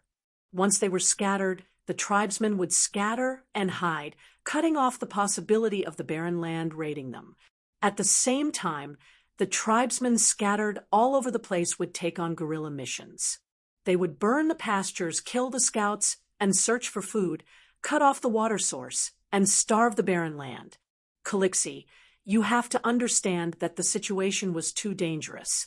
Even if all the tribes united as one, we wouldn't be able to defeat one of Emperor Luo Bao's 13 armies. Maybe we could win 1, 2, or 3, but even if our tribesmen were exhausted, we would never be able to wipe out all 13 armies. Danny nodded and said, "So you want the Barren Lands forces to scatter again?" Yes, the guerrilla forces from all over the place forced them to scatter their forces.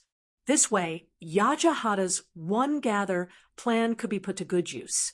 She gathered all the elite zebra warriors in one place. No matter how many armies the enemy came from, she would only focus on one army. She would defeat the enemy with an absolute advantage, and she would suffer almost no losses. After using this method to wipe out 3 armies, Emperor Luo Bao finally started to change his strategy. Not long after, the news of the 4th Army being harassed by the tribesmen reached the emperor's tent. It was exactly the same as the previous 3 times.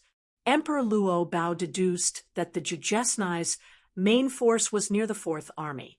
Hence, he led his royal guards and approached the 4th Army's encampment at top speed. They were practically rushing through the night. Emperor Luo Bao had no idea that this was Yaja's true objective. The barren land wanted to wipe out the Jujesnai, and Yajahata wanted to taste the sweetness of the wine of vengeance. She wanted to bury Luo Bao's empire. There were many natural traps in the Jujesnai wilderness. On the way to the 4th Army's encampment, there was a perfect place to set up an ambush.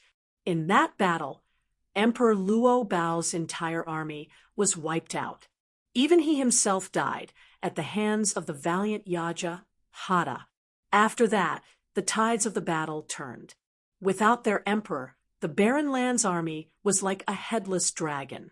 Every time the zebra cavalry carried Emperor Luo Bao's crowned head to the Barren Lands formation with their spears, they would lose their courage. Half of the army would collapse and flee before our cavalry could even charge. The other half of the army's formation was like an old grandmother's milk paper, slack and weak. After a single charge from the zebra cavalry, they would either run away in tears or throw down their weapons and beg to surrender.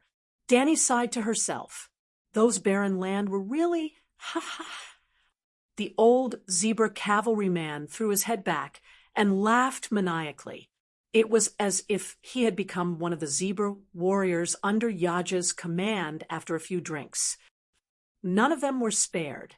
Those who knelt and surrendered, or those who ran away, were all hunted down by the zebra cavalry. The great wilderness was huge, and they weren't locals. Where could they run to? At first, they went deep into the Jujesnai plains and swore to kill every single herdsman. Now, the great wilderness thousands of miles away from the barren land became a graveyard for the 300,000-strong army. Killing the invading barren land was not the end. It was a new beginning. Yajahata led a few thousand zebra cavalrymen to and fro the barren land. Nobody could stop them from breaking through the city. The barren land had no soldiers left. After a few years, the barren land repaid the blood debt of Luo Bao's massacre of 1 million Jujesnai people by tenfold. The Rashi family's Crimson Dynasty also came to an end. Yajahata, who was gradually exhausted from the killing and plundering, brought countless slaves and treasures back to the Great Plains. From then on, only the Jujesnai people robbed others. No other race dared to invade the Great Plains. Sir Yora pursed his lips. The entire barren land had less than 10 million people. How were they going to kill 10 times that number? Danny said directly to the centaurs, "You must remember the glorious deeds of Jujesnai and Yajahata." This was no longer a matter of highlighting the main points and circling them in red. It had to be singled out as a title and written in a magnificent chapter. It would be best if all the centaurs had the misconception that Danny Khaleesi equals Yajahata. Hada. Unfortunately, she had thought of this too early. The old Jajesnai man continued, "Our Jahada has a treasure that has been passed down from generation to generation. That is a wine cup that Yajahada had people remove the muscles on Luobao's head and decorate it with gold. If Khaleesi can visit the Jajesnai plains one day, I believe Yajahada will definitely use it to entertain you. Thank you very much. Thank you for telling me this in advance. I will definitely not visit your place in the future." Oh, I remember now. Yora suddenly had a look of realization. He looked at the old zebra man with a questioning gaze. "A few days ago, I met an Asian mother and son at the dock. Their ship was about to leave the harbor, but the little boy was lying on the side of the ship, clamoring to go down and watch the fire warlock's acrobatic performance. The mother used a low voice to threaten him and said, 'If you don't listen to me, I will send you to the zebra face after dark tonight.' When the child heard this, he immediately kept quiet out of fear. His little face turned pale, and he didn't dare to make a fuss anymore. Is that zebra face Yaja, Hada, the ancestor of Yaja, Hada's family? Or do they have the same name?" "Ha ha ha." The old Jajesnai man laughed proudly and said, "That mother and son must be barbarians wearing silk robes, right?" Yora shook his head and said, "I have always lived in the Western continent and can't tell the Asians apart. However, their clothing is indeed different from ours. It is very unique and has a very aristocratic temperament. They must be merchants from the Golden Dynasty. After thousands of years, Yajahada is still remembered by the barbarians. The mothers whisper her name and use those distorted horror stories to scare the naughty children. Zebraface Yaja is just one of the names. There is also cruel Yaja, brain-eating Yaja, Devil's Bride Yaja. Because she has never given birth in her life, they also call her infertile Yaja." The old man's attitude was casual, and he wasn't angry at all about those names. Danny even saw the hidden pride in his eyes. Just by listening to those names, any man would probably not be able to get hard in the face of infertile Yaja. If that was the case, she couldn't get pregnant, even if she wanted to. Danny didn't want to be called infertile Danny, cruel Danny, zebra. Oh, it should be horse-faced Danny. This also had to be highlighted. However, it wasn't the horse people who did it. It was Danny who reminded herself and took it as a warning. She must create a historian profession in the future. Things like the world's most beautiful woman, the unattainable flower of the world's men, the loyal saintess, the wise as the sun, beautiful as the moon Danny, the merciful saintess, the mother of the free people, the torchbearer of the light of civilization, and so on could all be part of her titles. Cough, cough, the kind with a title of a few hundred words. Oh, right, the perfect old man and the emperor of all ages could also be borrowed. Thinking of this, Danny couldn't help but have a strange smile on her face. Yaja was still not as good as her after all. Even if she was called Zebra Face, she was still not as thick-skinned as her. Chapter 45. After that, old Jajesnai boasted to Danny about how his ancestor, Jahada, destroyed the Jeguin kingdom. Danny was stunned. Even the giant kingdom was destroyed by you guys. This is going against the heavens, especially when the zebra people told her that the Jeguin giants were 7 to 8 meters tall. I heard from the scholar that there may be giants north of the Great Wall, but their tallest is no more than 4 meters tall. Kor was no longer calm. You are snow giants, and the Jeguin giants are stone giants. Just like you and me, we are both humans but of different races. You are almost half a body taller than me. Old Jajesnai's words were still so wise that Cora and Danny were convinced. When Danny asked in a respectful tone if they had captured any giants, the old man said there are only 3 in total, and none of them can reproduce. Even if the giants surrendered, they would have died of old age after 1,000 years. 3, 3. Sir, what did you just say? Destroy the Jeguin giant kingdom. Danny's expression must have been very interesting. After boasting about the deeds of a few outstanding Jahada, Danny felt that she had more or less figured out the social system of the zebra people, so she asked about their religion. We believe in the Moon Singer Church. The old man's first sentence shocked her. The Moon Singer was the Moon Singer, and the witch Millie's song of childbirth was learned from the Moon Singer. More importantly, Danny knew that the Moon Singer had a very high status in the Western continent. I heard that the founding of Bravos came from the Moon Singer's prophecy, she asked. That's right. When Valeglia controlled the world, countless races were enslaved. The Jujesni Plains were also under the Dragon King's influence. The Dragon King is much scarier than the Barbarian Prince. They have dragons. After saying that, he widened his eyes and stared at the 3 dragons beside Danny's table for a long time. Sigh, that's not right. I hate slavery the most. Under the 7 gods, we should all be equal. Danny did not seem to notice and began to package herself as a believer of the 7 gods. Old Jujesni neither agreed nor disagreed, but his face did soften considerably. He said, those Valeglia people are simply crazy. They insist on mining under the 14 volcanoes. Those are active volcanoes that emit thick smoke and flow red lava. Every slave who enters the mines can't even live for more than a month. Therefore, slave ships from all over the world headed to Valeglia, like carps crossing the river in an endless stream. About 800 years ago, there was a slave rebellion in the Summer Sea. After the rebellion succeeded, the slaves became even more desperate. Everyone knew that no one could escape from the Megalosaurus. Fortunately, one of the ships had a group of Jujesni female slaves.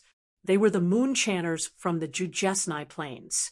Through the prophecy, they found a place that could be used as a refuge for the slaves. Behind the pinewood-covered hills and reefs, there was a lagoon. It was foggy all year round and could block the Dragon King's eyes as he flew overhead. So the fleet took a detour to the north, heading towards the extreme northwest of Ursos, where Bravos was. The prophecy of the moon chanters came true, and the people of Bravos built the most magnificent temple in their honor as a token of their gratitude. I see. The moon chanters' achievements are worthy of that temple. Well, I've been to Bravos before. At this time, Danny turned her attention to another aspect and casually praised him. She then asked, Sir, do you know what the Valeglia people dig in the volcanoes? Red gold, gold, silver, and other minerals. Those Valeglia people were so greedy that they dug through hell. It was also retribution. The poisonous smoke and fire from hell destroyed all of Valeglia. Danny was a little disappointed. She thought it was some kind of magic material, but it turned out that it was just gold. She had to give up on the useless thought and return to the original topic. What role do the moon chanters play in your tribe? The old man said, prayer, healing, judgment, and anything else outside of battle. Because of the moon chanters' beliefs, we never kill our own people. Well, that should be the main point. We Dothraki should really learn from our predecessors, she said to the centaur. There weren't many people like Danny who were both noble and good at being the butt of jokes. The old zebra man had never met someone like her in his life. It wasn't until the moon was setting in the west and most of the night had passed that he smacked his lips and stopped boasting and bragging. The next morning, Danny asked Dago to give the old man a date red foal as a gift. The foal was born in the city of White Cloud. It was only 2 months old, but it had managed to cross 1,000 miles of the red wasteland, which showed how talented it was. In the next few days, Danny received dozens of visitors. She found that in addition to receiving gifts, she also learned a lot. The different races of the world of ice and fire, the unique handicrafts of each city, the rich and colorful products of the world, people of all kinds of personalities, Well, they were called weirdos. For example, there was a widow Queers who cried as she offered her husband's dried corpse. It was covered with a layer of silver leaves. It was said that such a corpse was extremely powerful, especially because the deceased was a wizard, so it was even more effective. Rejecting someone's gift was far more rude than complaining in one's heart. So Danny could only keep a stiff face and put the specially treated corpse into her treasure trove. After that, the great merchant Zero pulled her to a secluded place and discussed the purchase of the corpse with her. When Danny asked him about it out of curiosity, he told her without hesitation that the dead body of a wizard was far more magical than the lifeblood of a dwarf. Through special blood witchcraft, a wizard could transfer the magical power of the dead body to other places. For example, his own lifeblood. The fat merchant told her sadly that he had started from scratch. He had paid a great price to become the 13th magnate from a penniless waiter. He had a healthy body, strong physique, young and handsome face. When he had no money, he drooled at the sight of good food, but he could not afford it. Now that he had money, his teeth were not good, and he could not eat the delicacies in front of him. Cough, cough. Merchant Queer's kidneys were not working. His slug-like lifeblood needed the support of magical power. This is actually good for you too. Seeing Danny's hesitation, he winked at her and said, "You know that I've always been madly in love with you. Marrying me is also the best choice for you. I have a healthy body, so the best choice will only become the best choice." All right, now Danny understood. He was not winking at her. He was flirting with her. She was instantly disgusted. "I'm not interested in that wizard's corpse, but that poor widow." Danny hesitated. That's her husband after all. If she regrets it or suddenly misses her husband and comes back to me to ask for him, the corpse, what should I do? That won't happen. A gift given is like spilled water. You can't take it back. His fat head that was like a boiled egg shook left and right. Besides, you're the great mother of dragons, the queen of the 7 kingdoms, Queer's most distinguished guest, and the lover that I've been chasing. Why should I be afraid of an ordinary woman? I don't like to use my power to oppress others. Danny said calmly. This guy was treating her like a child. Then just tell her that I love you and I want to marry you. My thing is not working, and I need the support of her husband's magical power. This way, you can make the best use of it. She should feel honored that she helped you. After all, this was the reason why she gave you the mummy in the first place. Zero was shameless. Treating that thing of his was considered helping her. Danny wanted to slap him. No, one slap was not enough. She had to kick him 10 more times and let Blackie, Little White, and the others burn him to ashes with their dragon flames. "How much can you pay?" she asked. Zero looked like they were on the same side. He said, "According to the market price, about 200 radiance coins. I'll give you 100. How about that? We're all friends. Talking about money will hurt our relationship." Danny paused. When his fat face lit up, she said, "Let our housekeeper talk about it." Only Yora had the ability to take care of this. She secretly told him that he had to make a fortune out of that guy. Ever since she rejected Zero's proposal many times, she had never eaten stir-fried peacock tongue again.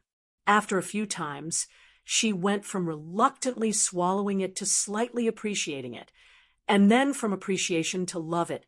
She had finally developed a luxurious hobby, but he had suddenly cut it off.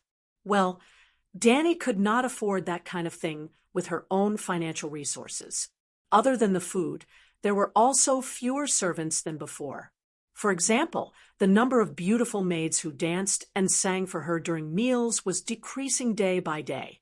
At first, there were 24, but now there were only 4 left. It was actually very easy to conquer a woman who had never experienced prosperity. As long as you had money, you could use money to let her live like a princess for a while, and then make her understand that this kind of life could only continue if she was with him.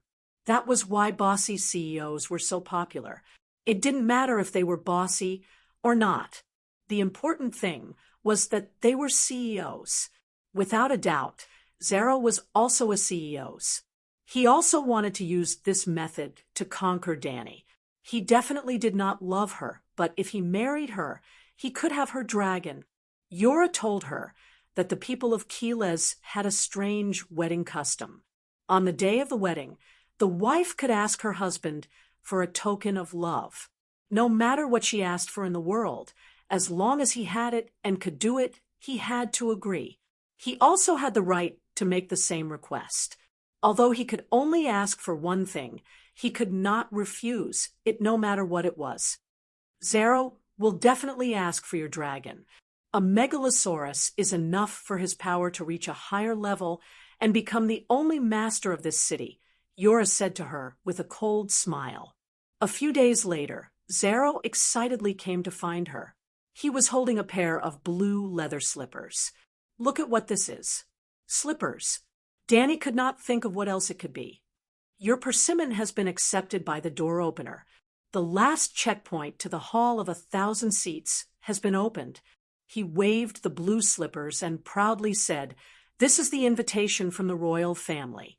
Giving blue slippers is their tradition. Tomorrow, you can wear them to meet the royal family. The Temple of Memory represented the clergy of Keles. The keeper of the register was the administrative official. The door opener was the minister of the inner palace.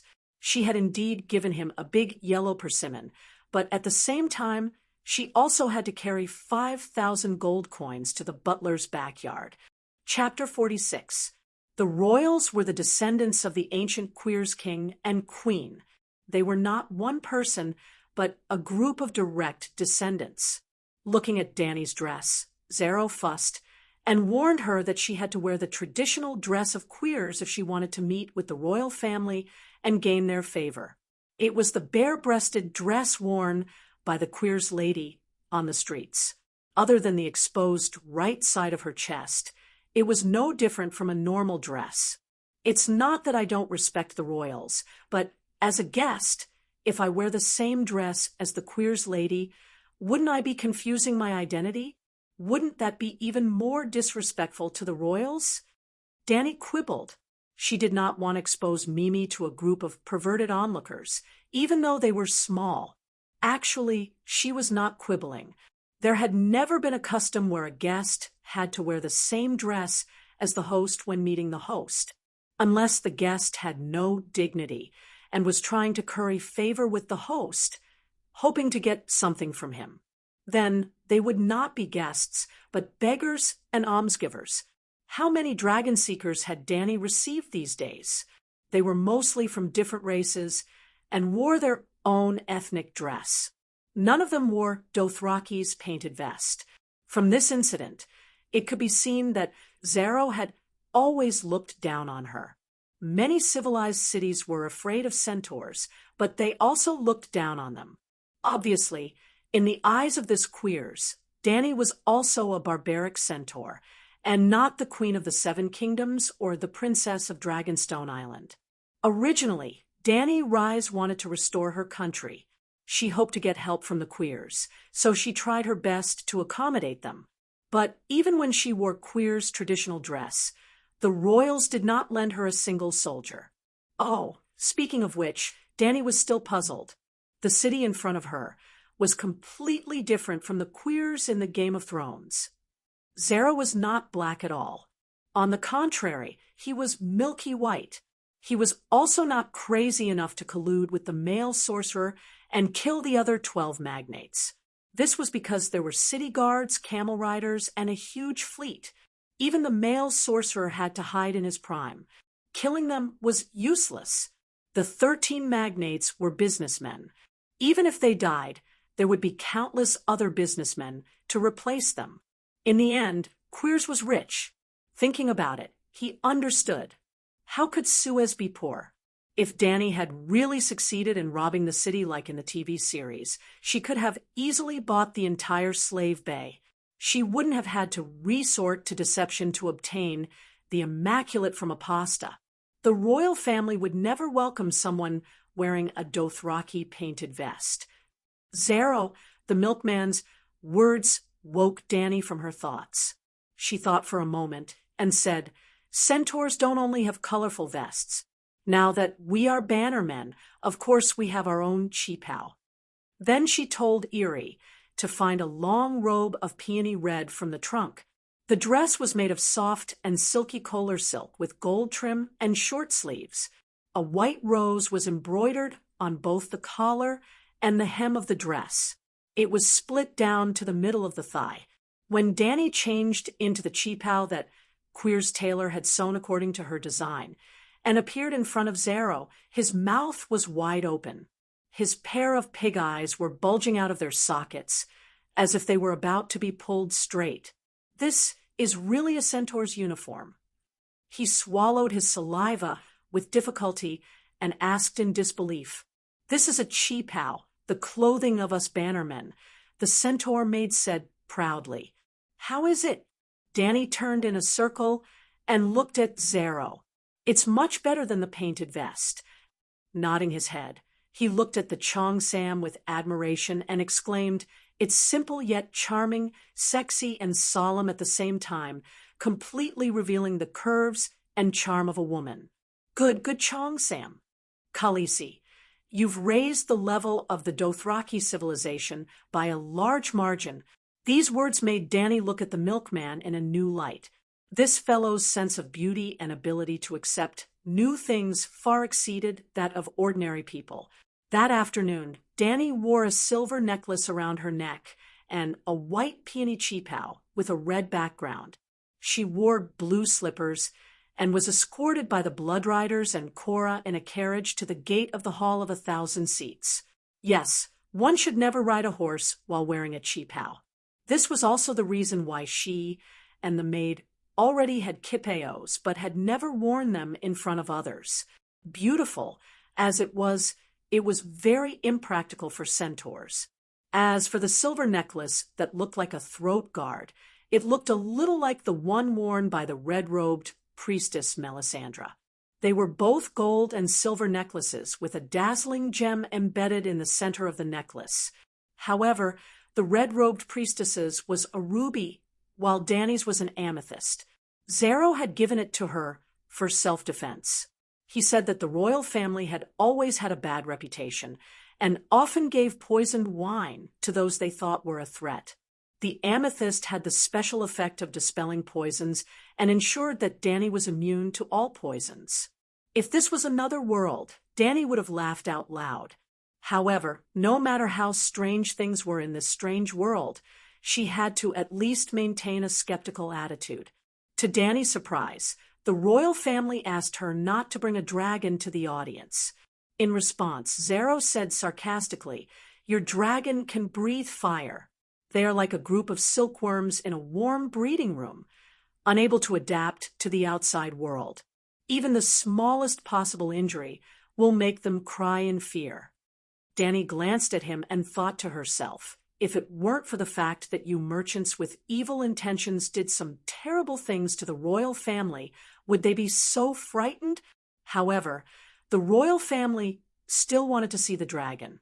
She took the Blood Alliance guards and the dragon and followed a round black eunuch through the palace gate. They entered the martial arts field on the side of the main hall from the left corridor. Usually, the royal family would stand on the steeple tower in front of them to watch the soldiers practice martial arts. At this time, the square paved with colorful cobblestones was empty. However, on the balcony of the top floor of the tower, there was a group of people standing there. Mother of dragons, you can remove the shackles of the true dragon and fly freely in the 1,000 throne hall. The old eunuch's eyes narrowed into a pair of crescent moons as he smiled. Danny sighed. When you are under someone else's roof, you will always do things that make you unhappy. She removed the iron hoops around the necks of the 3 dragons one by one. She said to Blackie in her heart, "Others are treating us like pets for people to admire. Take the 2 brothers and fly around the city. Remember, you have to avoid humans. Don't land on the ground before I call for you." His Blackie jumped. It wanted to jump into the sky, without gliding like before. However, when it exerted its strength, its left leg gave way, and it staggered and fell onto the cobblestone ground. "Ha ha ha, Blackie, you've eaten too much these days. You're fat all over." Danny laughed heartlessly. They had been in Queers for more than half a month, and the 3 dragons had never flown before. Every day, they were provided with an unlimited supply of fresh meat. Everyone could see that their bodies had gotten fatter. They even looked a little chubby and cute. However, they were dragons after all. Dragons were born to the vast sky. Soon, the 3 dragons ran a dozen steps on the ground, jumped, and glided into the air. They then flew around the square a few times and gradually climbed to a height of more than 1,000 meters. The old eunuch put his right hand in front of his forehead. He watched the 3 dragons turn into a black dot and disappear. Only then did he smack his lips. His expression was gluttonous, but he still wanted more. He said, "True dragons, that's true dragons. Calixie, can't you let them fly a few more rounds?" "They can't hear me even if I open my mouth and shout." Danny shrugged helplessly. "All right." Then he brought Danny and the others back to the main hall on the high platform. They climbed up the 99 stone steps and stood in front of the door for a full half an hour. The hardwood door with gold nails, wider than the city gate, creaked open with a heavy historical aura. A white fatty, wearing a loose silk shirt with colorful stripes, walked out slowly. He glanced at Danny and the others indifferently. He spoke to Danny in the ancient Valeglia language with the Queers dialect. "The royal family is already waiting for you. Calixie, please leave your subordinates outside the door." The fatty's tone was calm, without a trace of personal emotion. He was like a robot delivering messages. However, the cadence of his voice was very pleasant to the ears. Danny nodded to Cora and the Blood Alliance guards and followed the milk fatty into the main hall of the palace. The hall was 1,000 square meters, about 30 meters x 40 meters square. There were windows on all 4 walls, and the lighting design was good. Danny saw the Queers people in luxurious clothes on the other side of the hall as soon as she entered. Starting from the middle of the hall, there was a marble staircase that went up gradually. There was a high stone platform between the circular ceiling and the staircase. There were 24 huge wooden chairs placed in an arc on the platform. Not only were the chairs huge, but the carvings were also strange. The gold-plated surface was bright and brilliant. The armrests and backs of the chairs were inlaid with amber, agate, jade, and emerald. Every chair was different, like competing flowers. Every chair was occupied by a Queers royal family member with milky white skin. They were dressed in gorgeous Queers robes. There were old and young, strong and muscular men, weak and sick men, and some were staring at Danny with bright eyes. There were even more people whose eyes were drifting, completely absent-minded, as if they had achieved their goal today by seeing the dragon. "I am Targaryen, born of the storm, the legal heir of the 7 kingdoms. Danny, rise." Danny introduced herself to them naturally and gracefully and bowed with her hands on her chest and knees.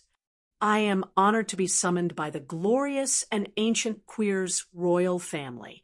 After a moment of silence, a middle-aged man on the left said, "Mother of Dragons, your Cheongsam is very eye-catching."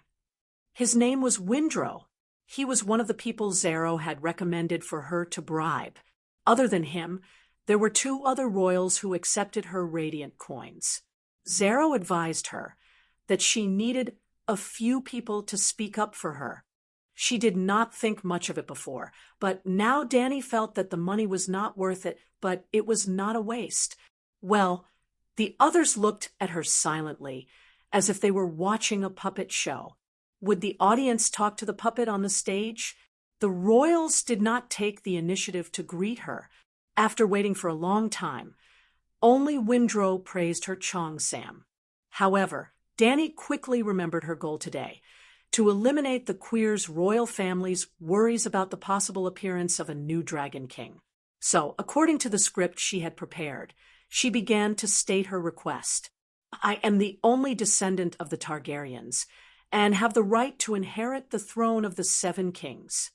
The people of the Seven Kingdoms are secretly sewing the true dragon flag at home, waiting for me to return. The governor of trade in Pentos, the Sea King of Bravos, they all support me in restoring the kingdom. She was like a naive young girl who loved to fantasize, blabbering about her yearning for her hometown in the Westeros, her optimism about regaining the throne, and her expectations for the nobles and kind people of the Seven Kingdoms. Chapter 47. A few days ago, Danny went to the Memory Temple to read the history of quills. From the thick parchment book, she obtained 3 important pieces of information. First, a map of the world with quills at the center. Second, her speculation about White Cloud City was confirmed. Before Valeglia was destroyed, Slavers Bay had the Valeglia Avenue that connected all the major cities of Valeglia. Valeglia Avenue was a stone road made of magma and magma. It was wider and sturdier than modern highways. It connected almost all the cities to the Norn River Basin in the Western continent. If you want to be rich, you have to build a road first. There was no safer and faster road than Valeglia Avenue. At that time, merchants mostly took routes like Far East Jade, Sea Quills, White Cloud City Slavers, Bay, Valeglia Avenue all over the world. That was why White Cloud City was such a desert miracle. Danny guessed one thing wrong. The dried riverbed she saw was not natural, but a man-made river.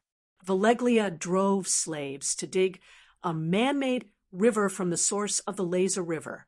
It was nearly 1,000 kilometers long, passing through 2 white cities and ending at the third. 300 years ago, Valeglia was destroyed in the Great Cataclysm. The entire land of Long Summer was shrouded in a strange curse. Valeglia Avenue from Slavers Bay to Valentes became a demonic avenue that everyone feared. Thus, the 1,000-year Silk Road between the East and the West came to an end. Merchants could only use ships to avoid the road from Valentes to Quills. White cities lost their value. The river that required large amounts of manpower every few years gradually dried up. In less than 100 years, white cities, which had been weakened to the extreme, were destroyed by passing horse people. Oh, back to the topic. The third piece of information Danny obtained from the Memory Temple had something to do with Valeglia. The Dragon King of Valeglia had captured slaves all the way to the Jujesni Plains in the Far East. How could he let go of Quills? On the day when the Megalosaurus arrived at the city, the ancient royal family of Quills perished, leaving behind a princess who became the wife of a Dragon King of Valeglia. The 2 of them were the ancestors of the royal family in front of Danny. Danny guessed that the royal family must have coveted her Megalosaurus, but were also extremely afraid of it. As the mother of dragons, she had the ability to become the next ancestor of the Kill's royal family, just like what the Dragon King had done in the past.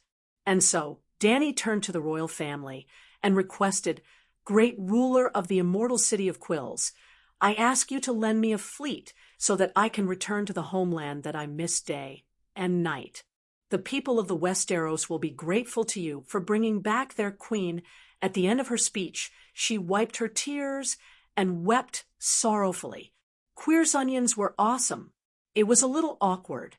In such a large hall, her soft sobs actually produced echoes. It was too empty and too quiet. No one gave her a response. Woo! Perhaps the royal family also felt that the silence was too awkward. Sobbing sounds came from the platform.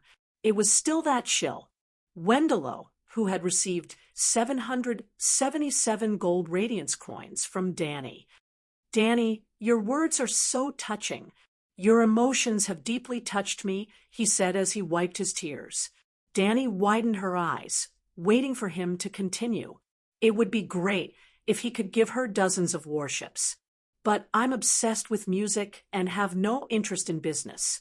I'm not like the 13 magnates, who all have huge fleets. Although I'm as rich as a country, I don't have the big ships you need. Danny's heart sank. You bastard. You said you're as rich as a country, but you're still so stingy. Calixi, your attire, your etiquette, and the way you speak have moved me. Another member of the royal family who accepted the bribe, known as Iging the Elegant, declined politely with a sobbing tone, I'm a member of the royal family, but I'm also a poet. I'm willing to compose a poem about what happened to you.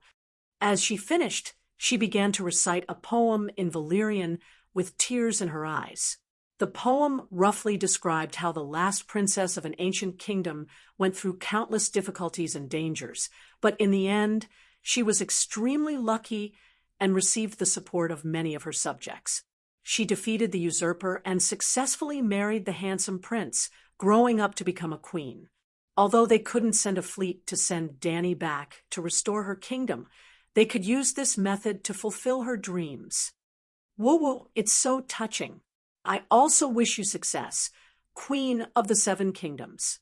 Many people spoke for the first time, they rejected her. Some copied Iging and the others and rejected her tactfully. Some remained silent and rejected her silently.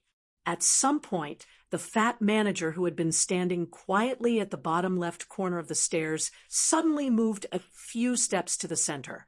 He didn't disturb the royal family members on the 5-meter-tall platform, but he also happened to attract Danny's attention. Danny caught a glimpse of him gesturing discreetly to her that the day's petition was over. What? It's over? Even if they didn't give her a few warships, they should at least give her something in return, right?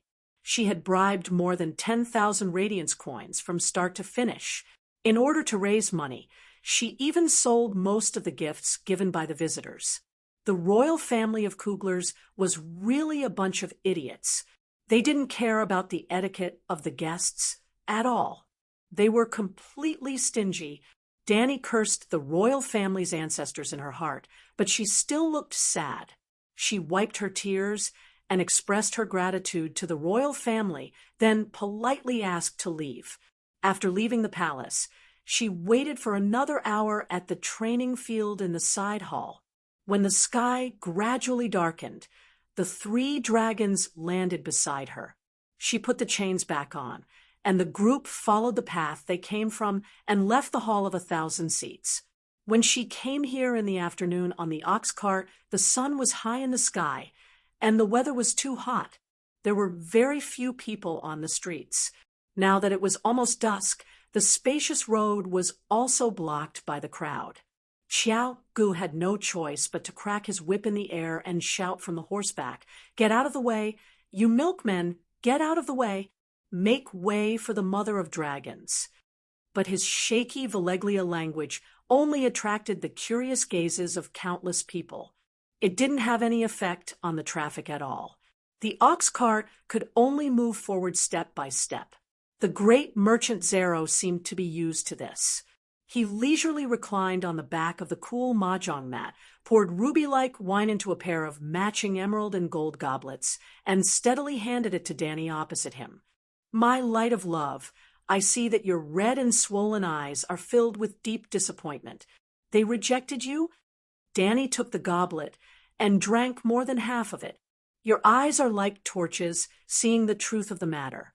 Yes, the royal family rejected me mercilessly. Or rather, they didn't even want to help me.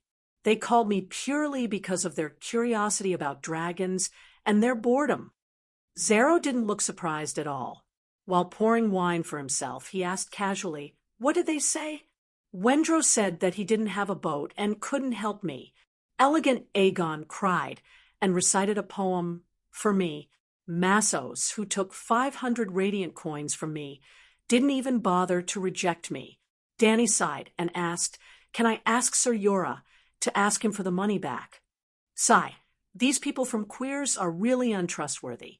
People without trust can't survive in the business world. Queers is the largest trading capital, so the royal family's power is getting lower and lower, and their reputation is getting worse and worse.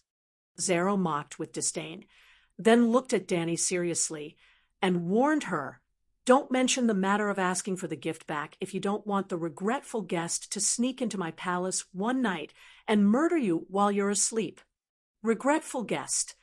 Dany nodded and didn't mention the matter of asking Massos for the money, other than the fact that the people of Queers shed tears as a sign of civilization. They also had another characteristic. They were polite. When the assassins of Queers killed, they would also politely say, "I'm sorry," to the victims.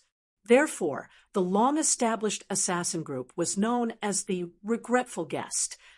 Well, self-righteous politeness. The encounter in the Hall of 1,000 Seats this afternoon didn't make Dany think that the people of Queers were polite. "Oh, my love, don't be too sad. You're not the only one who suffered today." Zero spread his arms wide and rested them on the back of the soft couch. The wine cup hooked between two fingers on his right hand swayed gently. There's a saying in Queers that it's harder to get money from the royal family than to milk Pharos' stone cows. You know Pharos? It's an island in the Jade Sea. The people there worship stone cows. Isn't it strange? If you're willing to marry me, my luxurious yacht can take you there to see the local scenery. In fact, my caravans are all over the Jade Sea. You can go anywhere you want. We can travel to the Barren Lands and look for the city of dreams that poets speak of. We can go to the Jajesni Plains and drink the wine of wisdom with the heads of the dead. I want to sail to the Westeros and drink the wine of vengeance with the heads of usurpers. Why don't you come with me to the King's Landing? The scenery of the Sunset Continent is more beautiful and mysterious than the Jade Sea. Dany blinked at him and smiled. Other than the shocking Great Wall beyond the Great Wall, I've heard that there are deviant ghosts in the far north. Do you know about deviant ghosts? They're terrifying monsters that can bring eternal night to the world. They're much more interesting than those stone cows. Let the deviant ghosts come. Eternal night isn't as disappointing as being rejected by you again. The fatty wiped his face and squeezed out a few more tears. As expected, every person of Queers could cry under any circumstances. I've told you many times, I'm a merchant. All merchants are pacifists. War is the killer of stable trade. We may expect others to fight, but we never participate in it ourselves. Also, I don't understand what's so good about that iron chair in the King's Landing. I've heard that it was forged by your ancestors using thousands of swords. It's cold, hard, and sharp. It's a metal monster. Aren't you afraid of those jagged spikes cutting into your toned buttocks? The merchant rejected Dany once again. Boom. On the street outside the carriage, countless citizens suddenly shouted together. The loud sound waves seemed to be about to overturn the carriage that Dany was sitting on. Creak. The carriage came to a sudden stop. What happened? Dany asked loudly through the curtain. Chapter 48.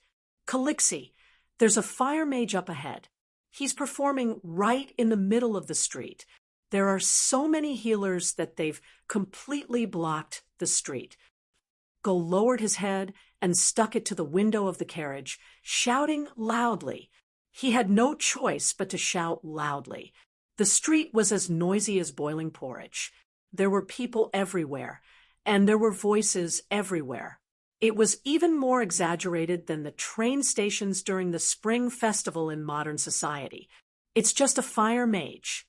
You can see those guys on the streets and in the taverns at the docks every day.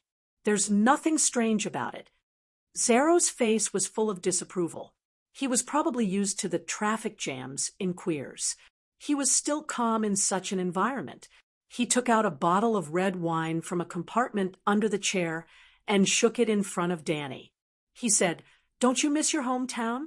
This is the best golden wine from Qingting Island. Let's have another drink." "No, fire mages aren't that common in the Western continent. I'll go out and take a look." Danny shook her head.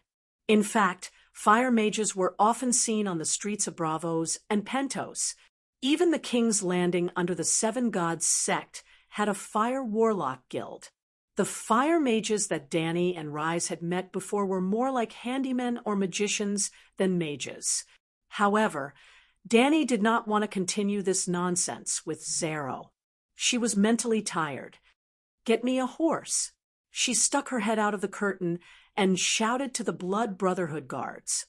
"Calixi, your cheapao isn't suitable for riding," Yora said as he took a few steps forward. There were 3 Blood Brotherhood guards. One was on the left, one was on the right, and one was leading the way. Sir Yora was guarding the back. He and Chui Luo were guarding the dragon cage on the carriage behind them. "Sai, this is troublesome." Danny looked around and realized that she was not tall enough to see through the dense crowd. Suddenly, she had an idea. She smiled. "I'll stand on the back of the bull. Go support me from the side." This carriage was one of the gifts that Zero had given Danny. The body of the carriage was made of ebony and gold. The bulls pulling the carriage were also divine bulls that were 1 in 1,000. One was as white as ivory, while the other was as black as jade. They were very handsome and very docile. The horns were inlaid with jewels. As she spoke, she jumped off the ox cart and squeezed to the side of the white ox pulling the cart. Like an agile monkey, she lightly stood on the broad back of the ox and did not need Aji's support at all. It was fine if she didn't look, but with just a glance, Danny was shocked. The fire mage was a short man wearing a tight red robe. His face was dark and thin, and his body was like a monkey. At this moment, he was also like the most magical devil monkey. With a wave of his hand, he summoned a burning staircase 2 meters above the ground. He jumped and landed on the swaying red fire stairs. He didn't fall. Danny didn't see any hidden support. In fact, this was just the beginning. He stood on the empty fire stairs and waved his hands. Orange-red fire stairs appeared in an orderly manner, extending all the way to the high lattice-like ceiling. Then he climbed up the fire stairs like an agile monkey. Every time he stepped on a fire staircase, the staircase disappeared behind his feet, leaving only a wisp of silver smoke. As he climbed higher and higher, he reached the height of 4 floors.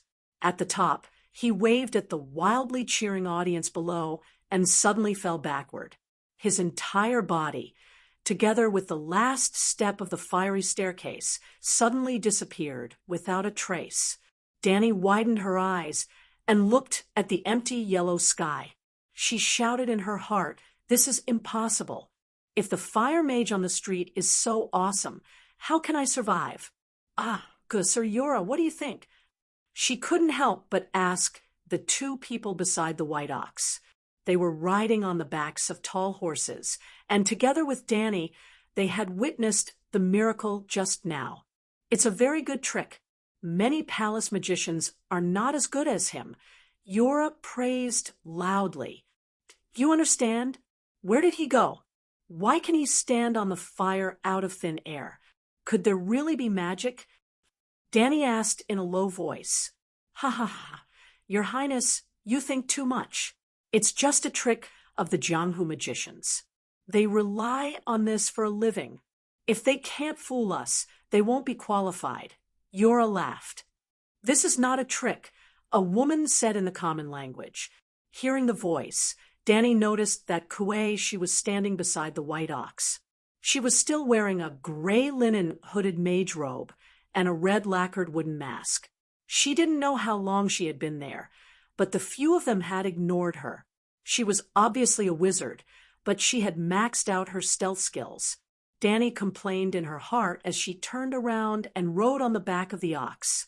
She smiled and greeted, "Master Mage, long time no see. How have you been?" After greeting, she hurriedly asked, "Do you know the trick of the magic just now? Or is that really magic? But how is that possible? If it was half a year ago, I would agree with you even without seeing it with my own eyes. But it's different now, Danny Rise. You have brought back the power of magic to this world." Kueishi's eyes reflected a watery luster behind the mask. Danny blinked her eyes hard, but she couldn't see the color of her eyes. "Isn't that too exaggerated? If I had that kind of ability, I wouldn't know nothing about magic." She laughed. Kueishi pointed at the fire mage, who had appeared out of nowhere in the crowd, and said seriously, "I know him. Half a year ago, at the same place, he couldn't even use the dragon crystal to start a fire. He could only rely on gunpowder and wildfire to fool ignorant fools. Daenerys, take a closer look. That fatty queers in the colorful robe is a priest of the memory shrine. That girl in the felt hat behind him. Take a look." Danny looked in the direction where Kueishi was pointing.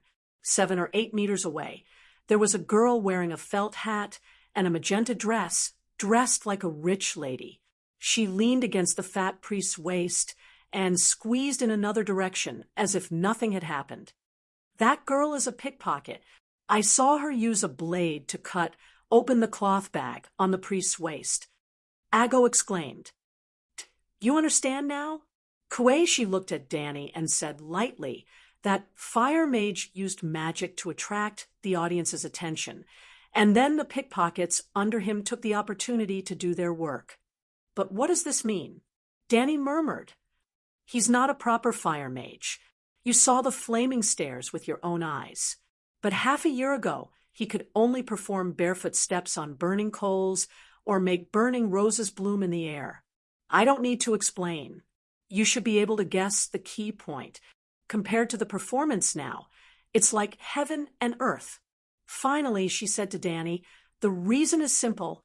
The tide of magic is surging, and his own magic power is increasing. The power of every occultist in this world is increasing rapidly. You don't want to teach me magic. What's the use of telling me this?" Danny said noncommittally. Even if the dragon brought magic to this world, she didn't even know the most basic incantation. After listening to Kueishi's words today, she even gave up the idea of going to Asha to study. If she really went to the wizard city, would she learn witchcraft from the wizards, or would the wizards develop witchcraft from her body? "I want to warn you, Danny Targaryen."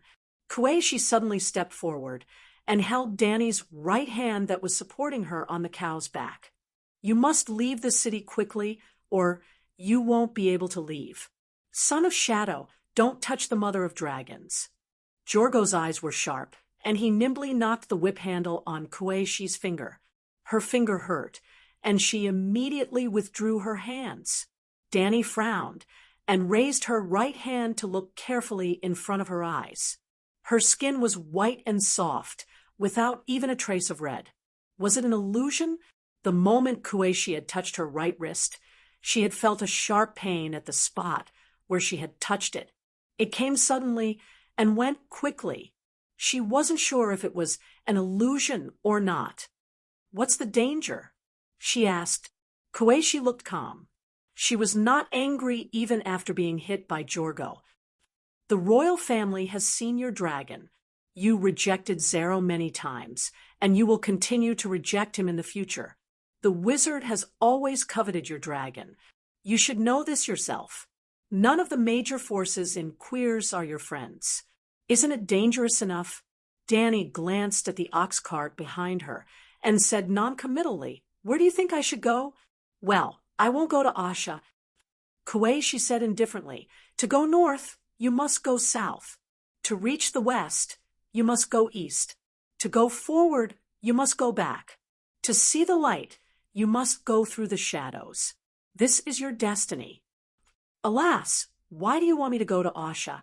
Even a lousy witch could easily ruin my life, but there are countless wizards who study mysterious powers there. Danny said helplessly. There is the truth of the world that you must know. Koichi said. She did not wait for Danny to ask again. She bowed and disappeared into the crowd. Ago looked at Koichi's back and snorted. No one in their right mind would believe in the children of shadow. Ha ha ha, your barbarians have wisdom that they don't know. Zero was in the carriage and heard the whole conversation. He opened the curtain and invited Danny back to the carriage. Even if you keep rejecting me, I will still be your most loyal friend and your most passionate admirer. You can treat my palace as your home and stay as long as you want. Thank you. You are my most trusted friend, Gentleman Zero, Danny said with a smile. I don't believe you. It's time to leave. When the sun set, they returned to Zero's mansion. After dealing with Zero, Danny immediately called Jorgo to the study and asked him about Koichi's words. Although I don't trust her, Koichi is right about one thing. The longer we stay here, the more dangerous it is. Even from the perspective of a guest's rights, a short visit counts as a guest, but if we stay here for too long, we will become a sojourn and can no longer be considered a guest. Cora talked about the tradition of the northern region again. Where do you think we should go next? She asked. The east. The Far East is not just Asha. There are many trading cities in the Jade Sea. Jorgo said. Going east means giving up the chance to return to the Westeros. Danny said calmly. Illyrio is not trustworthy. Illyrio is not trustworthy. He is fat, which means that he is gluttonous. As the saying goes, a glutton is greedy. At the same time, he is a powerful person. There is another saying, a person in power is cunning. How can you trust someone who is both greedy and cunning? Cora said solemnly. Chapter 49. As for the Westeros. Yora's expression was gloomy as he said helplessly, I don't know if you should give up that dangerous Iron Throne, but I know very well that the longer you stay in one place, the easier it is for the enemy to find you. The Targaryen name is a name that makes traitors fear, especially after they know that you have a dragon. Sire, thank you for being so considerate. Danny thanked him sincerely, then looked him in the eye and asked, The Westeros are just a dream to me, but what does it mean to you? I am no longer the Queen of the Seven Kingdoms. Can I still have the Queen's Iron Guard that I can trust? Danny had never thought of fighting for the Iron Throne. All the ambition she had shown for the Westeros was to confuse people, to confuse Zero. The people of Quills, Coeleven, and even Jorah Mormont was an important target. The Westeros were nothing to Danny, but to the Great Bear, they were his home that he could not part with. Jorah Mormont himself could not deny that his loyalty to Danny was partly because she had great hopes of restoring the Targaryen dynasty. If Danny became the queen, as the Queen's Iron Guard, he could wash away all the stains on his body and return home with great glory. Danny Rise, you can trust the loyalty of an admirer. He called her by her name. That's the problem. Danny sighed. If I can never return your love, and I can't let you return home with glory, what is the point of your loyalty? Your Highness, why are you so cruel? Jorah smiled bitterly. Keeping you as a spare tire is the real cruelty, Danny thought. You are a reliable brother, a trustworthy friend. I don't want to lie to you, so please don't lie to me, she said. Jorah's face was red at first, and he was very emotional. When he heard the last sentence, his face suddenly turned pale, and he blurted out, I didn't lie to you, and I won't lie to you. You're lying to me right now. Today was such a good opportunity to confess. As long as you took advantage of the situation and revealed your identity as a spy from King's Landing, I would have forgiven you and ended your torturous life in the Infernal Bureau. But why couldn't you seize the opportunity? Danny could entrust her safety to the Queen's Iron Guard, but she would never completely trust her, at least not for now. Sir, take Ago to the blacksmith guild tomorrow and order a batch of leather armor. Danny originally wanted to say, iron armor, but when she thought of Ma Min's situation, she immediately changed it to leather armor. Firstly, the traditional view had not changed. The Ma Min warriors rejected metal armor and thought that hiding in metal was a cowardly act. Secondly, light cavalry warriors didn't have the combat experience and awareness of heavy cavalry. Simply put, Ma Min hadn't added any points to the heavy cavalry skill yet. Thirdly, Danny remembered the bronze armor of the camel cavalry. The fact that the city guards did not have any iron armor made her doubt the Quilesians' iron armor technology. She told Xiong the 3 reasons above. With your knighthood, choose a light leather armor that can block arrows. You can add a breastplate to your chest and back. Cora hesitated for a moment and said, Your Highness, you haven't participated in a battle, so I'm afraid you don't understand. None of the leather armor can meet your requirements. Danny was immediately displeased when he called her a war newbie. It was true that she hadn't been on the battlefield, but she had read a lot of anti-Japanese dramas and historical novels. Who didn't know that iron pots could block bullets and leather and cotton armor could block arrows? My requirements are very low, Danny said with a straight face. I just wanted to be able to block arrows. A large number of archers? Xiong shook his head, his face bitter. Iron arrowheads can pierce through iron armor, let alone leather armor. That should be very rare, right? Li Guang could shoot through boulders, but how many men could do that? Sai, let's put it this way. Other than the double-string dragon bone bow, the Midsummer Islands goldenwood bow is the most famous. An elite red archer uses a goldenwood bow and can shoot through thin leather armor 400 meters away. P.S. But I understand your requirements. You want the horse people to charge in the rain of arrows. That distance really can't block arrows. Danny asked with a straight face, Are you sure it's 400 meters? Not just one person, but a group of people can do it? Cora nodded and said, If you don't believe me, you can go to the dock area and take a look. There are many merchant ships from the Midsummer Islands docked there. Every ship has at least one elite archer. By the way, Kuhulu of Laurel Wind is from the Midsummer Islands. Unfortunately, he should have left the port for many days. The sea is full of pirates. Even if you can win the boarding battle, the destroyed goods are not few, so a strong archer is necessary. I see. Danny sighed dejectedly and waved her hand.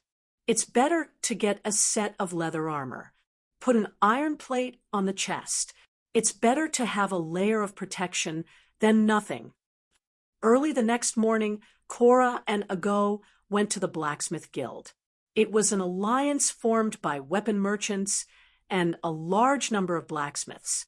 They had swords, spears, halberds, kitchen knives, hoes, and sickles. They also had leather armor, saddles, and horseshoes. Little Kalesa only had a little more than 100 soldiers who could fight. For the blacksmith guild, it was just a small business.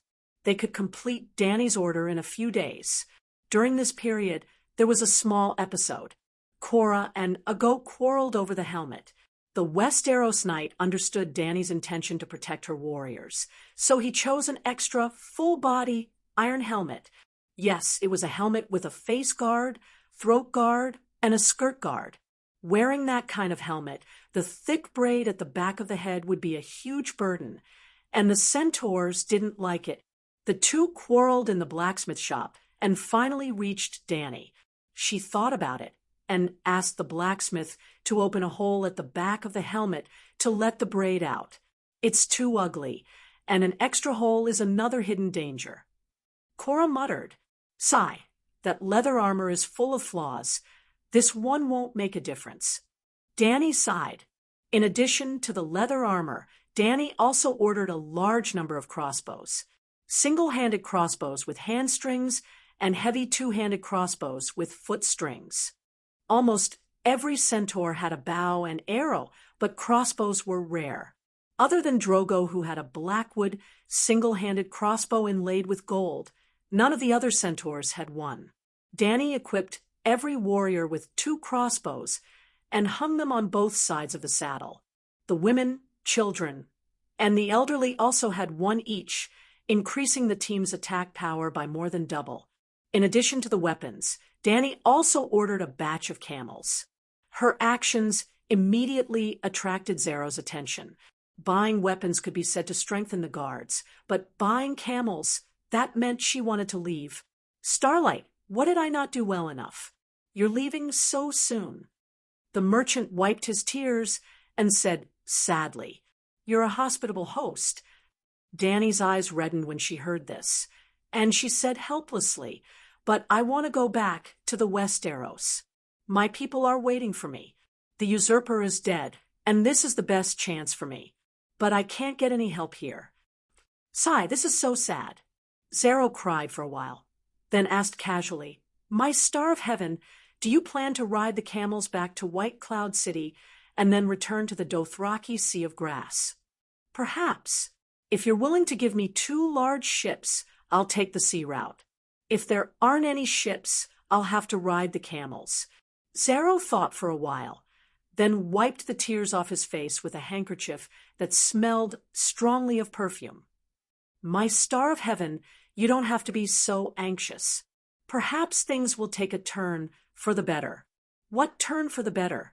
"The royal family has clearly rejected me, and the 13 magnates, represented by you, have always disappointed me. Did the Tourmaline Brotherhood or the Spice Guild change their minds?" Danny asked curiously. "No, no, no." Zero shook his head and said with disdain, "They won't give you anything other than flattery and lies. The Spice Guild is a group of hypocrites and braggart. Another name for them in the Brotherhood is pirates. Other than these few forces, who else can help me in Queers? Do you still remember the wizard's corpse I bought from you?" Zero asked instead of answering. Danny's pretty face was a little twisted. She had been paying attention to Zero's magical bird, so she told Cora and the Blood Riders about it and asked them to keep an eye out for Zero's condition. Cora did not disappoint and soon found out about Zero's condition through the servants in the mansion. Cora said to her, "The one who helped Zero cast the spell was a rather famous wizard in Queers, Urizen, nicknamed Night Walker. After the ritual, the servants heard the little boy's cries and the merchant's curses coming from Zero's room. I guess it worked a little, but it was far from what I expected. Actually, it doesn't matter whether the spell improved his condition or not, since he doesn't need it most of the time anyway." At this point, his face was full of disdain. "All the words he said to you about his love were lies. He doesn't like women at all. I've noticed that his palace has a bunch of boys from all races in beautiful silk clothes, including centaurs and people from the Summer Islands. They all put on makeup and wore thin clothes.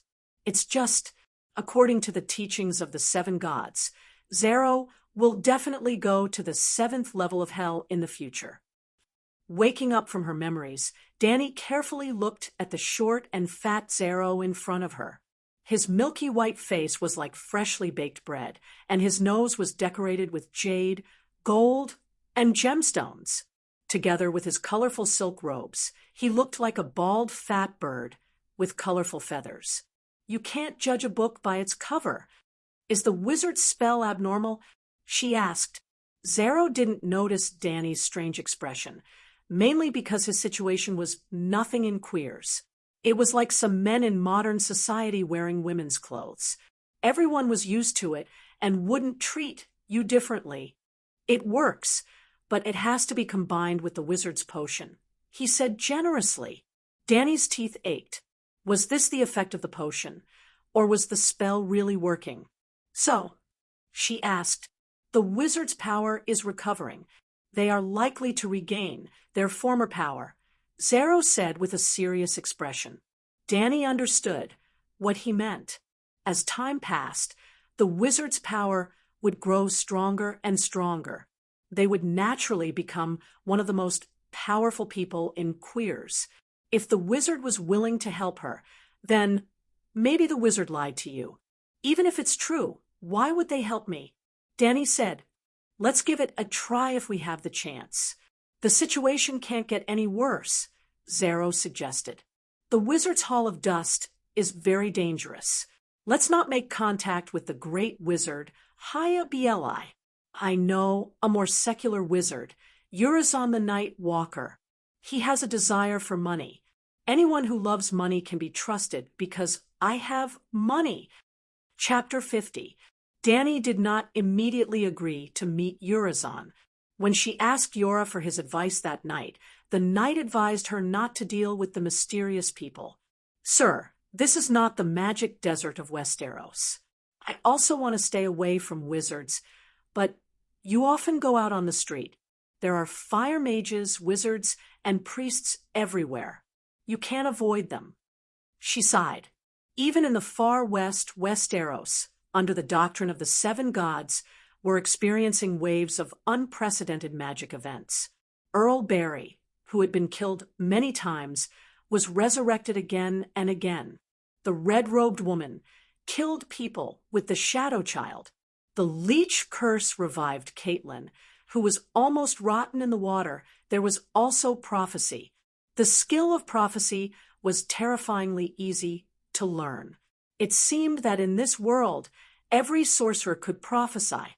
Almost all the major events that were about to happen in the future had been successfully predicted. In such a fantasy world, it was impossible to avoid the ghosts and gods. It was impossible to avoid them. So Danny asked him directly about Urizen's personality and whether he could trust him. Zero didn't lie. Urizen would rather enjoy a comfortable life than explore the truth of the world. He's much less threatening than ya. If he allows us to go with you, it shouldn't be too dangerous. Of course, the best choice is not to go. Don't talk to any wizards. Without contact, blood, and hair, the wizards can't hurt anyone. In the end, Sir Jorah tried to persuade her again. Danny did not accept his advice. The reason was simple. There was no way to avoid it. Did Renly take the initiative to talk to the wizards? His throat was cut by the Ghost Child. The Westeros tried their best to suppress the mysterious people. People of the Seven Kingdoms had never seen fire mages and red-robed priests, who were almost normal in the continent of Ursos. However, the crisis of the deviant ghosts broke out in the north. Old Mormont led a group of night watchers out of the Great Wall to investigate the deviant ghosts. Sam was the only one who knew that the dragon crystal could be used to deal with deviant ghosts. Even Sam had only just found the information in the library of the Night Watchers. Danny, who had the Megalosaurus as her ultimate weapon, did not need to force herself to master the power of magic and witchcraft, but she at least had a certain understanding of those mysterious powers. According to the agreed time, around 8 o'clock at night, Danny and Zero sat in the bullock cart. Under the escort of Cora and the others, they passed through 4 streets and 2 brightly lit night markets before arriving at the small merchant gathering area in the west of the city. Although Urizen is much more normal than the male wizards, he's still a strange guy to us. Zero moved his fat body and stepped down from the carriage. As he walked, he chuckled and said, "Almost no one has seen him during the day, but after midnight, people often see him wrapped in a gray sorcerer's robe on the streets, squares, fountains, and docks. That's why they call me Night Walker." Danny rubbed her eyes. The purple wood door inlaid with red copper that was originally tightly shut was now wide open. A middle-aged man with long black hair stood at the door. Typical of queers, he had milky white skin, a long horse-like face, blue lips, and a black pearl pierced through the left side of his nose, which was very conspicuous against his pale face. When did you come out?" Danny opened her mouth wide in shock. She was the first one to jump off the carriage. Her eyes never left the door a few steps away. The wooden door was tightly shut a moment ago, and in the blink of an eye, the owner had come out to greet the guests. Ha ha ha, Mother of Dragons, you are the source of miracles. You shouldn't be surprised by these little tricks. Urizen laughed. Little tricks of wizards, no big deal. Zero shook his head and looked indifferent. Compared to Kashi, the son of Shadow, he is not even an apprentice. The merchant was not polite, but Night Walker was not angry. In the whole Queers, except for the immortals who may exist in the Holy Palace, who can say that they are stronger than Kashi, welcome, Mother of Dragons. It is the greatest honor of my life that you have graced my humble house with your presence. Urizen bowed like a gentleman and said loudly, to express my gratitude, I will do my best to show you the power of magic tonight. After that, he clapped his hands 3 times in a row. Danny and the others were puzzled. He extended his right hand and made an inviting gesture. Please follow me. With doubts, Danny stepped on the stairs and crossed the threshold. Oh my God, it's so beautiful! She could not help but exclaim. Behind the door was a red stone path. On both sides of the 2-meter-wide stone path, there was a flower bed. It was full of plants that looked like sorghum. They were thin and long, more than 2 meters tall. Their stems were like white opaque glass, and the brown leaves at the top were glowing with a faint blue light. Walking in the middle of the path, Danny felt like she had come to a magical world.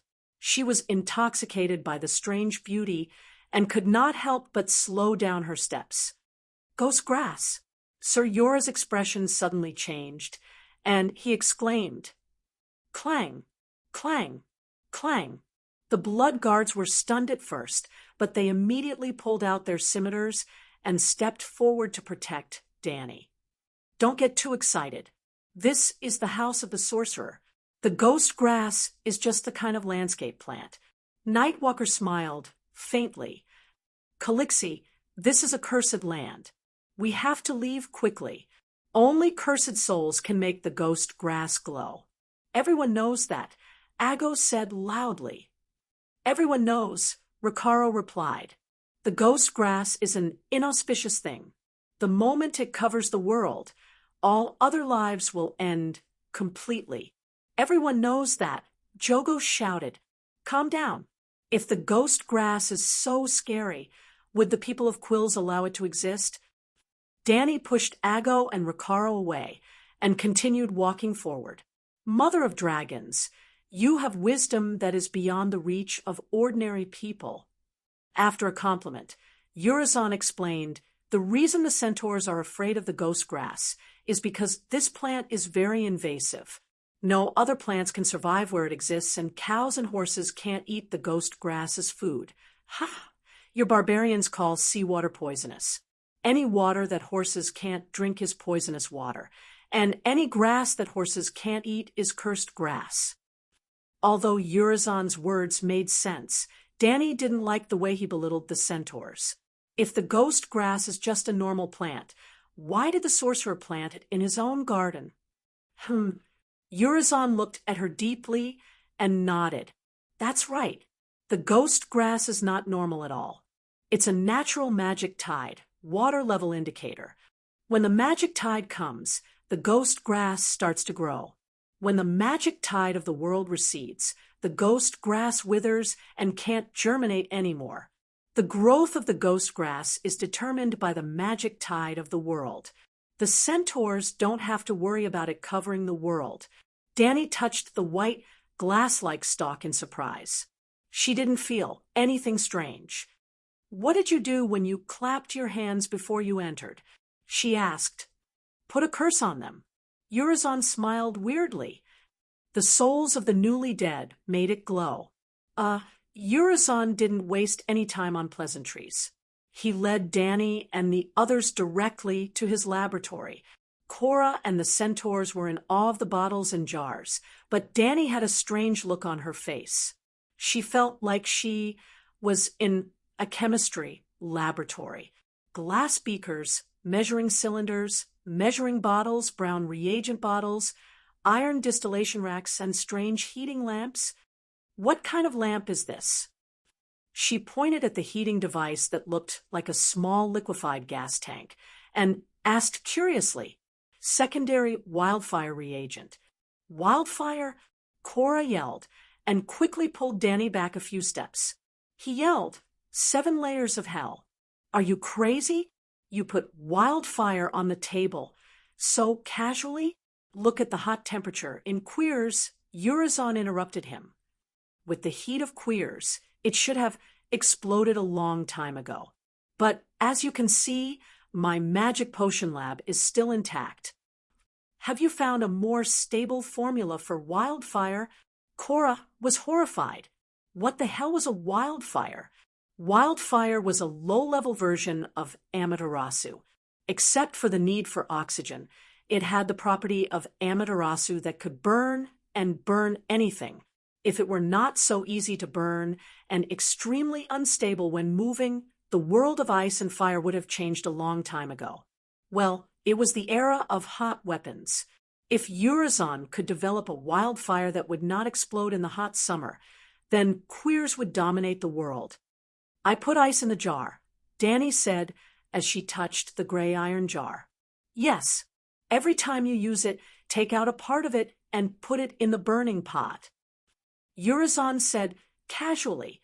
He pointed at the milky white glass rod on the marble base and said, "The production of wildfire is related to the magic tide, but it's just a trick. The glass candle is the embodiment of the mage's supernatural power." Glass candle? It was a twisted glass rod, more than 1 meter long. It was milky white and opaque. It was inserted on the square stone base, 1/2 meter high. There was nothing special about it. Danny was confused. "What's it for?" "Watch carefully." Urizen walked to the glass rod with a solemn expression and began to murmur in a high-pitched voice in a language that Danny could not understand. It was the language of the male wizards. Whoa! The dim lab was like a 200-watt light switch being turned on. The glass candle splashed light as bright as snow into the sky. The light was in the form of strands, like falling catkins or goose feathers dancing under the hot sun at noon. It was like a dream. It was as if time had shifted, and they had arrived in a strange world of light. "Try to enter the void state." Urizen's voice came faintly. Danny's absent-minded mind was awakened by him. "If you didn't tell me, I would have entered the void state," she complained in her mind. Suddenly, Danny felt something.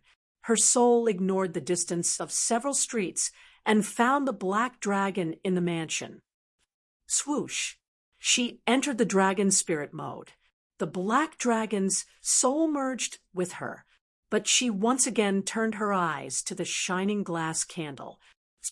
Her brain shook violently. The white light in front of her blurred and then became clear again. A clear picture was shown. She was falling rapidly from the boundless starry sky. When she reached a height of 10 meters from the ground, she suddenly stopped. She had arrived. Below her was a vast grassland. Yurts were densely packed on the grassland like mushrooms after a rain. Most of the campfires had dimmed, and only a few of them were lit with orange light. "Dick, my baby son, you can really eat." The voice sounded in her ears. The scene in her field of vision changed again. She suddenly entered a spacious palace with grass curtains. The familiar palace, the familiar voice, the familiar silver-haired woman, the familiar white fat baby. Squeak! The silver-haired baby boy suddenly opened his eyes and met Danny's eyes. Ouch! Someone pushed her shoulder. Danny was startled.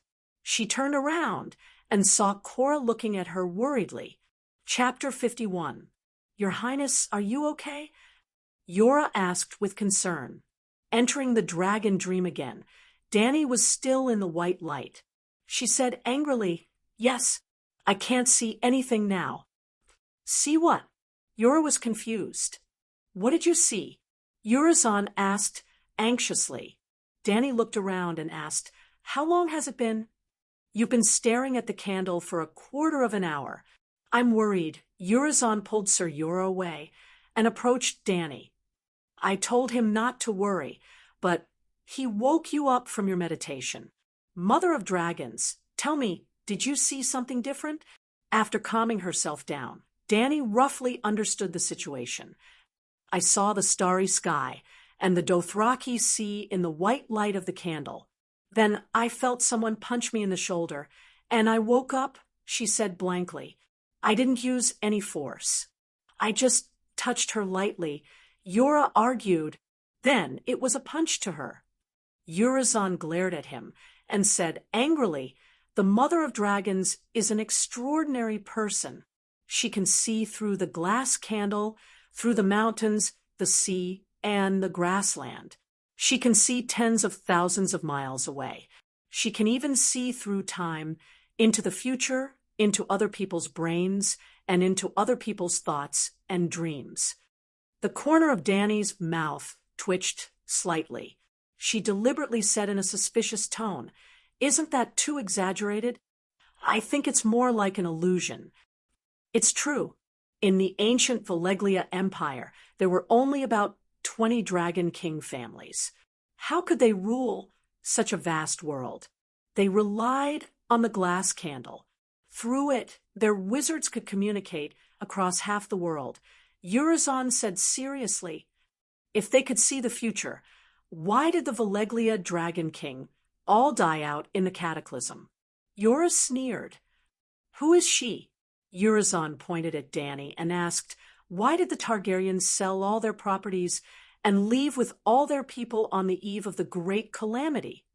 Danny carefully recalled the fairy tale that Viserys had told his ex and said, "It's said that the Virgin Danny was a dreamwalker. She received enlightenment in her dreams and didn't see the future through glass candles." The principle is similar. Urizen waved his hand and sighed. "The glass candle is just a tool. You can eat with a spoon, and without a spoon, you can still stuff food into your mouth with your hands. What is the fuel for the glass candle? The light it emits is very strange." Danny asked, "It's a solid object made of obsidian. Look carefully. There are no pipes connected to the fuel."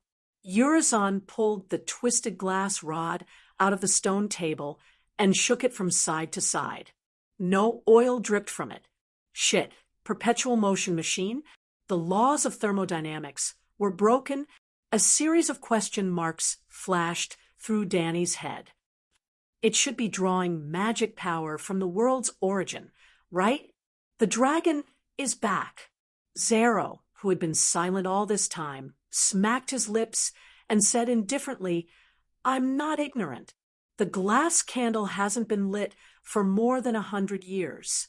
That time was right after the Targaryen wastrels created the dance of the blood dragon.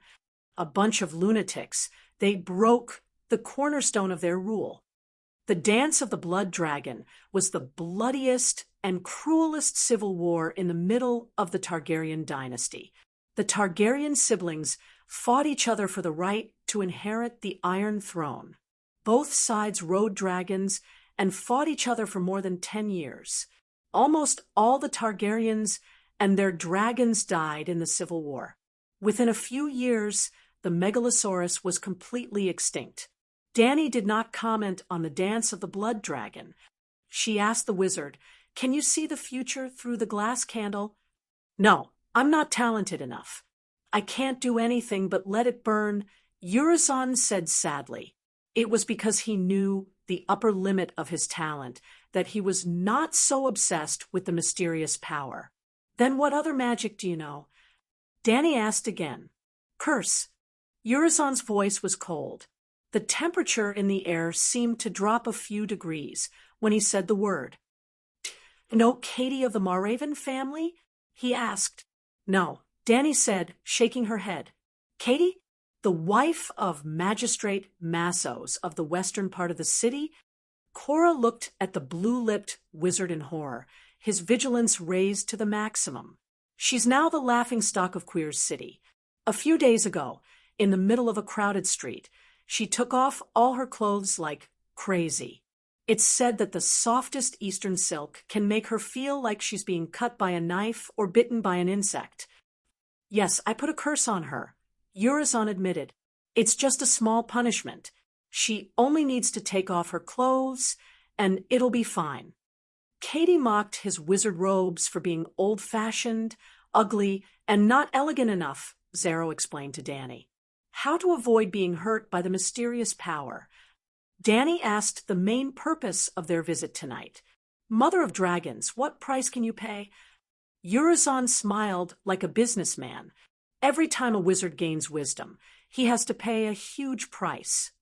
Zero winked at Danny, motioning for her to hand over the gold and silver as promised. Ago, she ordered the Blood Brotherhood guard. Ago untied a soft leather pouch from his waist. It was as big as a full hot water bottle. It was bulging and heavy. Thud! He put it on the stone table where the glass candles had been placed. Urizen glanced at the pouch and estimated the amount. He smiled with satisfaction. Blood is the most important medium for casting spells. Demons in the shadows are the most powerful means of attack. Blood and shadows. If you pay attention to these two things, you can avoid more than 80% of the spells.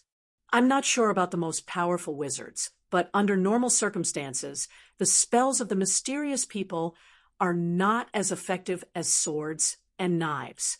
Warriors' swords and knives are more direct and effective. A wizard can hide in the shadows for a long time and may not hurt a hair of an ordinary person. At the end of the day, witchcraft, magic, and sacrifice are all about the use of wisdom. It's no different from the forging skills of a blacksmith or the weaving skills of a weaver. Hurting people is just an unorthodox method.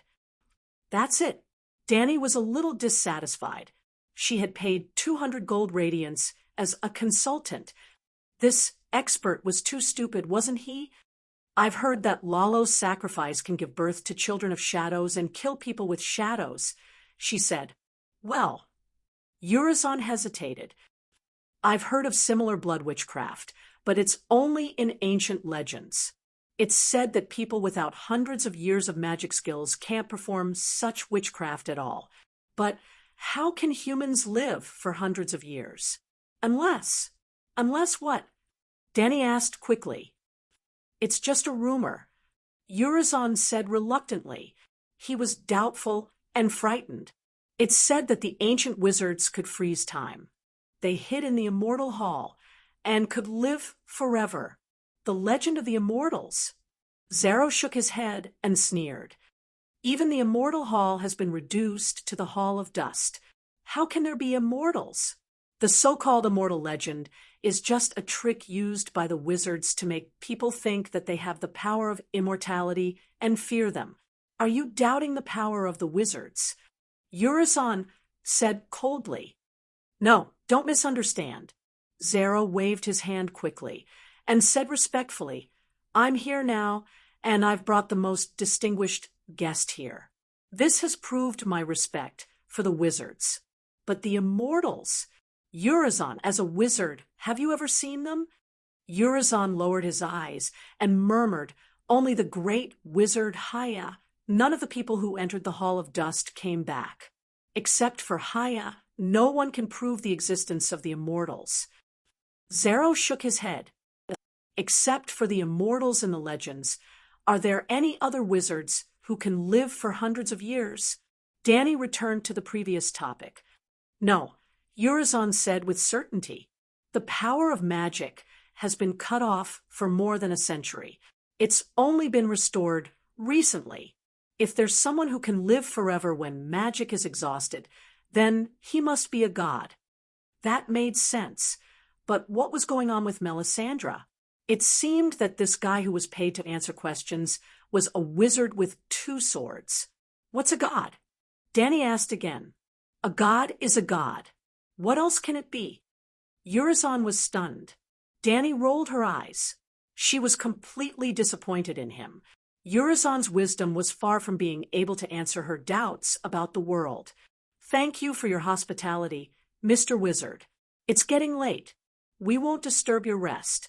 Danny said to the wizard and asked Yura and the others to leave. It was late at night. Under the yellow lantern, the street was particularly quiet and peaceful, except for the clatter of the horses' hooves and the rumbling of the wheels. There was only the vague noise from the night market in the distance. Leaving the high-end residential area in the west of the city, tall wooden and stone buildings with closed doors and windows gradually rose on both sides of the street. They were close to each other like lovers, and the space was getting darker and darker. The moon was like a naughty child, following them all the way. From time to time, it peeked through the gaps of the chimneys to peek at the carriages in the hazy night. Hey, what's that? Suddenly, Ricardo, who was in front of them, pulled out his curved sword and pointed to the alley on the left side that was soaked in the thick darkness of the night. Danny peeked her head out and exclaimed, "That's a turtle? A turtle that can shine and fly? Is it a turtle demon?" A turtle the size of a rice cooker was floating 2 meters above the ground. Its whole body seemed to be emitting an illusory dark blue light. It was running through the dark alley as fast as a galloping horse. It was very conspicuous and strange. Don't be surprised. It's a phantom turtle, a wizard's pet. Like Raven, it's used for communication. Zero got up and glanced at it. Then he lay back down with a calm expression. Danny craned her neck and waited for the phantom turtle to pass through a stone wall as if it was nothing. Then she said in disbelief, "Pet, it doesn't have wings. How can it fly? And it can pass through walls." Zero shrugged and said indifferently, "A spirit summoned by witchcraft. I don't really understand." Because of the magic tide, the wizards have begun to recover their legendary powers. Recently, people often see phantom turtles passing messages between the windowless houses on Wizard Avenue. It's not strange anymore. The next street was Wizard Avenue. Not every wizard could afford to live in a big house like Urizen. Sigh. I grew up listening to stories about phantom turtles. I didn't expect to see one day. Don't exaggerate. Danny didn't know what to say. How far can a phantom turtle run? Can it go to the Westeros? Chola asked curiously, as a native of a fantasy world. Although he had been taught by scholars who had no gods and no magic, he easily accepted these magic things after seeing it with his own eyes. It can only send messages over short distances. Otherwise, why would the wizards keep Raven? Chapter 52. After meeting Urizen, Danny was even more determined to leave immediately. There might be wizards in other places, but Queers was the home of the wizards. Damn it, there was a street full of wizards, Wizard Avenue. This place is too creepy. Let's go to a non-magic city where there are only swords and spears. Zero was very upset about this. He took Danny to Urizen's house to see magic, mainly to let her keep her last hope she could wait for the wizards to come and ask for their help. Just as the centaurs began to equip the camel brigade with supplies, the great wizard Haya, who had not been seen for a long time, found Danny. In fact, he had been waiting for her, waiting for Danny to come to him and ask for help, because he knew that the royal family and the big merchants would not help her sincerely. The little girl who longed for the throne of the Seven Kingdoms would definitely put her last hope on the wizards with mysterious powers after being rejected everywhere. Haya waited and waited, and finally, the news that Danny was ready to leave Queers turned the fishing table into a hot iron chopping board. He could not sit still. "Mother of dragons, don't you want to learn the spells of the ancient Valeglia?" Haya handed a thin handbook to Danny. "This is some notes of the ancient wizards on the spell language of Valeglia." Sir Yura took the book before Danny could. He glanced at the blue-beaked wizard expressionlessly and lowered his head to read. After a while, he did not feel the curse, and saw that the pages were indeed describing the analysis of the ancient spells in the language of Valeglia. Only then did he pass the book to Danny. Well, spells and the common language of civilization were two different systems. The writing, pronunciation, and expression were completely different. Haya did not mind Yura's vigilance at all. He smiled and explained, "Calixi, you have been to the royal family's Hall of Thousand Seats and have been a guest in the house of the 13 giants, but you have never visited the Hall of Immortality of the Wizards. Here, I solemnly extend you an invitation. I promise that I will introduce you to the great immortals who will bring you endless wisdom and the eternal truth of the world. But I've heard that many male wizards have never seen an immortal before," Danny said doubtfully. "Ha! Many officials will never have the chance to meet the king in their entire lives. Can they deny the existence of the king?" Haya laughed proudly. "It made sense, but I didn't dare to go there anymore. Is it true that the Hall of Immortality can allow undying beings to live forever?" she asked again. This time, Kaya remained silent for a long while before solemnly replying. The Hall of Immortality had taken a portion of the river of time. It can freeze time and see the future. This is a legend that not even I can confirm. I don't want to lie to you. In front of an immortal, even a great wizard is insignificant. I'm very grateful for your invitation, Lord Wizard, but Danny's face was filled with sincerity and regret. The wisdom of mysticism can't help me restore my country. I have the naive fantasies of a little girl when it comes to magic, but as a Targaryen, Westeros are the reality. Going to the Hall of Immortality to meet an immortal won't take long. Haya's face seemed to be frozen with a layer of frost. Ha ha ha, Lord Wizard, you should go back first. I'll bring Calixi to the Hall of Immortality in a few days. The merchant Zero came over to smooth things over. Haya looked at him deeply and bowed to Danny, saying, "I look forward to your arrival." She turned and left after saying that. "You want me to go to the Hall of Immortality?" Danny glanced at the merchant and said calmly, "You said before, the house of a wizard, bones and lies." "Ah, you misunderstood me." The white fatty waved his hand and said with a smile, "What I meant was, we'll leave Queers tomorrow and go to the Jade Sea.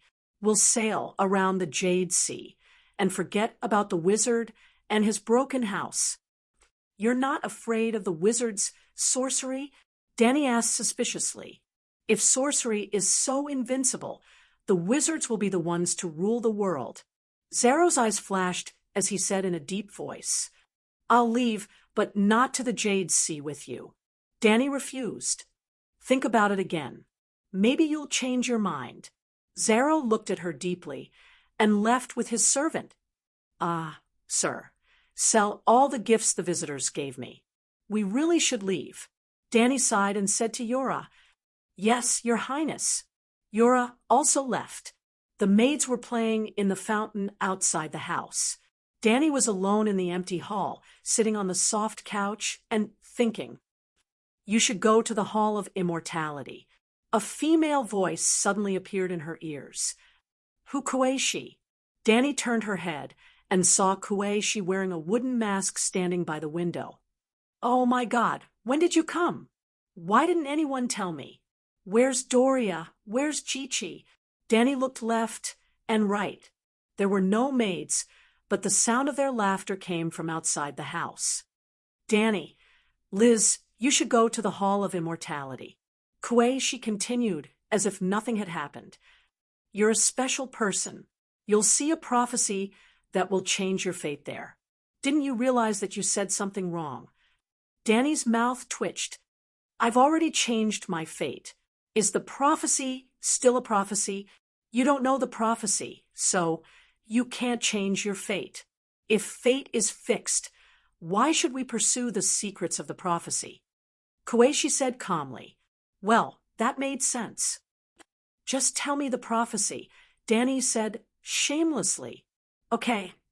Kueishi agreed. You rejected Haya, rejected Zero, and left queers with your Khalasar. Then a group of mercenaries chased after you. You defeated the enemy, but you suffered heavy casualties. Are you sure this is a prophecy? This is a prophecy that doesn't require magic, Kueishi said. A prophecy that doesn't require magic? Is that a wild guess? Danny was prepared for the worst, but she was not worried. The red wasteland was right next to Queers, and she had a dragon.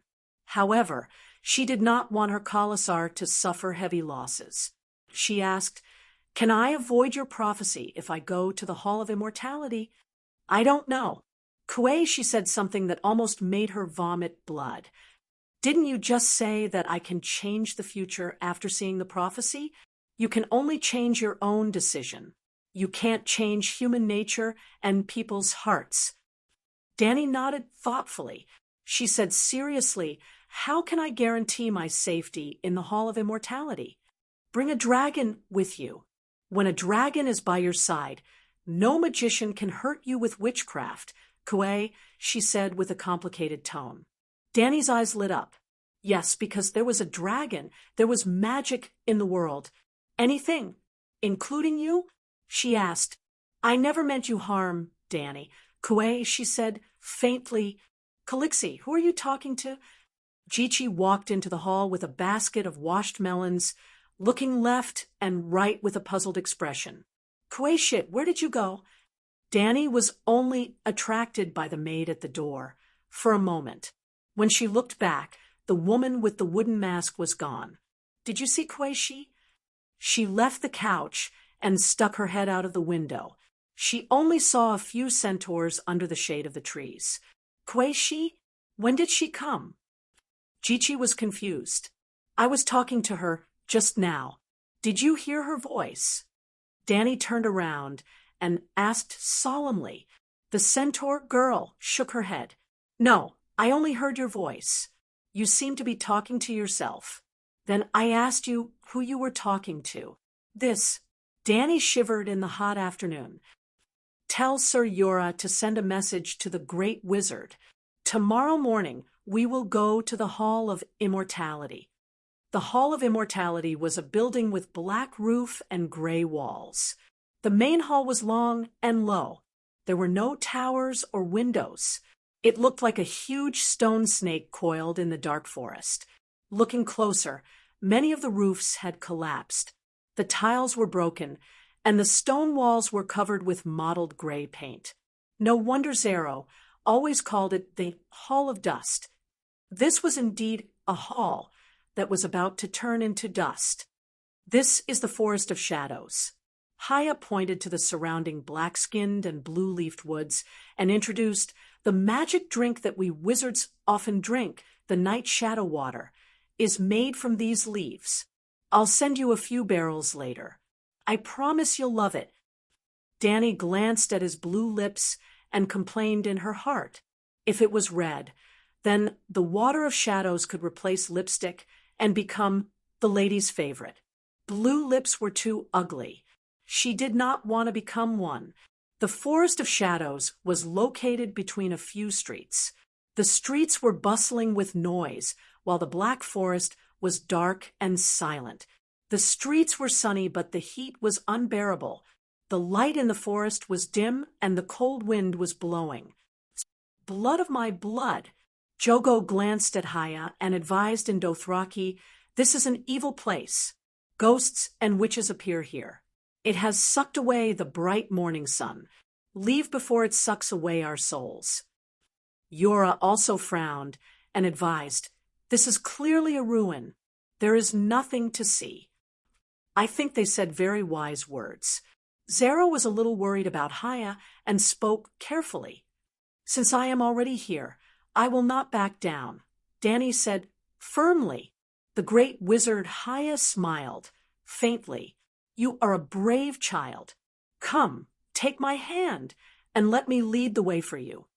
Danny held his hand and shook her head. "I want to be a simple and happy child, but I am not." Ago took her other hand and said solemnly, "We are blood of your blood. We swear to live and die with you. We will fight side by side and protect you from danger. Since you want to go in, please let us accompany you into this dark place." "I will go too," Sir Yoris said quickly. "The queen must go in alone," Haya said sternly. "Where do you think this is? How can the immortal hall be opened for mortals? What you said before wasn't wrong. Many people entered the immortal palace, but only a few came out. If you were not the servants of the Mother of Dragons, I would not have advised you at all. Your lives mean nothing to me." Dany glanced at the male wizard with a condemning gaze. She turned to Yora and the blood guards and said softly, "Don't worry, I will be fine. Trust me." As she spoke, she secretly pointed at Blackie. The black dragon would enter the immortal hall with her. Chapter 53. Blackie was now bigger than a police dog. It weighed 40 pounds and had to eat 2 big fat lambs every day. Dany could only make a big basket for it. It was a bit like the round-framed bamboo baskets used to cut pigweed in the countryside, but it was not so deep. Otherwise, it would not be easy to get out after it was stuffed in, and it would make Blackie very uncomfortable. The black dragon's 2 legs and half of its body squatted in the basket. Its wide wings hung outside and covered the bamboo basket. Its long neck rubbed against Dany's left and right shoulders. Its body squatted in the basket and could move freely. "Your Majesty, I can only send you here." After walking through a fork, Haya stopped. They came to an oval-shaped wooden door. The wooden door was embedded in a wall in the shape of a human face. It was a big mouth of a human face statue. Dany felt like she was the prey sacrificed to this monster with a big mouth. Sorcerers seemed to be particularly fond of raising dwarfs. There was a dwarf standing in front of the round-beaked door. The dwarf was dressed in luxurious purple and blue clothing, and its pink little hand held a silver tray. On the tray was a slender crystal cup filled with thick blue liquid. Dany never thought that there would be such a delicate person. He was more than 20 centimeters tall. Even if he was wearing flat leather sandals, he was not as tall as her knees. It was difficult for anyone with a deformed body to be handsome. His palm-sized face was wrinkled and squeezed into a ball like a bun with wrinkles. Compared to his small face, his nose was surprisingly high. It seemed that his inferiority in height was compensated by his tall nose. "Give the Mother of Dragons the spring of wisdom," Haya ordered. The dwarf walked a few steps quickly and came to Dany. He held the tray high above his head. Dany bent down and picked up the crystal cup with 2 fingers. She looked at the sky and said, "This is the night shadow water. Drink." The wizard nodded and extended his hand to invite her. "Will my lips turn blue?" She hesitated. "This cup is only to help you gain the perspective of a wizard. You will hear the truth of the world and see the ancient wisdom." Haya said softly and slowly. There was an indescribable pride in her expression. Dany raised the crystal cup to her lips and tried to lick it. She almost died of disgust. It was as if she had taken a bite of rotten, sick pig meat covered in feces. All the unpleasant and disgusting tastes in her life exploded in her taste buds. Dany almost couldn't bear it and fainted. But in the next moment, the blue liquid seemed to have suddenly become alive. It drilled from her throat to all parts of her chest. Her heart felt as if it was wrapped in a ball of fire. It was so hot that it made her moan in comfort. "How great would it be if I could feel this comfortable every time I roasted myself over the fire?" she thought to herself.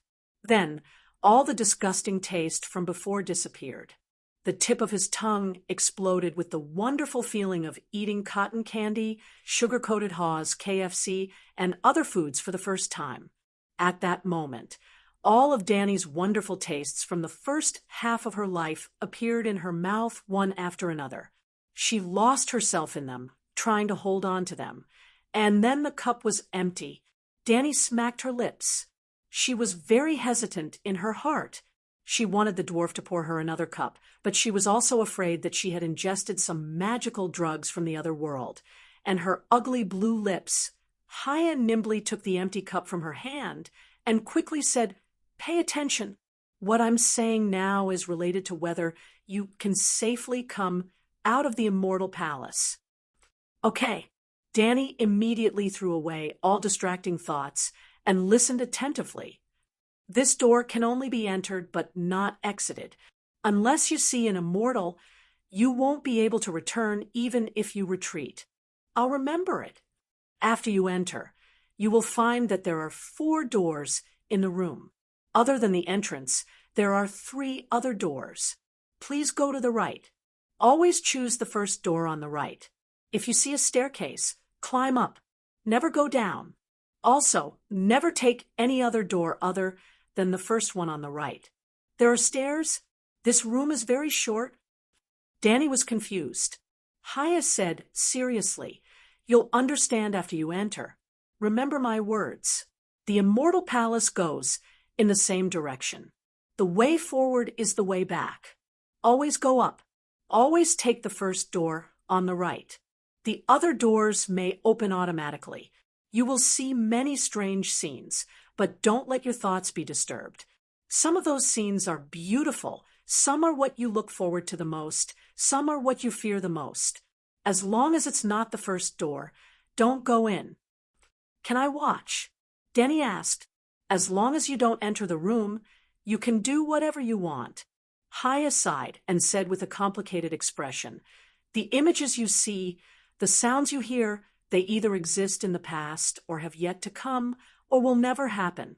At that moment, the river of time you are in will be disturbed. I understand. Keep going up. The first door on the right." Danny nodded seriously. "Is there anything else?"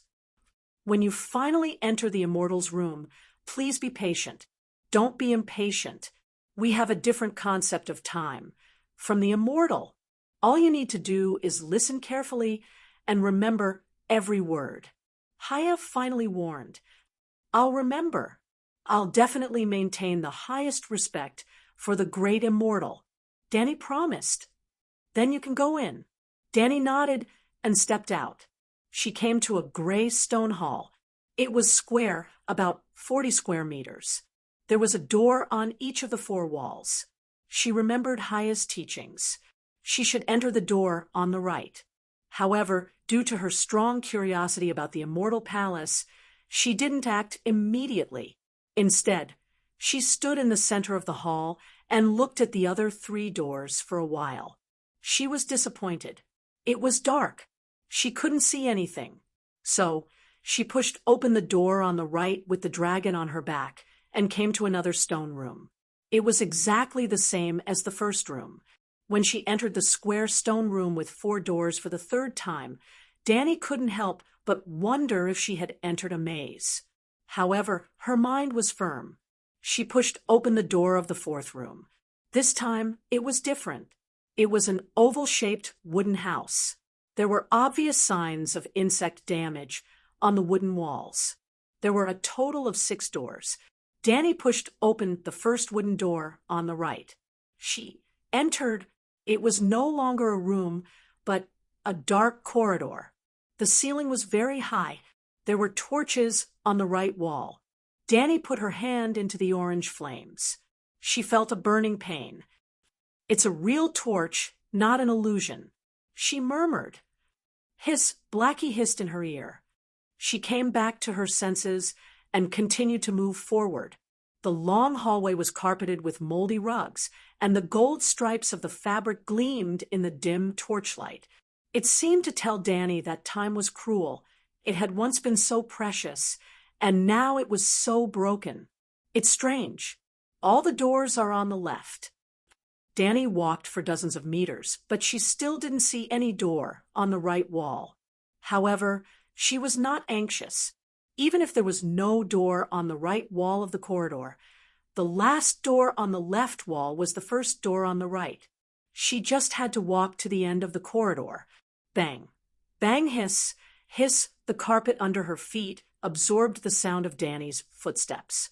However, strange sounds came from behind the wooden door on the left from time to time. There was the sound of hitting the wooden door, the rapid whisper of a mouse scratching the wood, the faint sound of a human talking, and the sound of a musical instrument. But when the moans of a man and a woman came from the wooden door next to her, Danny couldn't hold it anymore. As long as I don't enter the door, I can do anything, she said to herself. Then with a bang, she took 2 steps back and made a running posture. Dahe used its tail to smash the wooden door into pieces of rotten wood. No terrifying monsters rushed out. A warm and soft yellow curtain of light splashed from inside onto the gray-green carpet. Dahe is great. Danny was not stingy with her praise. Even if there was a curse, Dahe was resistant. He was a megalosaurus and was naturally immune to magic. Hiss, Dahe rubbed against her neck intimately. Danny patted him on the head and peeked into the house. Yes, it was a restricted scene. A tall and voluptuous blonde beauty lay naked on the ground with her limbs spread out. A 7-pointed star flag covered her face, and 4 little people covered her body. They were the same as the dwarf who offered Danny the water of night shadow. They were short, had small pink hands, and a sharp and long nose.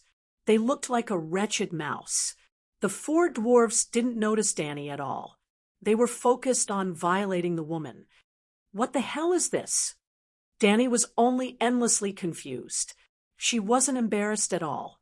She tilted her head and looked for the details for a long time, but she still couldn't find anything. Dahe, dragon dream.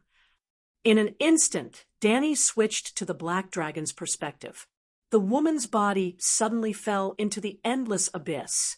She also fell down without any support. Then, a brilliant light surged from the bottom. Danny found herself floating in the sky above an unfamiliar continent. It was a long continent. She could see the scenery on the ground clearly, but she could see the entire continent.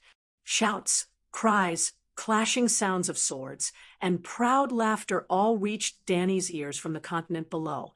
Suddenly, she had a flash of inspiration and recalled a scene. It was in White Cloud City.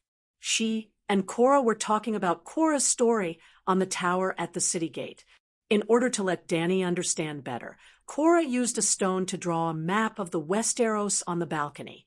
Bear Island, Northern Territory, Tywin Bay, Lannister Harbor, Old Town, Dorne, King's Landing, Bravos on the other side of the strait. This is the Westeros. The unfamiliar continent below matched Cora's sloppy drawing. Danny gradually understood the true meaning of the scene just now. The beauty represents the Westeros, the 7-pointed star on her face, the Church of the 7 Gods. The teachings of the Church of the 7 Gods are ignored. 4 ugly fellows are recklessly tormenting the 7 kingdoms. Who do the 4 dwarves represent?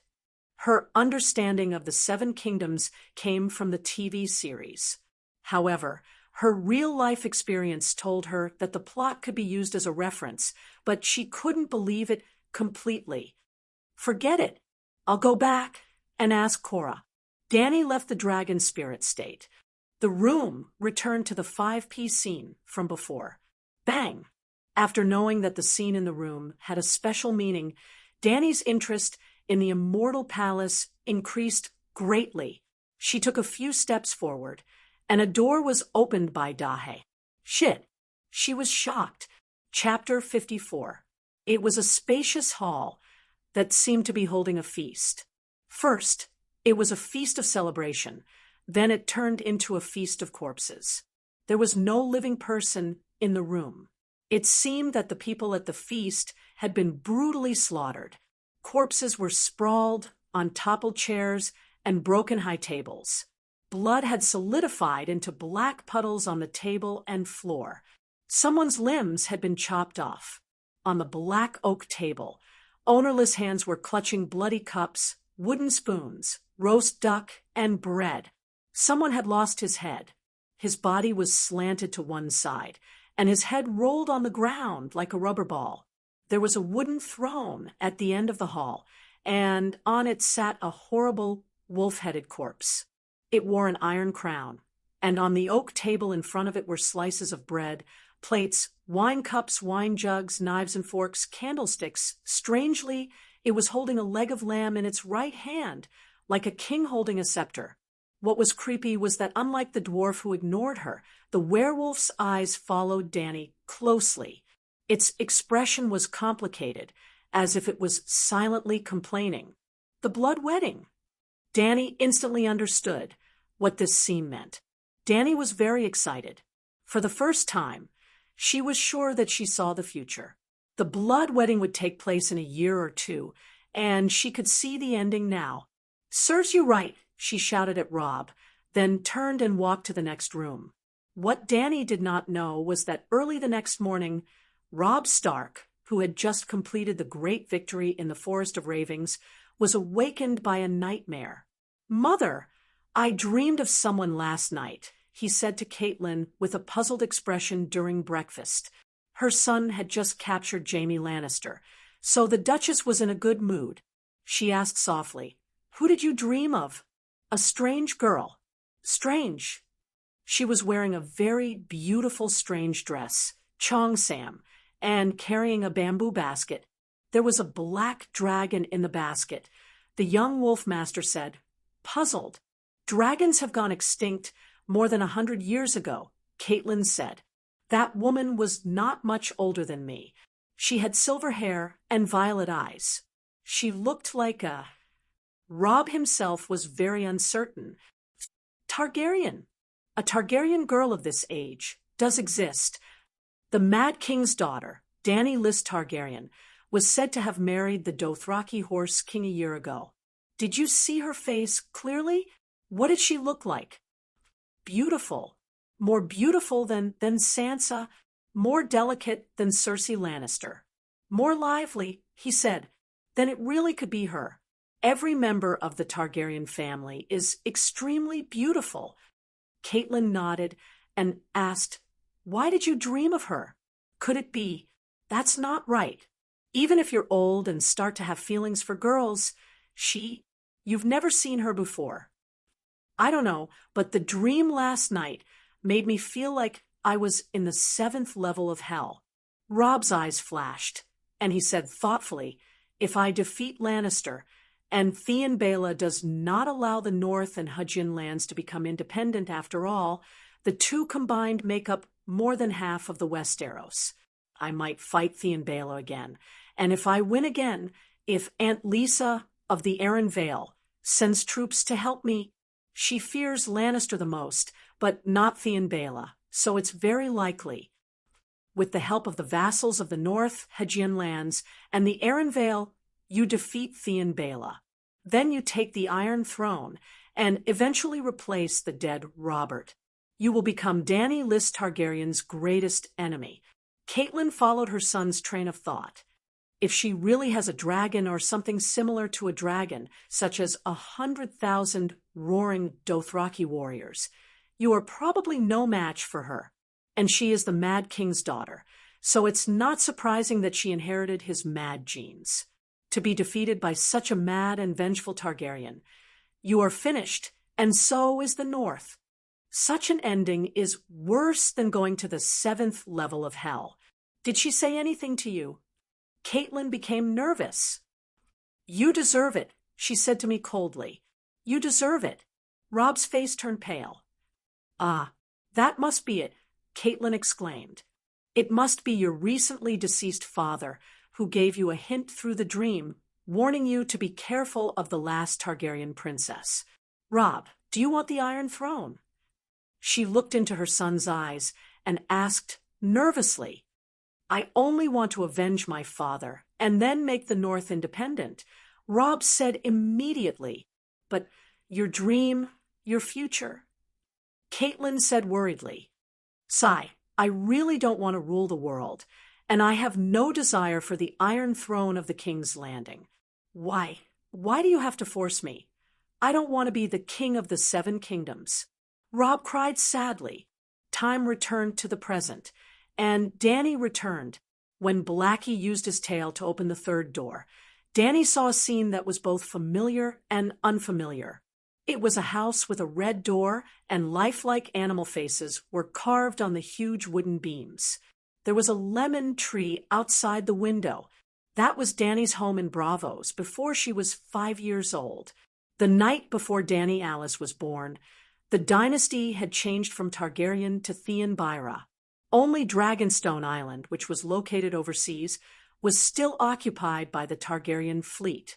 But on the night Danny Alice was born, not only did her mother, Queen Rhaera, die in childbirth, but a terrible storm appeared in the waters near Dragonstone Island.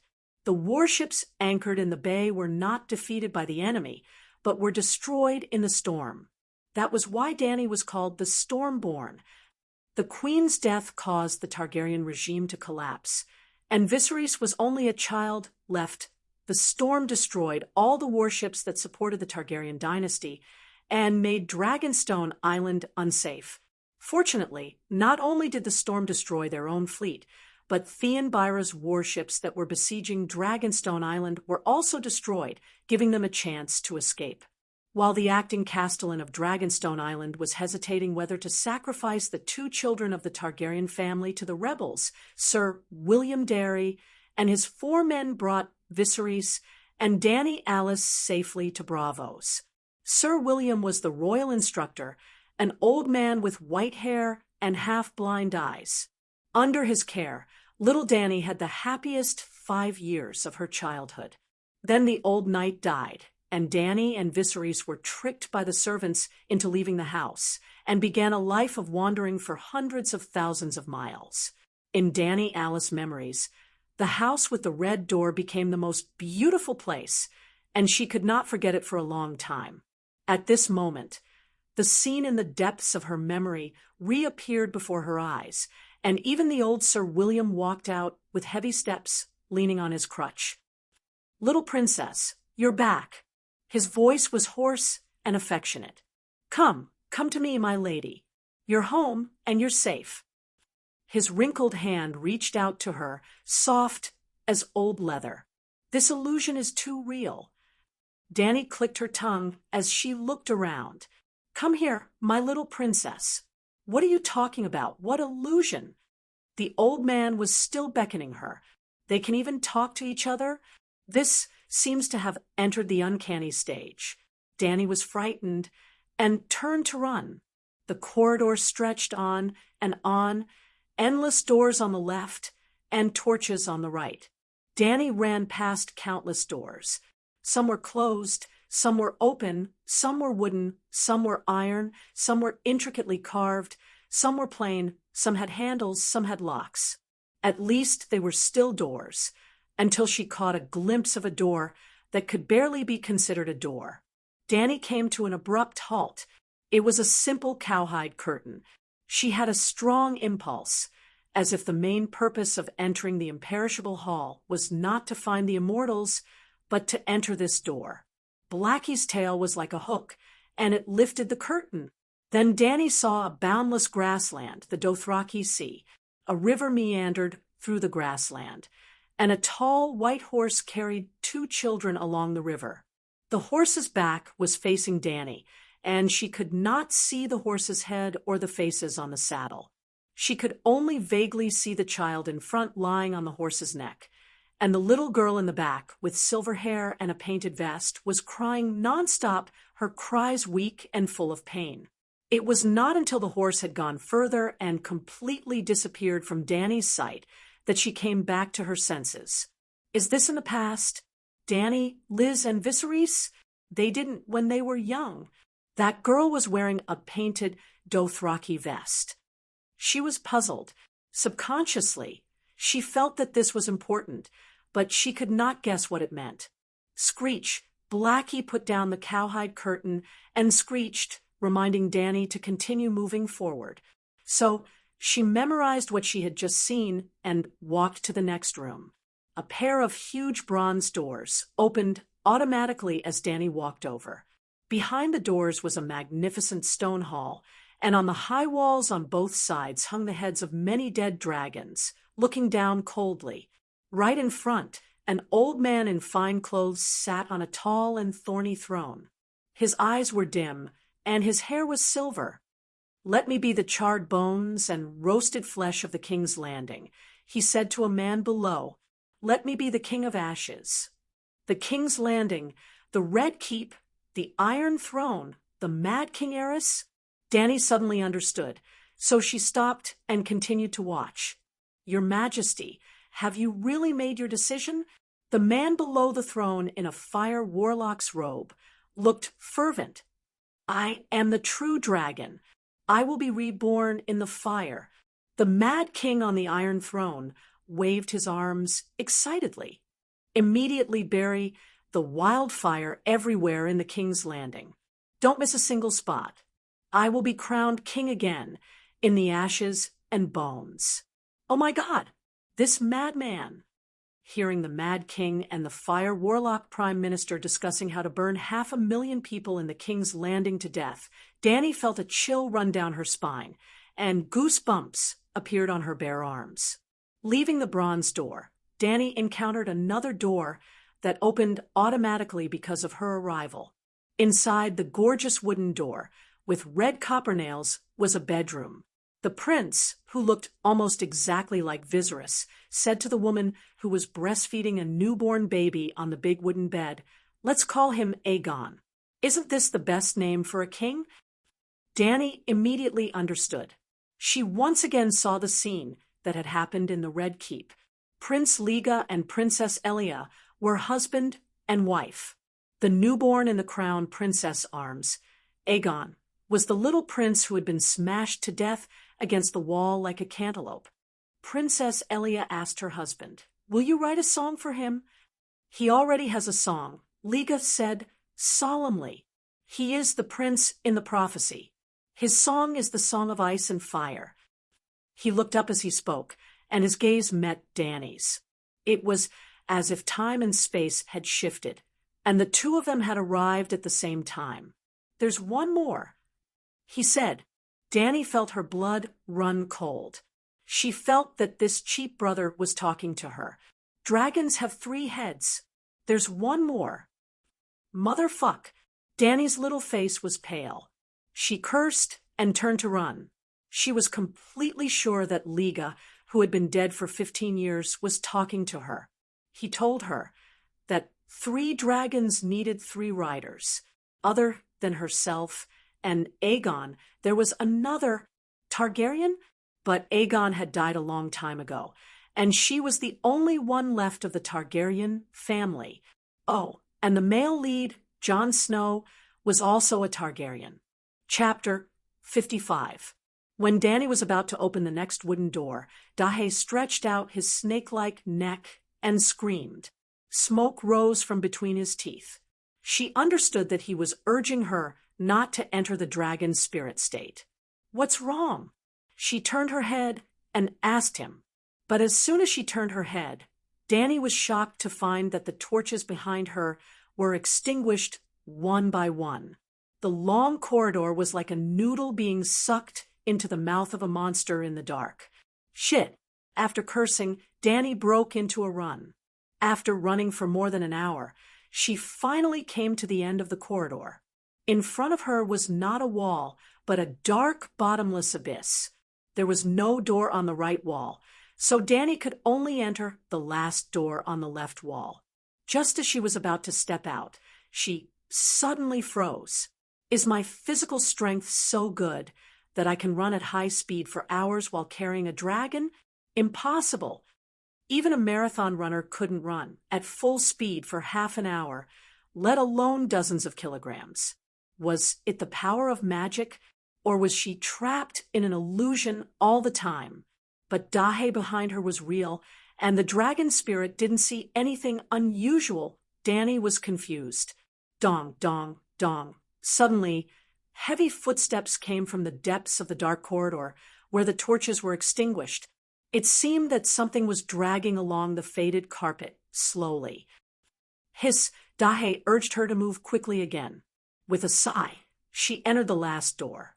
After that, there was a series of square stone rooms with 4 doors. She went to the right. This time, Danny finally felt tired. She was physically and mentally exhausted, and she felt dizzy. 4 square stone room. 4 square stone room. 4 square stone room. Right, right, right. No matter who it was, if they kept repeating the same scene and the same action, they would be dazzled and exhausted. Just as Danny decided to sit down in the next stone room to recover her strength, she came to a damp stone room. There was an oval door on the opposite side, shaped like an open mouth. The great wizard Haya was standing on the grass under the shade of a tree outside the door. Finished talking with the immortal so soon? He saw her and asked in disbelief. Nonsense. I didn't even see him. Danny gasped. You must have gone the wrong way. Forget it. I'll lead the way for you. As he spoke, he stepped into the stone room and extended his right hand towards Danny. Danny took a step back and asked strangely, What are you? Almost exactly the same. I'm Kaya Pooley. Are you confused? His blue lips parted, a look of confusion on his face. It's probably getting dark outside. I'm not in the mood to talk nonsense with a demon like you. Danny entered the dragon dream state to rest for a few minutes before walking towards the door on the right. No, Haya screamed. No, come here. Come to me. Come to me. Inside and outside. His face had caved in, and his cracked skin was crawling with fat, pale maggots. This time, the room changed again. Danny came to a stairwell that was so high that the ceiling could not be seen. Once again, she began to wonder if she was under an illusion. The immortal palace didn't even have a tower, and the houses were especially short. So where did the stairwell come from? But now that she had entered the immortal palace, she could only move forward. She couldn't ask Kaya, and she couldn't retreat either.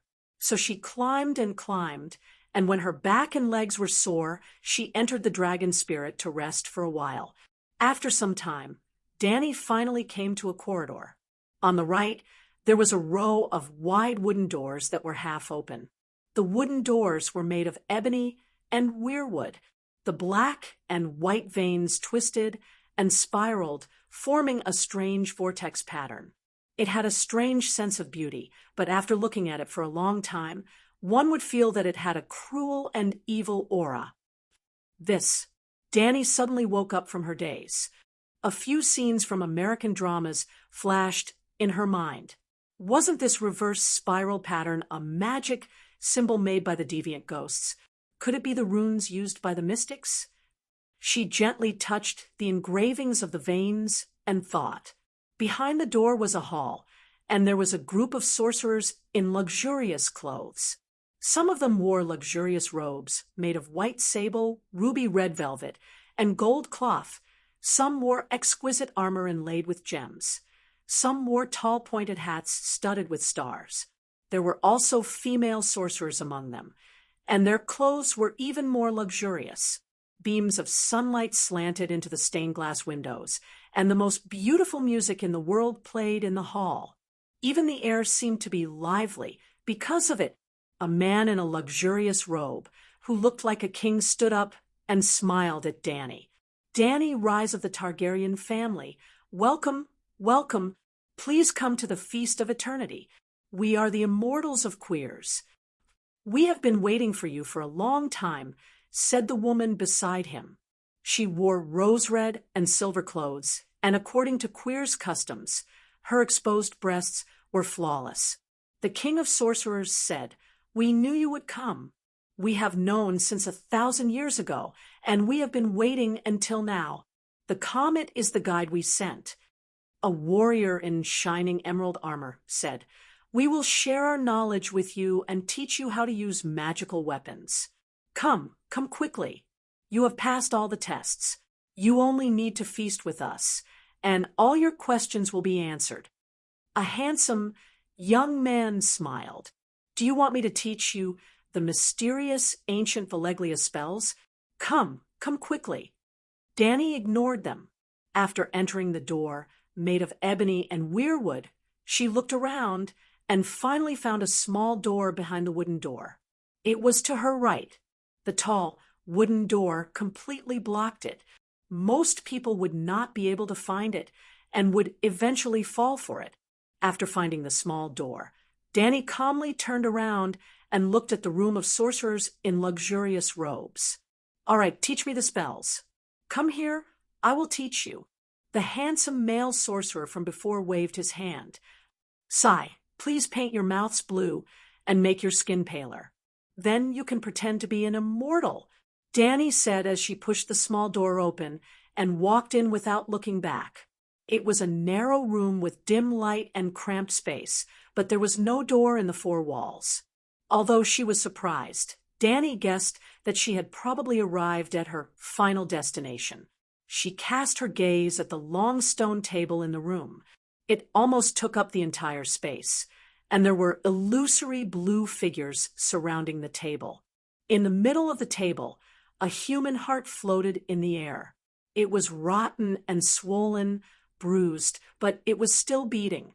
With every beat, it made a deep trill and scattered a wave of dark blue light. I am Danny Liz of the Targaryen family. Are you immortals? Danny asked the figure. In her mind, she was complaining that these fellows were so rotten that only their souls were left, and they still had the nerve to call themselves immortals.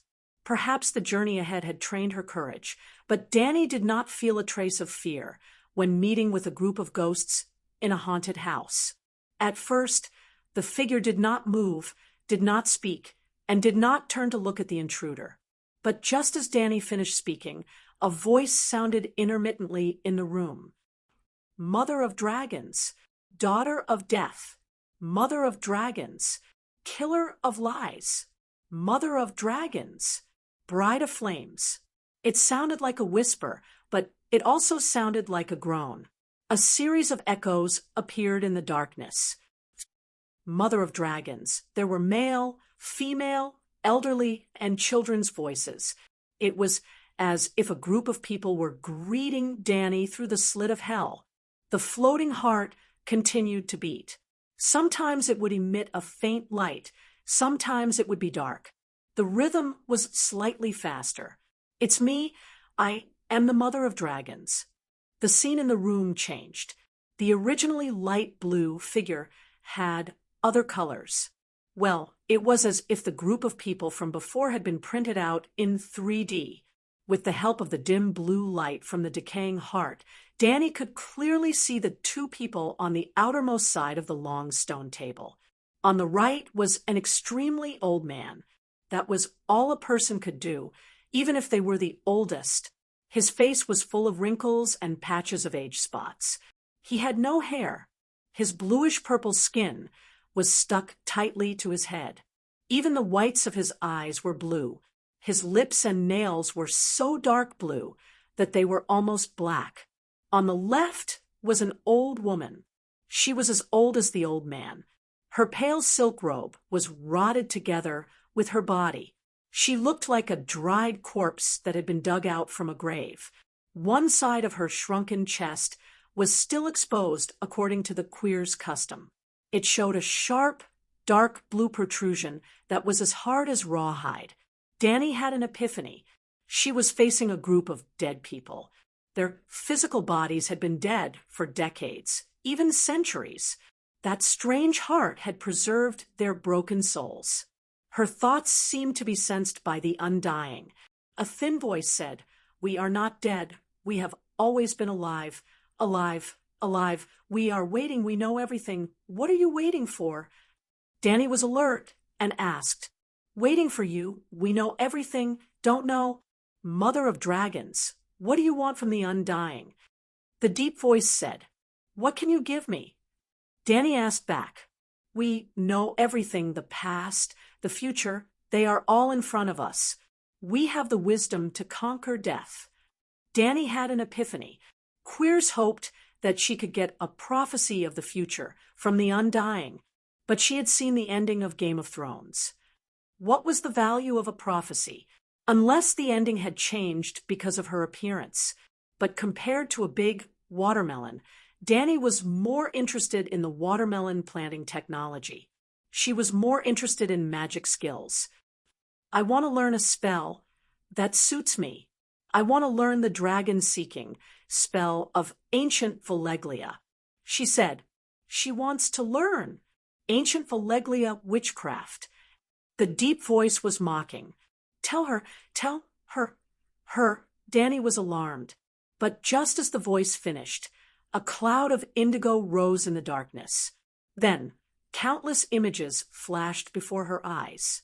Chapter 56. 14 pillars of smoke billowed out from the crater of the volcano. The blue sky was also covered by the black smoke, as if there were 14 black clouds that would never dissipate.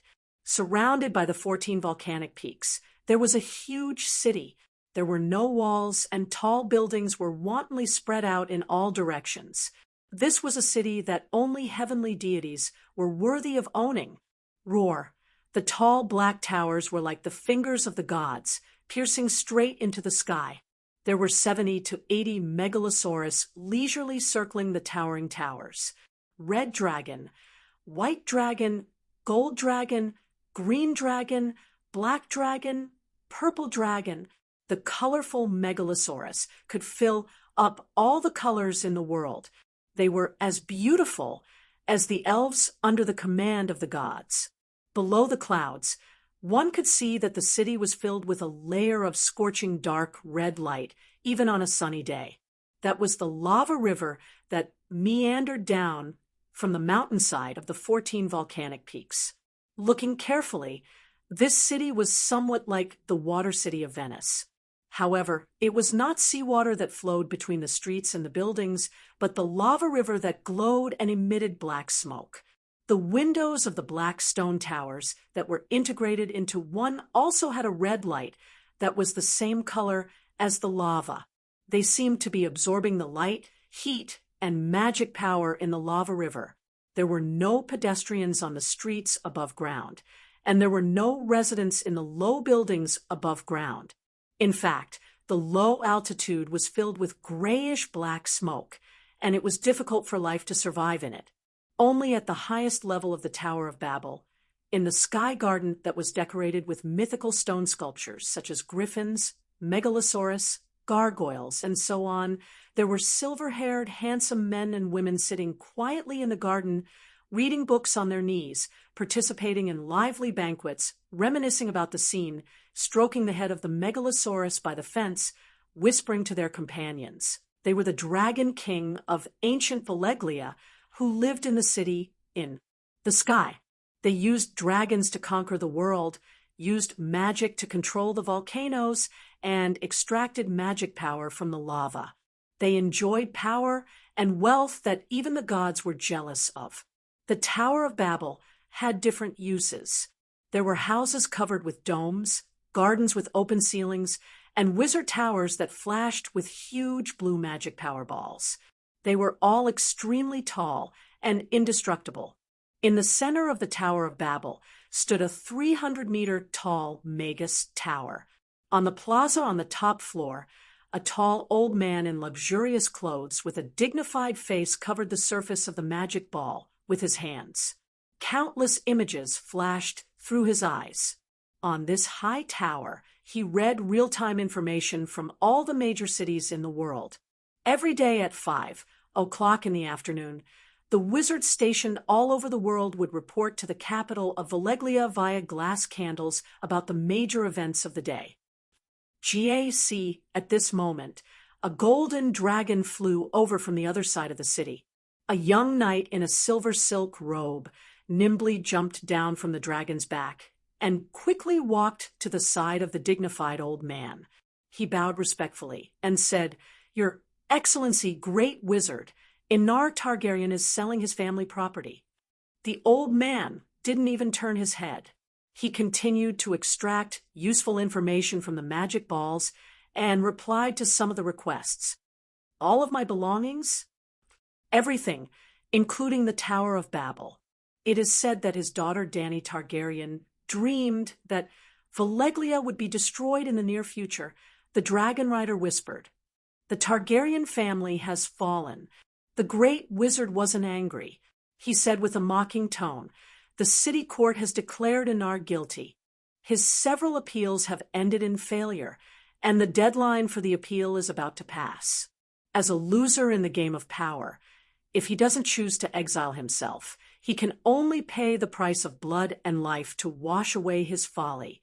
I've always thought that he was a brave man. I didn't expect him to be so cowardly and shamelessly use his daughter's sleep talk as a shield. Do you know where he's going? Westeros. Westeros."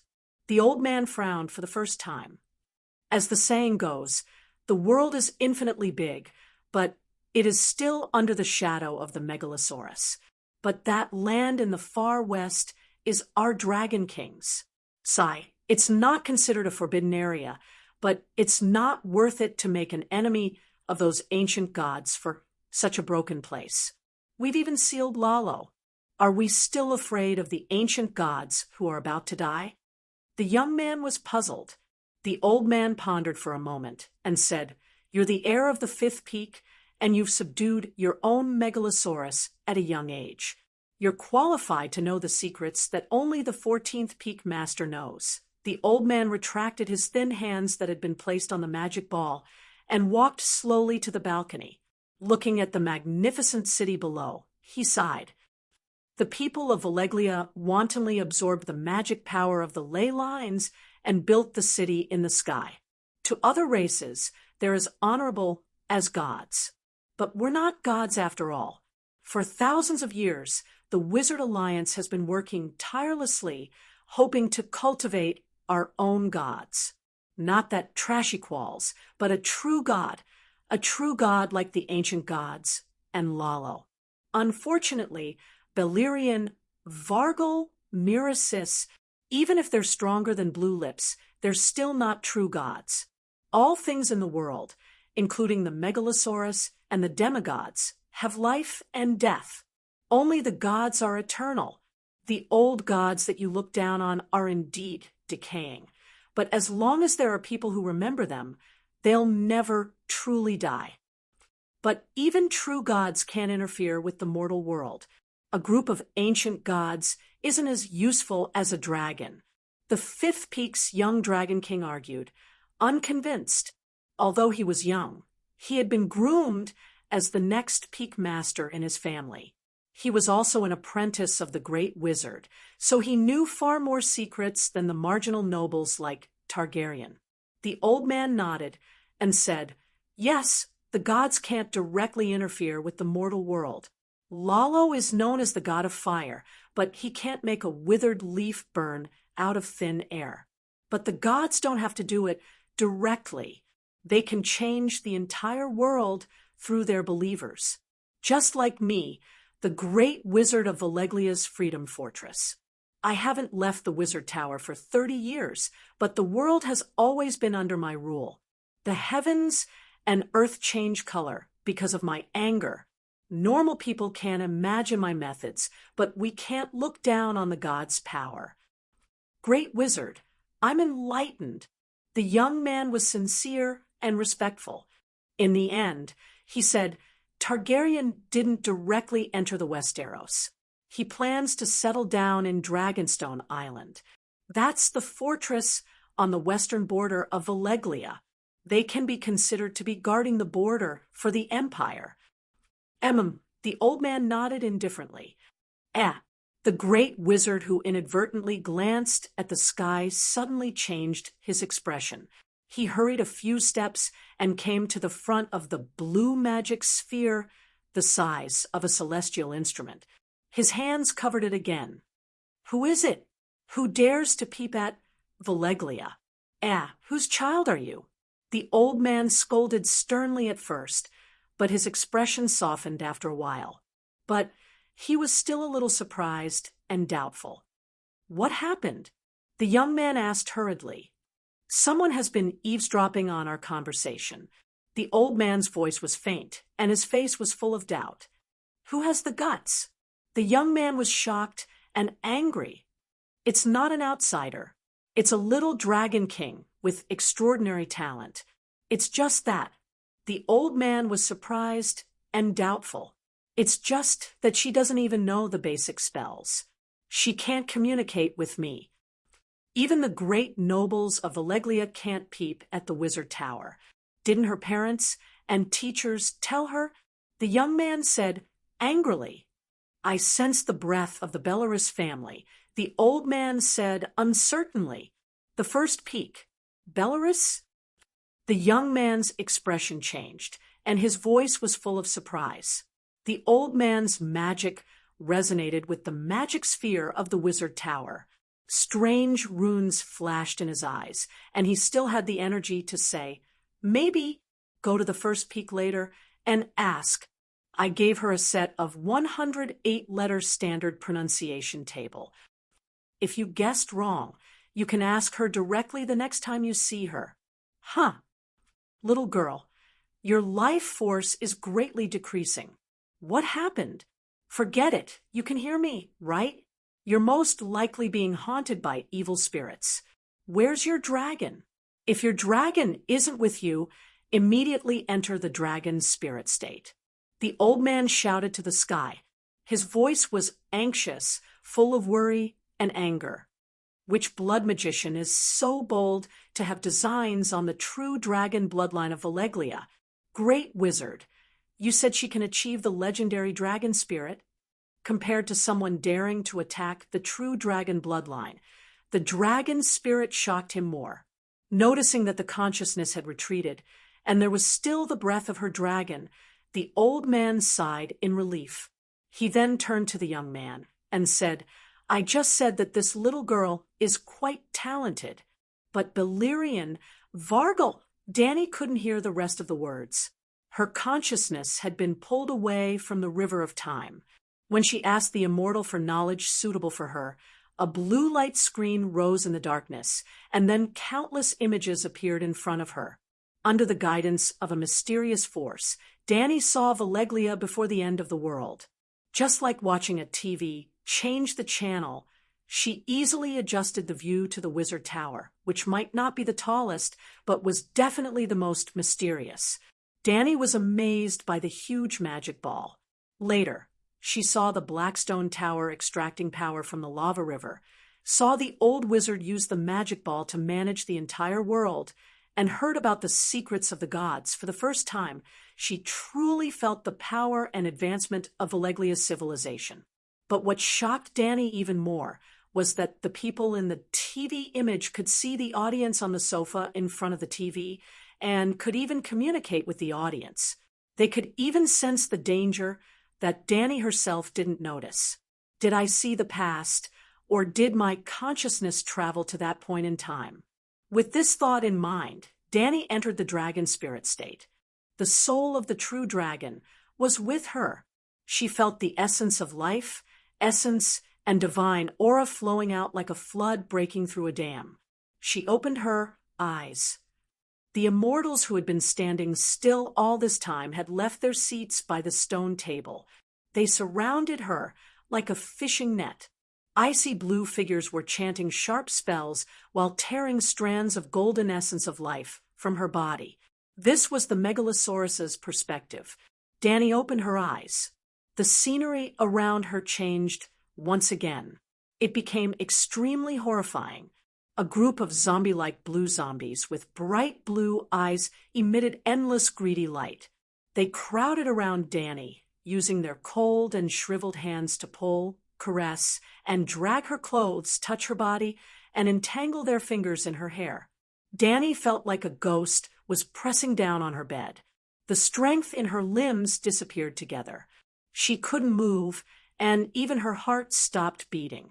She felt a hand digging out a purple eyeball from her eye socket and stuffing it into her mouth. She saw sharp teeth pressing against her soft throat. Danny roared angrily. You are asking for death. Chapter 57. The immortal has fulfilled your wish, helped you learn. Ancient Valeglia. Incantation. You should also fulfill our needs. Countless deep voices echoed, mocking. In the end, all the voices merged into one, mixed with the powerful thumping of the decaying heart. I need your body after 1,000 years of waiting. I finally met...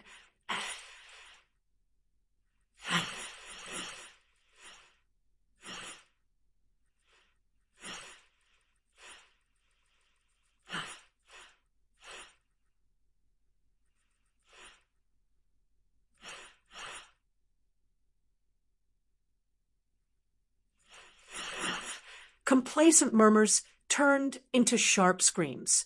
The dark red dragon flames, surging with black smoke, were like a high-pressure water column spurting out from a fire engine, instantly extinguishing the flames of ambition of the undying. Bathing in the raging fire and feeling the heat washing over her skin, Danny's heart started to beat again.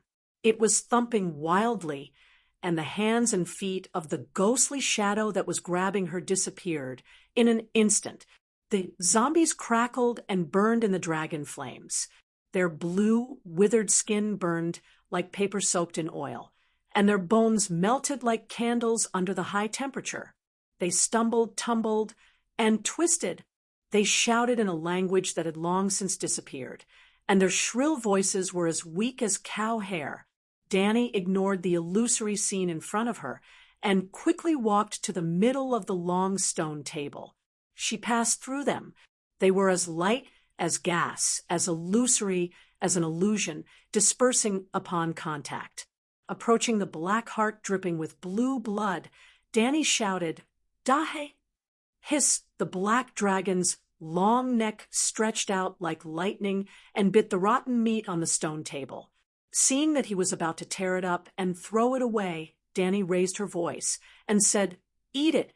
This is a god, the collective consciousness of countless immortals over thousands of years, the god of sorcery, queers." Hiss! Dahe held the beating heart in its mouth and looked back at her in confusion. "I know you can't digest it, but I can help you." Danny's eyes shone with a determined light as she urged him, "Swallow it, then burn it with dragon flames."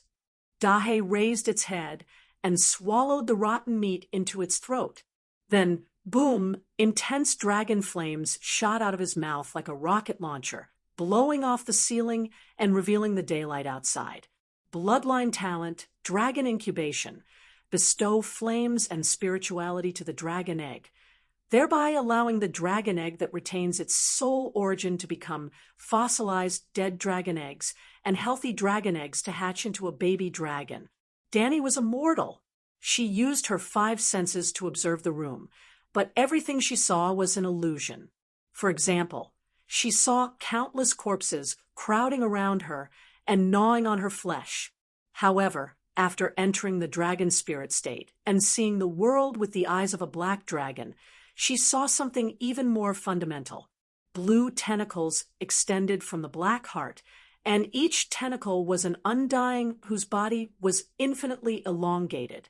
They roared at her and tied her up like an octopus, sucking her essence, energy, and soul from her body.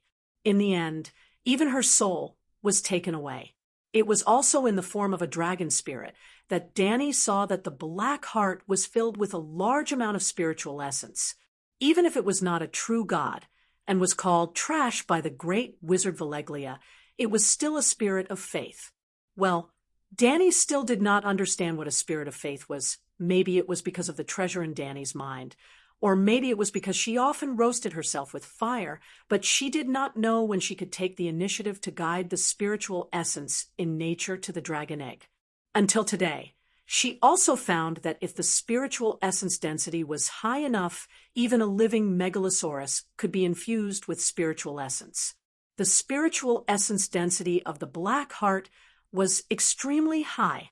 It would be a waste to throw it away. It would be better to upgrade Blackie. The rotten heart was burning in the dragon flames, and a large number of colorful fluorescent dots scattered from the damaged heart, as if they were going to return to nature. However, as Danny opened her mouth and sucked hard, the scattered fireflies formed a funnel-shaped whirlpool below, like a swimming pool without a drain valve. At the bottom of the whirlpool was Blackie's mouth. In the form of a dragon spirit, Danny and the black dragon shared the same soul, the same body, the dragon body. In reality, Danny seemed to be deep in thought with her eyes closed. She did not care about the collapsed rubble and the flames spreading in all directions. Blackie also looked up blankly. The dragon flame burned in its mouth like a dragon-shaped stone torch. After more than 10 minutes, the thin, colorful dots ignored Danny's sucking and scattered in all directions. The density was too low, and it could not be absorbed anymore. Danny came back to her senses and woke up from the strange state. She took off the burned basket on her back and removed the tattered cloth, leaving only a palm-sized metal plate hanging in front of her chest. The identity plate of Valeglia's Dragon King, which she found in the Red Wasteland, was specially taken by her and inserted into the inner pocket of her chest to act as a breastplate. With her medical skills, she might be able to save herself if she was stabbed in other places, but with her heart pierced, even the gods could not save her. In this world, nothing could be harder than Valeglia's steel. "Let's go, Blackie." Danny waved to the black dragon standing on the stone table. Leaving the immortal's room, a dark passage stretched out in front of her. The only light source was the hissing fire snakes behind her. Danny looked around and saw many corpses sprawled all over the place. Some of them were dressed extravagantly. Some looked like slaves. Some wore the special robes of the people of Choir, and some wore the clothes of the outsiders. They seemed to be struggling to escape, but in the end, their souls were sucked dry, and they fell to the ground powerlessly. Danny remembered the terrible legend of the Immortal Hall. Many people had entered the Hall of Dust, but no one had ever come out. She also remembered the attitude of the great wizard Haya towards the wizard temple. He was in awe and did not dare to enter with Danny. Finally, Danny recalled the words of the great wizard and murmured, "The bloodline of the true dragon of ancient Valeglia is not only revered, but also coveted by ambitious wizards." The corpses were all skin and bones, their souls and vitality sucked dry.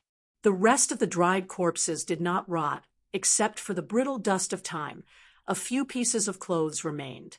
Danny chose a robe embroidered with golden thread and wrapped herself up. Then, with Blackie in front and her behind, they ran along the corridor. Different from the several hours it took to get here, Danny only ran for 30 minutes and saw a door in front of her. Sunlight shone in from the outside. Stepping out, she was once again bathed in the warm sunlight and the breeze with the fragrance of flowers. "You destroyed the Immortal Hall." The great wizard, Haya, shouted angrily at Danny. "It's not me, it's the choice of the immortals." Almost without thinking, she blurted out a lie. "The immortals said that they had been waiting for me for 1,000 years and were tired of the boring mortal world. After seeing me, they burned themselves and ascended to the astral world." The situation was a bit special now. Perhaps it was because the immortals had lost the support of their magic power, but the decaying and dangerous house was now like dominoes, with the room of black as the center, collapsing in all directions. The stone walls collapsed, the wooden beams, and the wooden floor burned like gasoline. And the fire spread very quickly. Because the Immortal Hall was originally in the city, there were many residents living in the nearby streets. At this moment, a large number of people from Quills had been attracted by the black smoke, and a small group of camel riders was maintaining order near the Black Forest.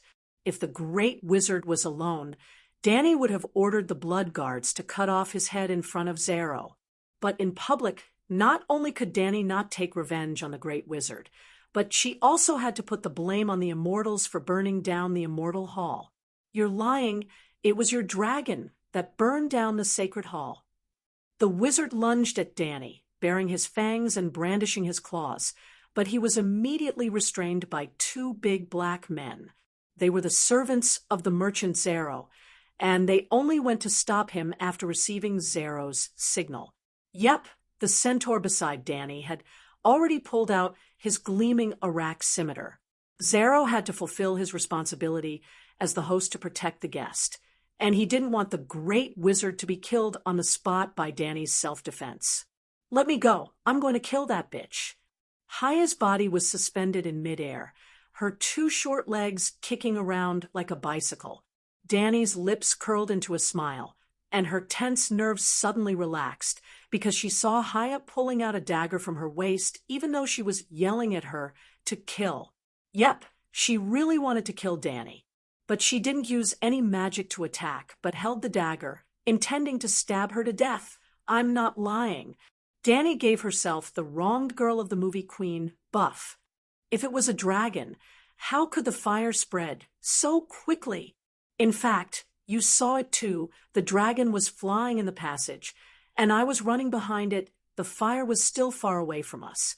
Only the power of magic could cause such a fire. I don't understand magic. Everyone knows that. Calixi isn't a witch. Everyone knows that. Ago nodded, his expression unusually serious. If the dragon's flame ignited the house, then the fire would spread in the form of a line, which is the direction of the dragon's flight. This goes against the facts. Cora analyzed reasonably. His words were reasonable, and the balance of trust in the hearts of Zero and the camel cavalry gradually tilted towards Danny. You. Haya glared at Danny fiercely. He could no longer feel the aura of the immortal. Danny came out alive, and the immortal disappeared. Then it was obvious that the immortal's plan had failed. But how did they fail? Danny Rise didn't even know magic spells. Haya was shocked, suspicious, and shocked. What did you do? Why did the immortal burn the immortal hall? He asked loudly. You still don't know what I did. Seek wisdom from the immortal. Danny vowed, solemnly, pointing at the collapsed houses in the thick smoke. Isn't it obvious? The people of Queers called it the Hall of Dust. Now that the immortal has ascended to the astral world, of course this place will be demolished. Even if we don't build a new, true immortal hall, we can still use it for real estate development. It's such a waste to leave such a large piece of land unused. Real estate development. His Excellency Wizard was about to die from her disgust. Holding back his anger, he asked again, what is the astral world? A look of disdain flashed across Danny's face, and she said proudly, remember, this is the great wisdom from the immortal. Gods and humans live in different spaces. We are in the mortal world. The gods are in the higher dimension of the spirit space, which is the astral world. Mortals can only look up at the astral world, but to communicate with the gods in the astral world, they can only do so through devout faith. Great wizard Haya, the time to test your faith has come. If you worship the immortal as gods, you will probably be able to communicate with them soon. If you can't communicate with them, it means that you are not devout. Since you have no faith in the immortal, don't bother me in the name of avenging them. What made Danny both surprised and proud was that after hearing her words, most of the people around her had an icy expression. Even the cunning Zero and Cora, who didn't believe in evil gods, looked hesitant. Everyone knew that Danny was a noob in occultism. For her to be able to say such logical secrets of the gods, someone must have taught her. Who taught her? The immortal. Let's go. Danny waved to her followers. Of course, they had to run after showing off. Chapter 58. As expected, the burning of the immortal palace had caused a huge uproar in Queers. Even though Danny had used a lie that no one could refute to temporarily cover up the matter. But after the incident, unfavorable comments about the dragon and herself were still quickly spreading in the city. Even though I don't like the male sorcerers at all, it was still a holy palace that had existed for thousands of years. Now, it was burned down by your dragons. Today, it may be the Palace of Dust. Tomorrow, it may just be the market. But who can be sure that the day after tomorrow, it won't be the great palace of 1,000 seats? Dragons are too dangerous and too uncontrollable. They should be killed while they are still young. Someone with ulterior motives said, but I heard that it was the immortal ones who burned down their own rundown houses. I think the mother of dragons has a point. Building a few streets to collect rent is better than leaving them empty. Maybe the immortal ones have thought it through?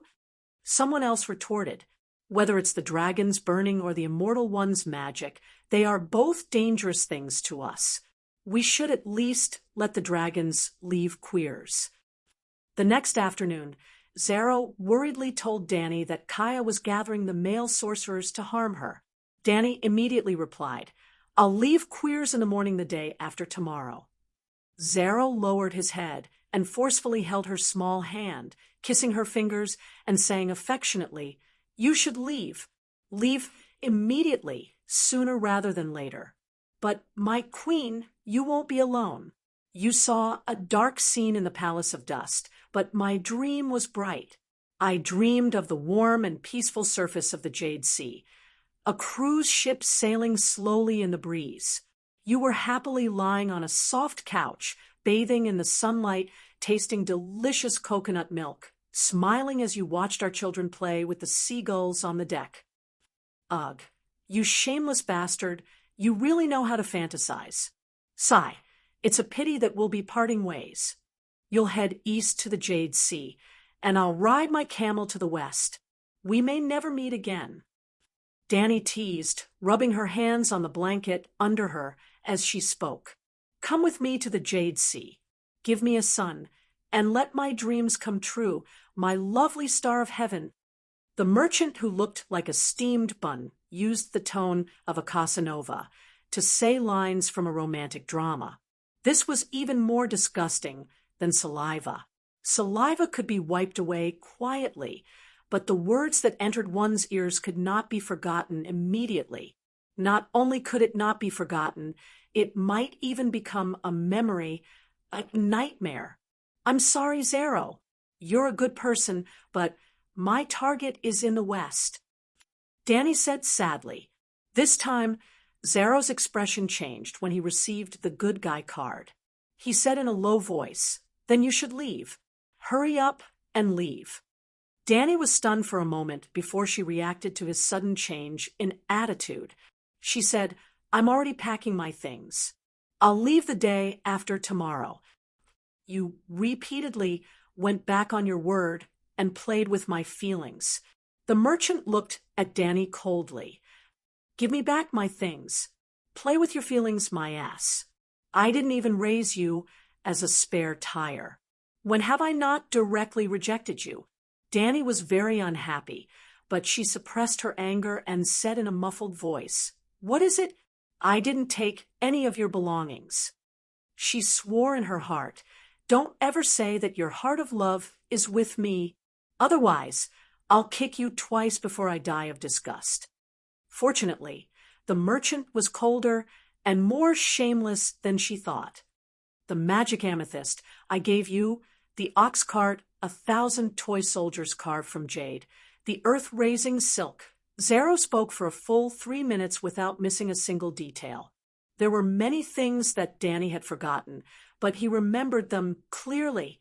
Danny's mouth was wide open for a long time before she realized that she had met a scumbag of the highest quality. Even if a boyfriend and girlfriend had a falling out and wanted to split the family property, there was no need to be so harsh. The two of them were not even boyfriend and girlfriend. The host gave the guest a gift, but after realizing that the guest had no value, he immediately turned hostile and asked for the gift back. You shouldn't be called Zero. Change it to Zero. Zero should go to modern society. There were many scumbags in modern society who liked to raise spare tires. When the two of them met, there would definitely be sparks of happiness. Moreover, even the most powerful scumbags were not as high as him. After all the scumbags were defeated, the remaining men would be happy. Everything else is fine, but the silk has already been made into clothes. How can I return it? Danny said with difficulty, Don't you have money? Use radiant coins to pay. Zero said coldly, From tonight onwards, prepare the food for your barbarians. The house will only be open for 2 days. Fortunately, He did not ask her for food and lodging for the past 10 days. In the afternoon, Yora brought the centaurs to the market to buy supplies. Danny was free. She placed a chair in the fountain under the ginkgo tree in the courtyard and lay down comfortably on it. She chewed on a sweet and crispy persimmon while enjoying the kissfish's gentle massage between her legs and toes. Sigh, these days of corruption are getting less and less. From now on, just as she was letting her imagination run wild, the sound of armor colliding came closer. It was Yora Mormont. To prevent any accidents from happening in the few days before leaving, he had changed into the armor again. Your Highness, Illyrio has sent someone to pick you up. His face was solemn and his brows were furrowed. The unexpected guests did not make him more worried than happy. Illyrio, Pentos is an entire continent of Ursos away from Queer's Landing. How did he know I was here? Danny was surprised. I don't know. They are waiting at the entrance of the mansion. You can ask them yourself later. Yora shook his head. Danny did not immediately let the guests in. Instead, she was concerned about the knight's mood. You don't seem to welcome them? They said they came for the dragon. If even Illyrio of Pentos knows you have a dragon, then, after a moment's hesitation, Yora said worriedly, Pentos and King's Landing are separated by the sea. The narrow sea is not as vast as other seas. It is only about 500 kilometers wide. If the people of Pentos can reach Queers, then so can the assassins of King's Landing. That makes sense. Danny nodded, but her expression was not as heavy as Yora thought.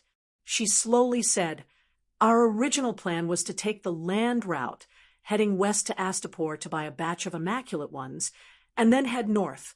When everyone thought that we would turn around Slave Bay and continue west, we did the opposite, heading east and returning to the ancient trade path. In a battle to defend the city, 1,000 immaculate are enough to stop 10,000 troops, and the environment around White Cloud City cannot support 10,000 troops. We are the only ones in White Cloud City. As long as we seal the city gates, 100 faceless can't hurt me. They can't enter at all. At this time, Danny did not directly feel the miserable situation of the slaves. She did not intend to take the risk of making a big news. She also did not think of deceiving the slave owner of Apasta like Danny Rise did in the original plot. Attacking the city of Slave Bay and killing the benevolent lord was not a problem, but deceit could not be used. Otherwise, no matter how noble the purpose was, the name Danny Rise Targaryen would be completely ruined in this world. Jera, that bastard, was so eager to get the dragons that he did not think of going back on his words and using coercion on Danny. He was obviously gay, but he had wronged himself to flatter Danny. Thinking about it from another perspective, a straight man trying to curry favor with another strong man.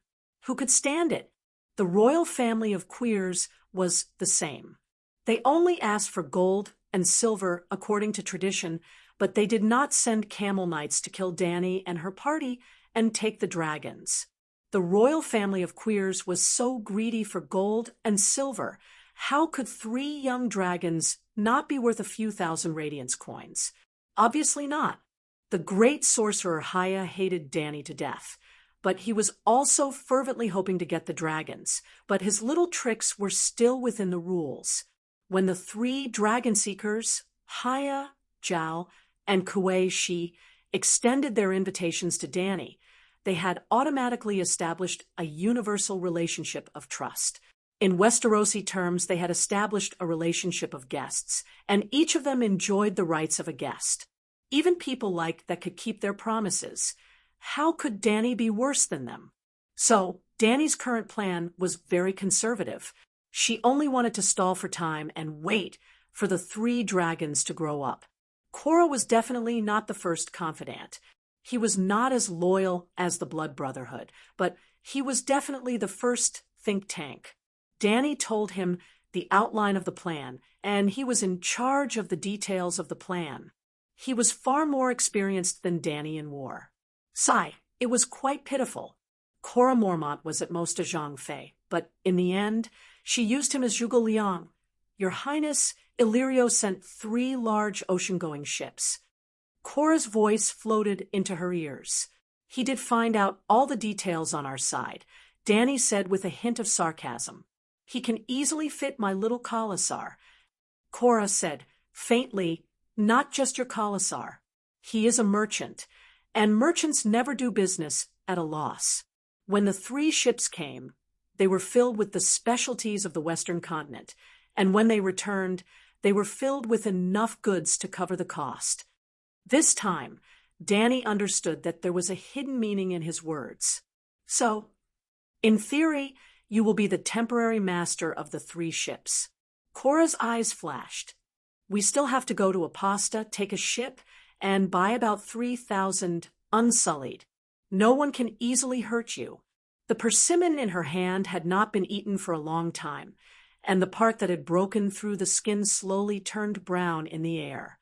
Danny threw it far away at the foot of the wall and muttered, "Let's make a decision after we meet the person in charge." She did not return to the stuffy hall. Instead, she had Doria put 2 lounge chairs in the fountain, and also equipped them with wine and fruits.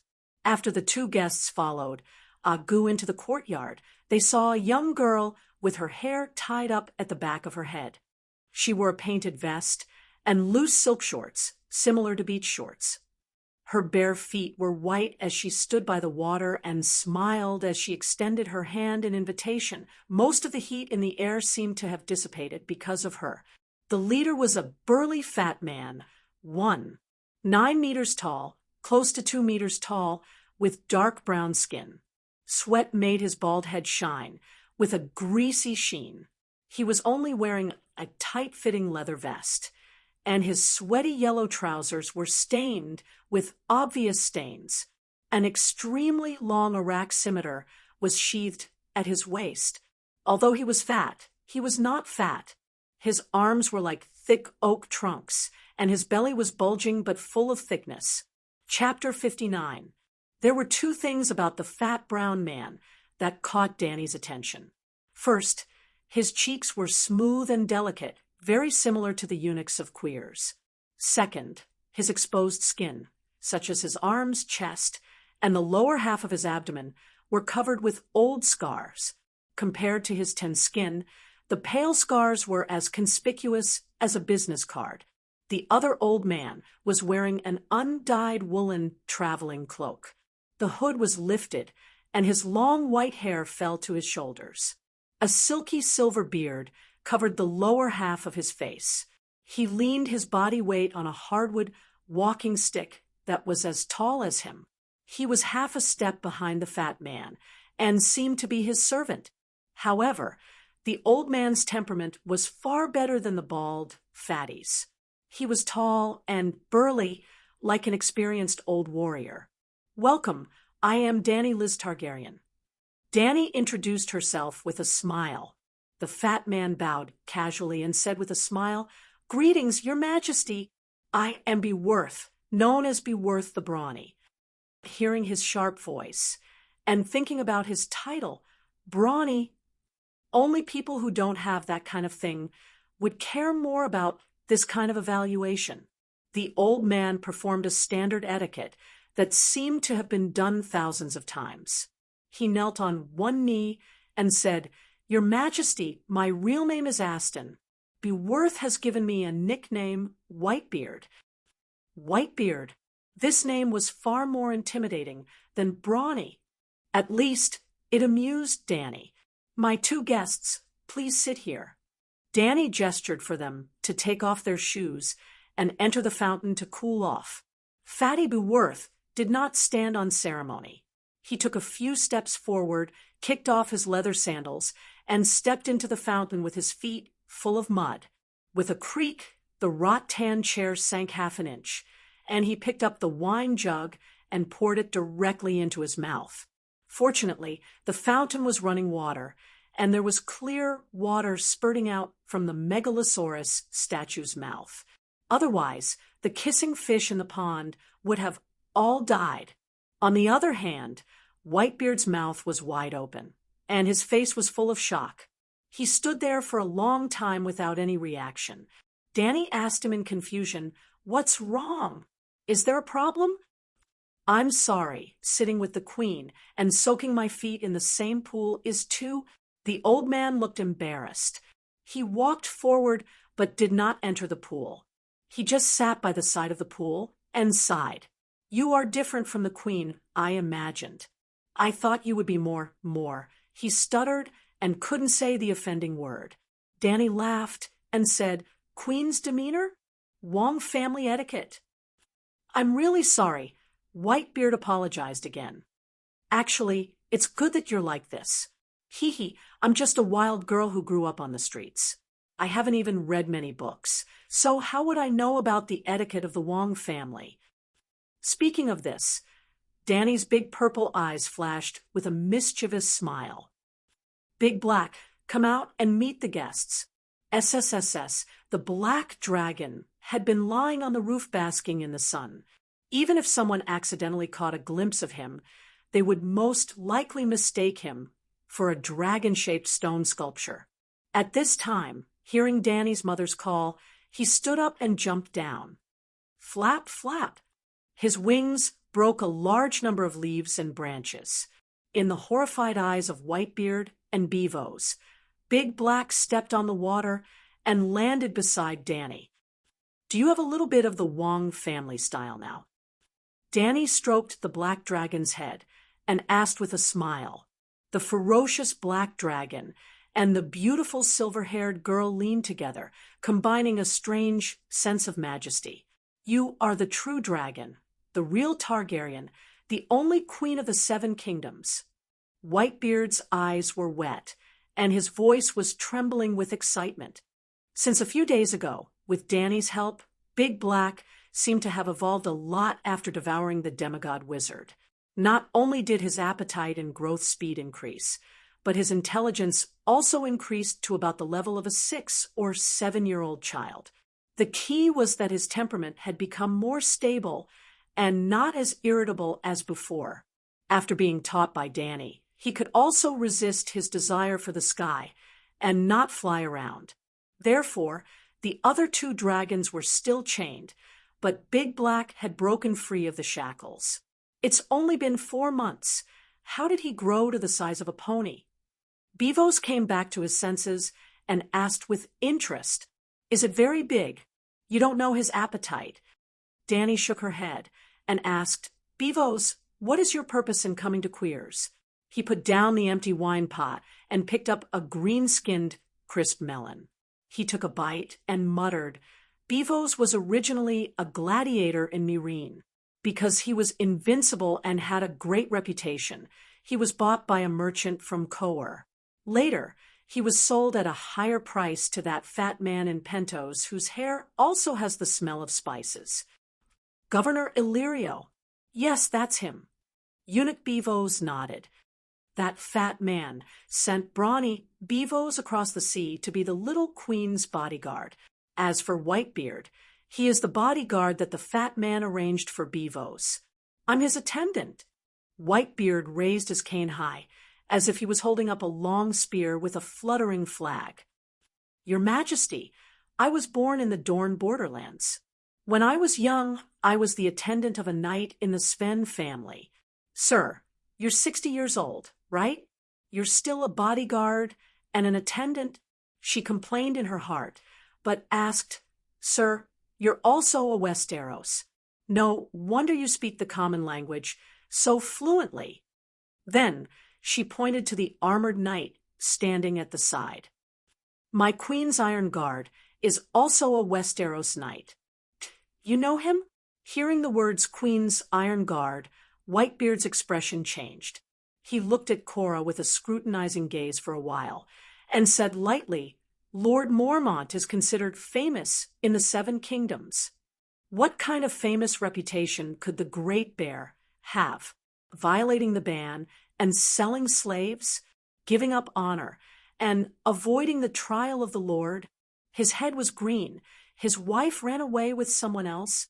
Cora heard the unfriendliness in Whitebeard's words.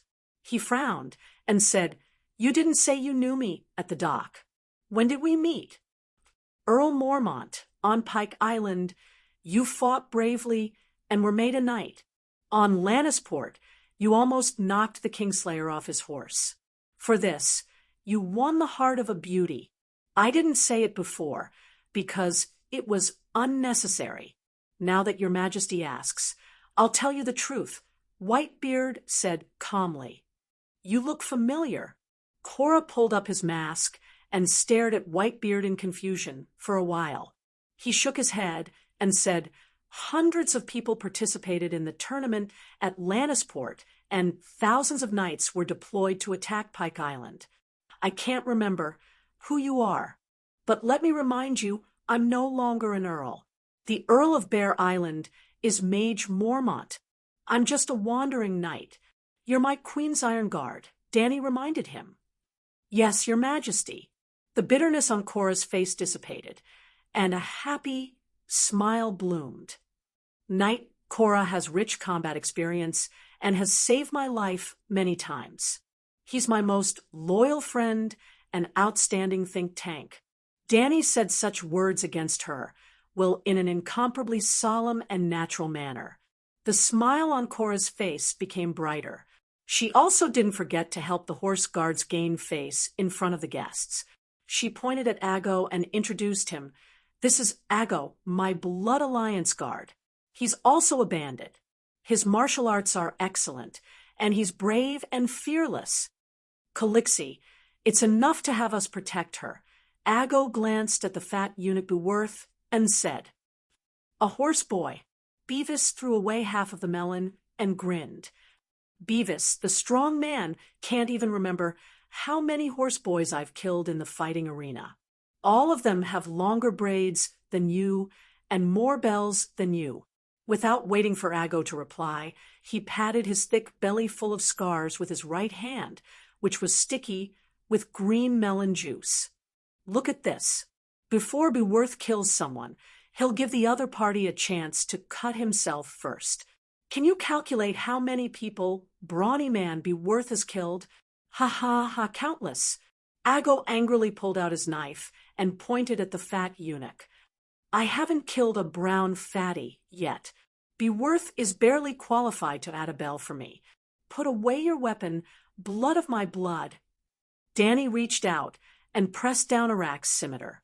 She said gently, "This person came from afar to serve me. He shouldn't point a sword at him." Then she said solemnly to Beworth, "If you're truly loyal to me, you must respect my people, my companions, and my brothers. If you can't do it, you might as well return to Illyrio's side and wait for the next person to serve." The grinning smile disappeared from the giant's broad brown face.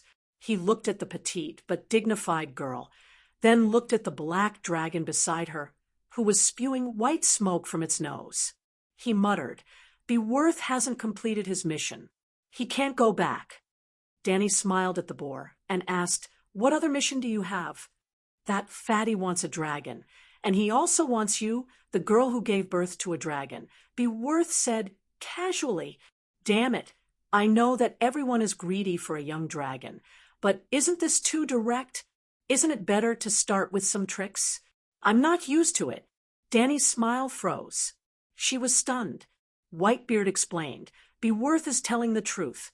However, Magister Illyrio asked us to bring you back to help House Targaryen restore the kingdom. Now that the usurper is dead and the kingdom is in turmoil, there are actually 4 kings at the same time. They're killing each other until rivers of blood flow and corpses lie on the ground. Your Majesty, the 7 kingdoms need you. The people of the 7 kingdoms need you. The justice of the 7 kingdoms also needs you to uphold." "All right, you've covered it up." Dany frowned. 4 kings? Which 4? The usurper's son, Joffrey Byra. The usurper's 3rd brother, Duke Renly Byra of Phoenix's Rest. The usurper's 2nd brother, Duke Theon of Dragonstone Island, the usurper's good friend, Id Stark's son, and the current king of the north, Theon Byra. It's said that Balon Greyjoy of Tywin Bay also has plans to restore the throne, Whitebeard said worriedly. The prophecy really came true, Dany muttered. You know that I've been to the Wizard's Immortal Hall, right? I've heard that your dragon burned to death those wizards who only knew how to swindle others. Whitebeard complimented. His tone was full of disdain for the male adept. Knight, tell this old gentleman about the prophecy I saw about the Westeros, Dany said to Yora. When you came back, you told me that you saw a beauty being violated by 4 ugly dwarves. The beauty represented the Westeros, and the 4 dwarves. You asked me who they represented, and I guessed that it was Queen Cersei, Grand Preceptor Pycelle, Eunuch Varys, and King Joffrey. Whitebeard was in disbelief. Could it be that those blue lips could really prophesy? Not everyone could see the prophecy when they entered the Immortal Hall. Most of them were directly immersed in the environment, and only those with certain characteristics could peek into the River of Time to a limited extent. I don't understand magic at all. I don't know if it was an illusion or some other method. Dany shook her head and said seriously, but that day I did see a lot of things. For example, my brother Liga, my sister-in-law Princess Elia, and my nephew Aegon. Liga has blue eyes and not purple eyes, right? I've never seen him before. Right, he was holding his son and told me that dragons have 3 heads and are still missing one. Chapter 60. It's true that I have 3 dragons, but I'm the only Targaryen left. Little Aegon is long dead. At this point, Dany looked at Whitebeard and asked, Do you know the Song of Ice and Fire? Rhaegar also said that Aegon is the child of the prophecy, and the Song of Ice and Fire was naturally composed for him. With the background music of the Song of Ice and Fire, it sounded like a protagonist. Whitebeard fell into deep thought. After a while, he said, The Targaryen emblem is indeed a 3-headed dragon, which means Aegon and his 2 sisters, 3 dragons, 3 dragon knights. The dragon has 3 heads should mean that, but I don't know who else is missing. The Prince of the Prophecy has been circulating among the Targaryen royalty for decades. The Prince of the Prophecy. Does the Targaryens have such a saying? Dany looked at Yora in confusion, hoping to get confirmation from him. Sorry, I don't know either. Yora frowned and shook his head, looking at the old man suspiciously. Aston, how do you know this? Haha, that was decades ago. You Northerners are the ones who are ignorant. Whitebeard chuckled for a while and continued the previous topic. Legend has it that the Targaryens will give birth to a prince. He is the reincarnation of Aesir Ahai, and will— Wait, Aesir Ahai? Dany interrupted him and asked strangely, Is it after the long summer, the stars weep blood, and the reincarnation of Aesir Ahai will be reborn in the land of smoke and salt? That's about it. I also know about this ancient Yasser prophecy circulating in the continent of Ursos. But in us Westeros, a prophet clearly said that the reborn Aesir Ahai will be a Targaryen prince, and he will be born in the last few decades. Whitebeard nodded. That damned Aesir Ahai was so rare that people from all over the world were looking forward to his reincarnation.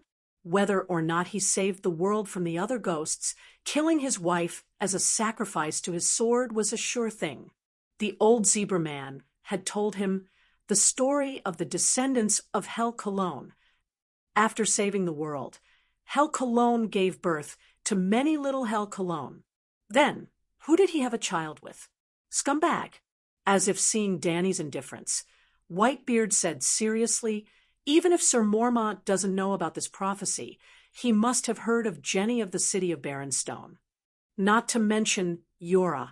Even Dany, who had never been to Westeros, knew about Jenny from the city of Barrenstone.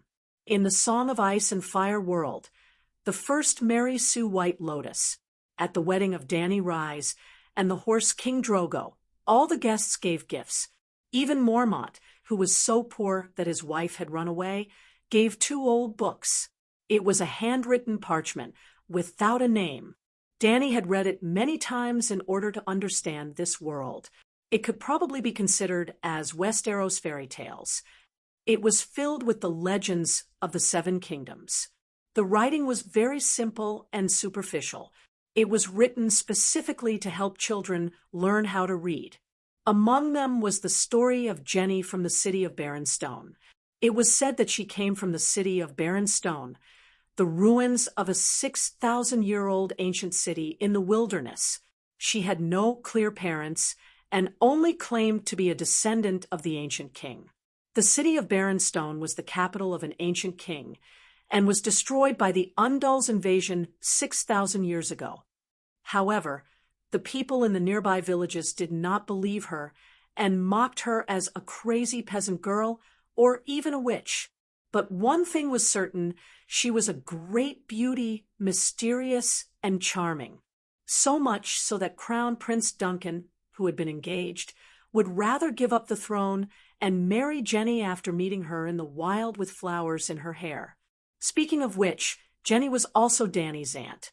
Her husband was the elder brother of Danny's grandfather. Well, Danny's grandfather got a big bargain and got the throne as the second son. Jenny of the city of Barrenstone is related to the child of prophecy. Danny was surprised. Her Highness Jenny did not enter the palace alone. She had a good friend who grew up with her, a female prophet. Whitebeard's blue eyes flashed with reminiscence. His voice was low and powerful as it slowly entered everyone's ears. Her Highness Jenny called her friend the child of the forest, but everyone thought she was just a strange-looking dwarf. The witch once said to your grandfather that the prince in the prophecy would come to the descendants of Prince Aerys and Princess Layla. So, your parents may not have loved each other, but they still got married. Alas, if King Aerys ever had love, it must have happened to Joanna of Casterly Rock. Joanna of Casterly Rock. Mormont was inexplicably shocked and said in a trembling voice, "Are you talking about Joanna Lannister?" Whitebeard took a deep look at the knight and said, "She is the wife of Duke Tywin." As Princess Layla's companion, Joanna grew up in the Red Castle and King Aerys. Alas, I digress. Now that I see Her Highness Danny rise, I feel that the prophet's prophecy has come true. He shook his head and said to Danny, "Ha! You think I'm the child of prophecy, the reincarnation of Yeser and Ahai?" Danny shook her head and chuckled. "In the prophecy I saw, Liga almost passed through time and told me that the baby in his arms was the real child of prophecy. Little Prince Aegon is dead, and the prophecy is broken." Cora said in a deep voice, "No matter what, you are the real queen of the 7 kingdoms. Please return to Pentos with us." Whitebeard said to Danny. Danny could see that Whitebeard was only Beavis' attendant in name, but the real master was still him. "When did you come to Quarles?" she asked. 4 or 5 days ago. "Why did you come to me only today?" Whitebeard explained. "The leader of the merchant ship, Growlithe, is the captain and also a proper Pentos merchant. Merchants believe that the ship will not run empty. We brought Mir's exquisite handicrafts to Quarles, and we will also take Eastern spices, silk, porcelain, and other things from Quarles. So far, the goods shipped here have not been sold out, and the goods from the East are not." Speaking of this, the old man frowned and looked at the centaurs sitting under the shade of the tree. He sighed. "We should have settled down your Highness' subordinates and luggage, and then used the remaining space in the cabin to restock. You heard that I was leaving soon, so you rushed over immediately."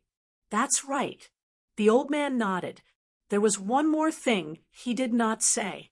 He secretly observed whether Danny had the qualifications to become the queen of the 7 kingdoms, and that was why they did not come to her immediately.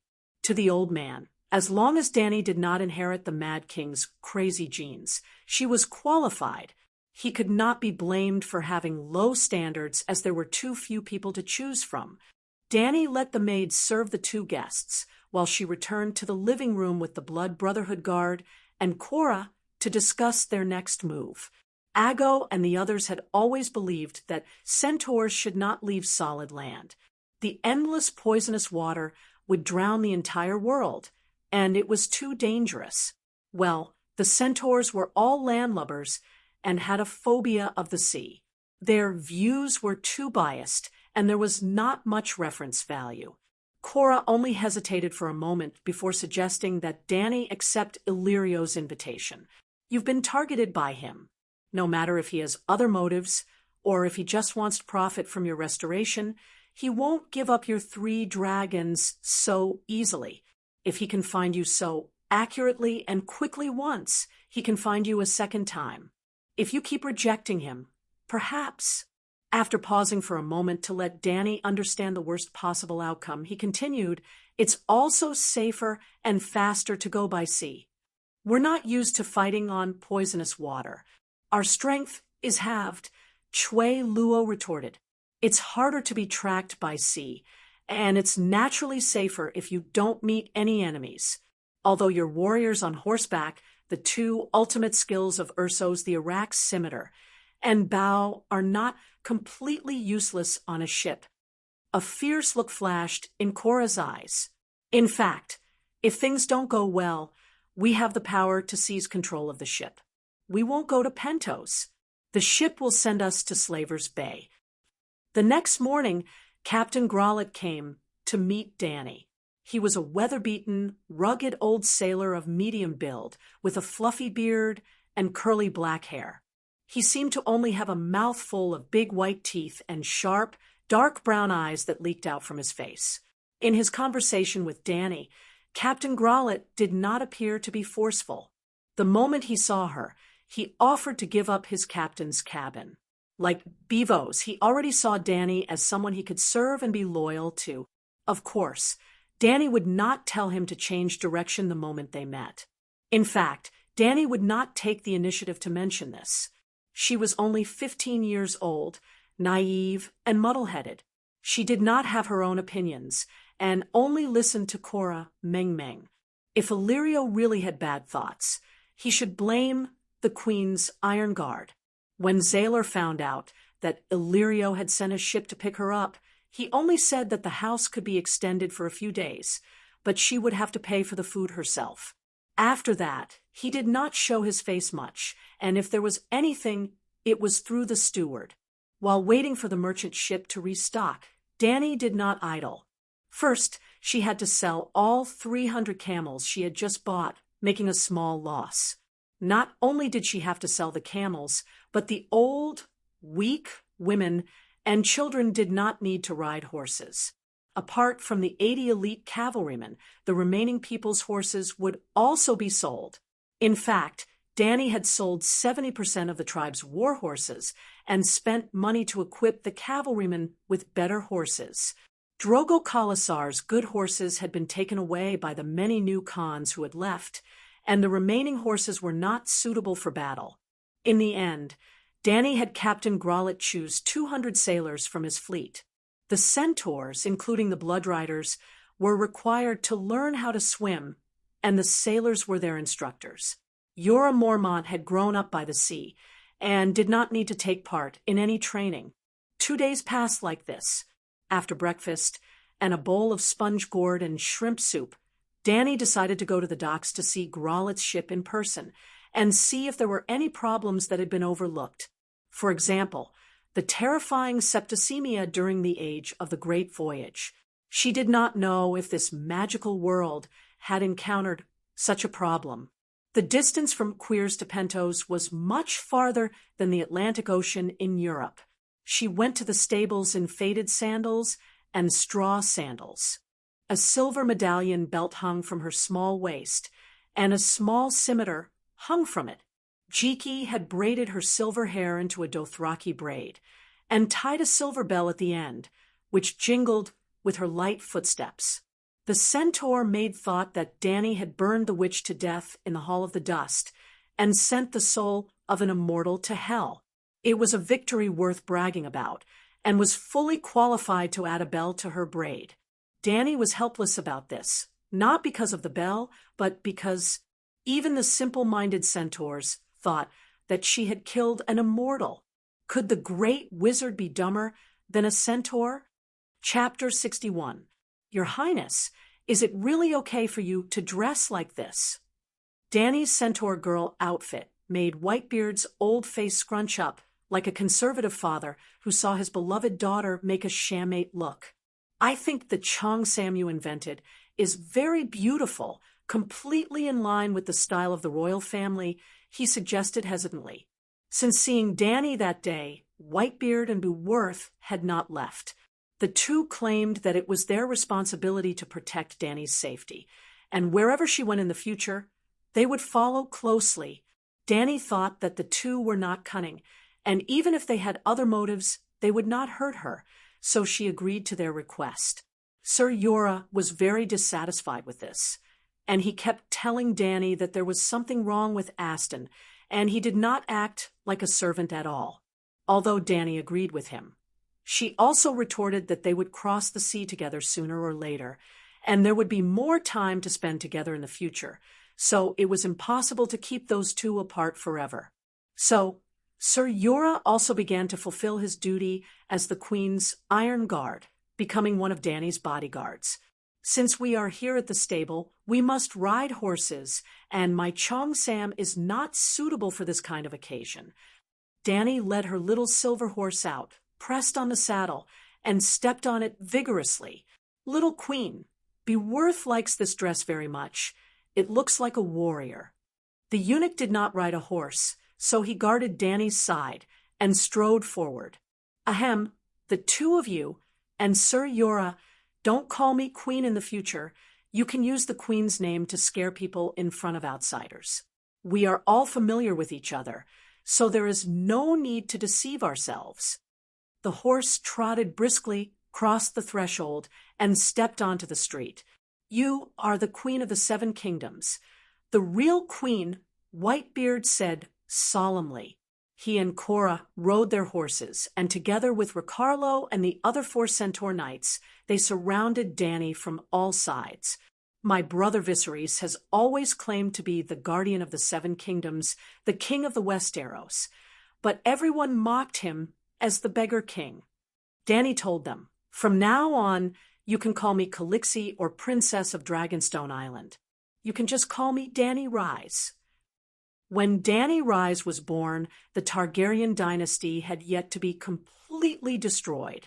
Her identity as the Princess of Dragonstone Island was already a fact that no one could deny. At most, she could only be considered an exiled princess. Queers was built on the north shore of the strait, and the docks were south of the city. Ja Luo's mansion was located in the wealthy district of the eastern part of the city. After crossing 8 streets, they finally arrived at the poor district of the southern part of the city. There were no colorful marble palaces or fragrant gardens here, only old brick houses. There were few windows on the side facing the street. There were naked children, dirt-faced beggars, scrawny sand-colored dogs, and fair-skinned residents of Queers on the filthy streets. Not everyone could be like Ja Luo, who wore the traditional clothes of Queers every day. These commoners only had a dirty linen skirt to cover their bodies. When Danny passed by, everyone stopped what they were doing and turned to send her off with numb eyes. They all knew her, and they all knew about the Mother of Dragons. They no longer had the fanaticism they had when she first entered the city. Now, their indifference towards her was tinged with fear. The Hall of Immortality collapsed amidst the smoke and flames. Almost everyone in Queers saw it. At first, many people were fooled by Danny's lies, believing that the imperishable hall had burned down the old building. After all, the imperishable hall had really become a hall of dust. It was time to tear it down and rebuild it. Everyone knew about the madness of the male sorcerers. setting fire to houses was normal for them. There were even house-building merchants who approached the great sorcerer Haya, hoping to contract the construction of the new imperishable hall. They didn't want any money, and they only needed to give him the storefronts facing the street. The merchant ran out of the black forest naked, shouting as he ran, "Where's my tail? I want my tail." It was extremely strange. The other merchants who thought they had missed the golden opportunity were scared out of their wits. The residents of Queers no longer dared to discuss the sorcerer's madness in public. Everyone began to wonder if the Mother of Dragons had lied to the sorcerer's intense reaction. In just one night, the people of Queers remembered the danger of dragons. The scene of them meeting each other disappeared, and Danny's mansion became deserted. However, Danny didn't care. She was about to leave. What did it matter what the people of Queers thought of her? After passing through the slums of Queers and entering the docks, the streets became more crowded. Carriages, palanquins, camel caravans, merchants and sailors of all kinds of skin, hawkers on the streets, the fragrance of the noblewoman's perfume, the smell of roasted meat, leather, feces, sweat, and the smell of fish mixed together to form a thick and strange smell. The strange smell mixed with the clamor and salty sea breeze gave people a feeling of living in the world of mortals. Danny found herself liking Queers a little. She shouldn't have been hiding in Jal's garden palace. She almost missed the true beauty of this city of trade. Out of the way for the Mother of Dragons. Beavos, the burly man, shouted loudly, chasing away a mule in front of him. "I smell it. It's poisonous water." Jiki, the centaur maid, shouted at Danny. The Dothraki didn't trust the sea or anything related to it. In their eyes, any water that horses couldn't drink was unclean. What poisonous water? Ago and the others have been soaking in the sea for the past few days. Did they die? Danny asked Ago, who was beside her. "Tell her, is the sea poisonous?" "It's poisonous, Khaleesi." The centaur nodded seriously. "I drank a few mouthfuls and was almost poisoned to death. Everyone has tried it. Sea water really isn't drinkable. Of course it's poisonous." That logic. Queers was one of the largest ports in the world. Taverns, warehouses, and casinos lined the streets. Cheap brothels were closely connected to temples that worshipped all kinds of strange gods. Under the huge canopy of the docks, peddlers and customers from all over the world were crowded. Thieves, rogues, swindlers, and other lowlifes were also among them. Aston, the white-bearded man, explained to Danny, "The dock itself is a big shopping mall. Goods from the eastern and western continents enter and leave here day and night. Almost everything that exists in the world can be found here." After a moment's silence, he sighed. At the same time, this is also a forbidden area of law and morality. Slaves can be freely bought and sold. Illegal goods can be peddled. If you don't ask about the source of the goods, the same thing will only cost a fraction of the market price here. Your Highness, do you understand why? A few thoughts flashed through her mind. Danny said in surprise, "Pirates and robbers openly sell their stolen goods here." A hint of admiration flashed through the white-bearded man's blue eyes. This is the trading capital of the world, and also a place of sin. Mother of Dragons, Mother of Dragons. Danny turned around and saw a skinny man wearing a hat made of white linen jumping up and down, waving and shouting at her from across Yora. The middle-aged man's skin was charcoal black, and his body was thin and shriveled. The whites of his eyes were especially large, and they were even more obvious against the black skin of his face. "Mother of Dragons, Mother of Dragons, I have dragon eggs, I have dragon eggs. Do you want to buy them?" He shouted in Valeglia with a dialect accent, hearing about dragon eggs. Danny couldn't help but pull the little silver horse to a stop. She asked Yora to let the peddler in, and asked, "Are you sure you're not lying to me?" "How would I dare to lie to Mother of Dragons? You'll know when you come and see." The thin, dark man, with a solemn promise, pulled the silver pony towards his stall without a word of protest. There were many bottles and jars on the dark red carpet. In the center, a ball of soft, barren silk wrapped around two colorful stone eggs. They were the size of pineapples, and their surface was covered with fine scales. They had a glazed texture, and the sunlight that passed through the hollow ceiling shone on them, reflecting a copper-like halo. Danny exclaimed softly. She got off the horse and walked quickly to the stall. She bent down and picked up one of the stone eggs from the silk cushion. She looked at it carefully. Mother of Dragons, don't be fooled by old Bao Khan. There was no chair next to the skinny man's stall. Instead, there was a white-skinned old woman with a string of beer bottles hanging on each of her shoulders. Through the gap of the wooden stopper, the rich smell of goat's milk faintly wafted out. Facing Danny's gaze, the old woman, Queers, whose back was hunched, revealed her shriveled mouth that was missing her front teeth. She chuckled and said, "If they really are dragon eggs, this barbarian from Asha would have already offered them to the royal family." The skinny man called Bao Khan wanted to poke his finger into the old woman's eyes. He jumped and scolded, "Bastard, bastard, old woman, I've never offended you. I often buy goat's milk from you every morning. Why are you slandering me?" The old woman rolled her eyes and said unhappily, "I don't want to lose a returning customer." "What did you say?" "I don't want you to be cut in half by the Centaur boys under her command because you lied to the great Colixi." The old woman mocked. "Why don't you think about who is in front of you? She is the mother of dragons. You fool, when you meet her, you should stay far away. If there's anyone in the world who can distinguish real dragon eggs, it's her."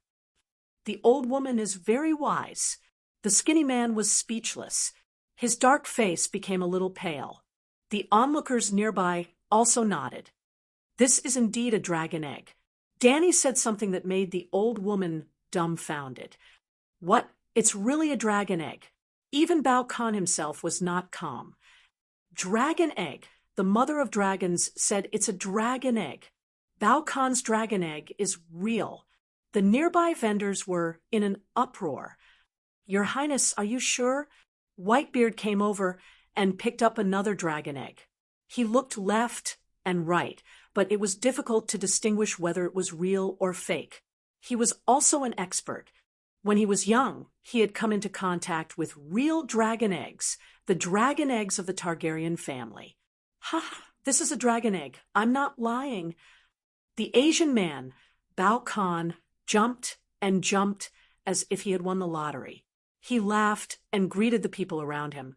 "You all saw it. This is the famous mother of dragons, the mother of dragons who gave birth to 3 dragons. She identified it. This is a dragon egg."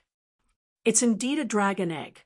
Danny asked him with a smile, "If I buy it, what's the price?" Chapter 62. Danny had never been so satisfied. Villa's giant lamp, Arda's first sun, contained the origin of the first flame that surpassed all the suns in the future. Although its flames were very violent and theoretically belonged to the remnants of the first flame, it was indeed rich in the origin of the first flame. Its energy level was even higher than the first flame she obtained in the Smoke Sea, surpassing level 6. She swallowed 70% of the 2 giant lamps, and Villa buried the remaining flames back into the ground. Because of her help, Villa saved 90% of the maintenance time and tried to preserve more ancient species.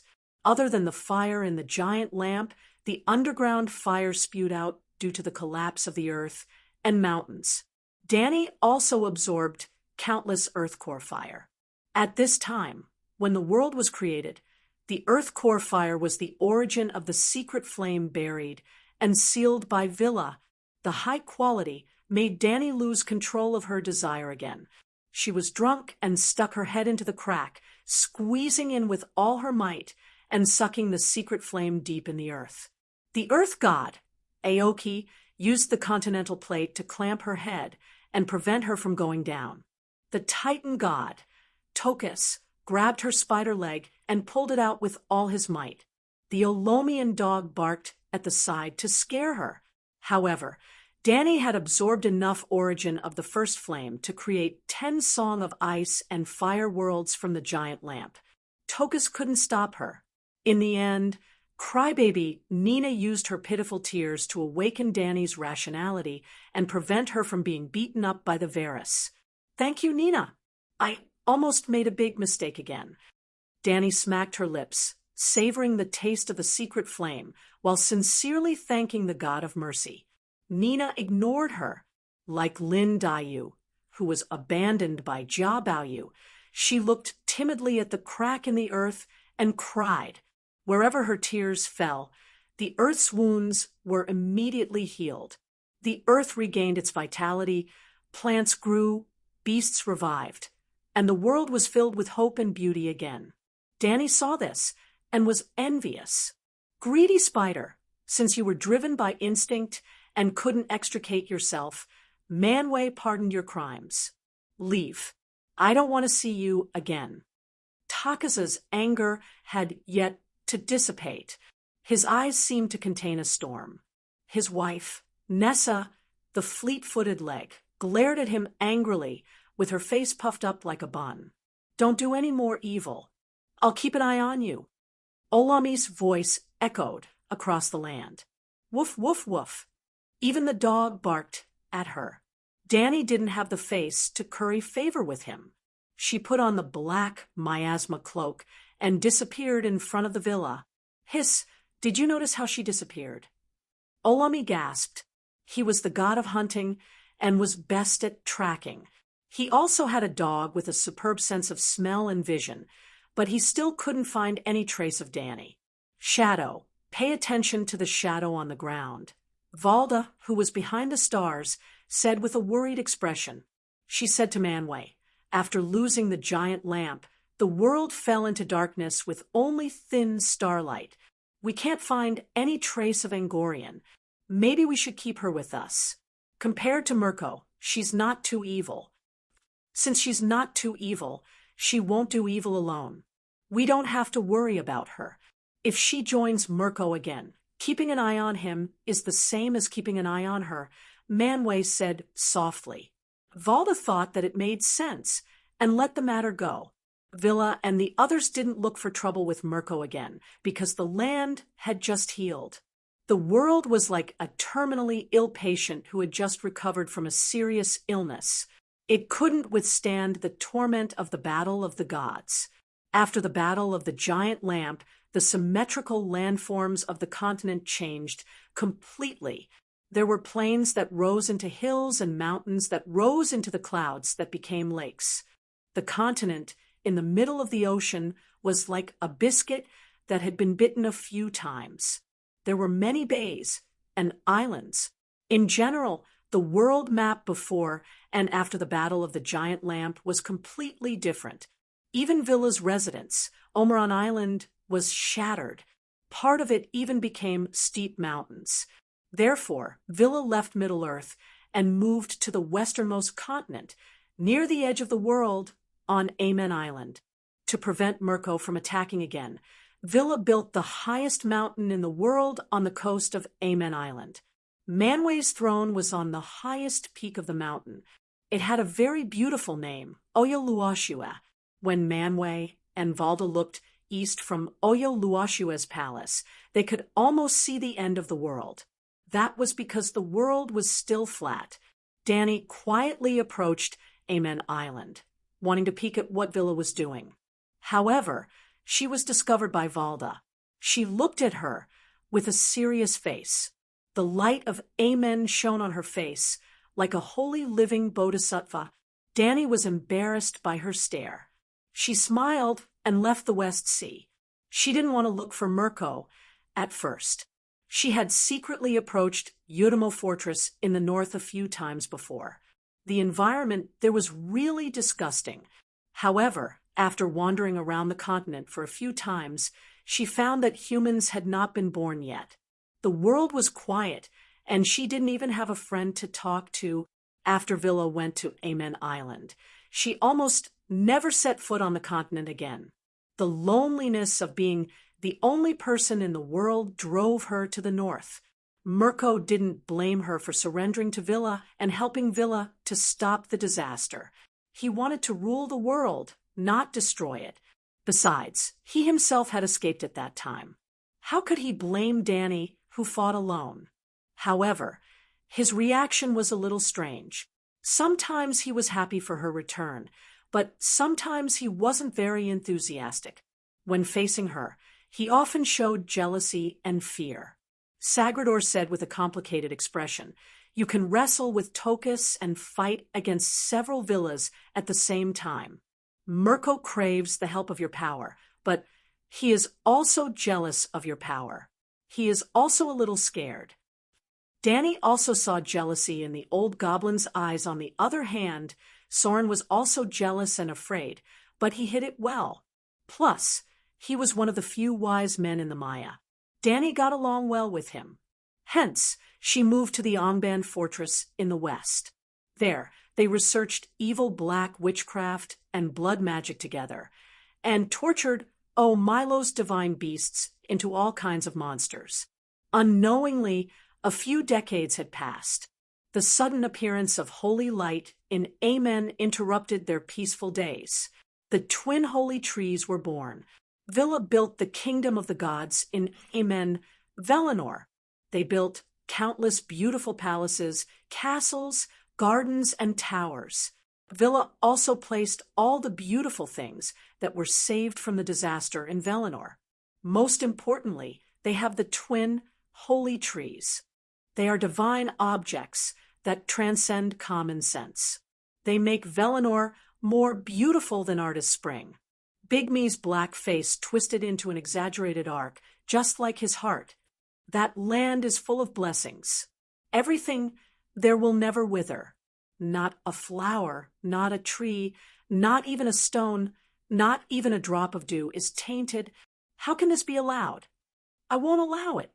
He roared at the demon kings below the throne. You want to start another war against Villa? Attack Amen. Danny frowned. After the calamity of the giant lantern, she finally understood. Against Villa, the fallen Mia and the flame devils had no chance of winning. Villa was strong in terms of quality. No matter how many heavenly soldiers there were, they could not defeat the three pure ones. I can't, Bigme said hatefully, but I can destroy Middle-earth. I want darkness to envelop this world created by Villa and make it mine. Bigme was very realistic, but also very low. Danny asked, "Did you summon us to increase our destructive power? But we're already evil enough. We pollute the water, spread fear, and cultivate demons and ghosts. Not evil enough." Bigme shook his head. Danny's heart skipped a beat. She said in surprise, "Are you planning to kill Alam?" "Bigme, you're really bold." Bigme asked curiously, "Why do you want to kill Alam?" Danny was stunned. She said in confusion, "What's more evil than killing Villa? Alam, that bastard, rides Nahal every day with his dog to kill our monsters in the dark forest. Even the flame devils we sent to destroy the forest and create deserts died. We should take revenge." Bigme was a little tempted, but then he remembered Alam's terrifying horn and rumbling horse hooves. He could not help but shudder. "Why don't you lead a group of flame devils to kill him?" "I can't beat him. You're the divine king." Danny emphasized, "No, Alam can't change the big picture. I have more important things to do." Bigme waved his hand. "I want you to find Aluvita's first child before Villa does." He said darkly, "Bigme, I don't understand. Iru's first batch of humans should be elves, right? What's the use of elves in the big picture?" Danny asked, "You even participated in the Grand Symphony." Mirko looked at her with some disdain. The Grand Symphony of Creation has a total of 5 themes. The first 2 are sung by Villa. From the 3rd theme onwards, Iru and I will sing together. Danny rolled her eyes. What kind of duet is that? You're just copying Iru's song clumsily. But Big Me's words reminded her that each theme of the Grand Symphony had its own meaning. The first two themes were about Villa creating the world.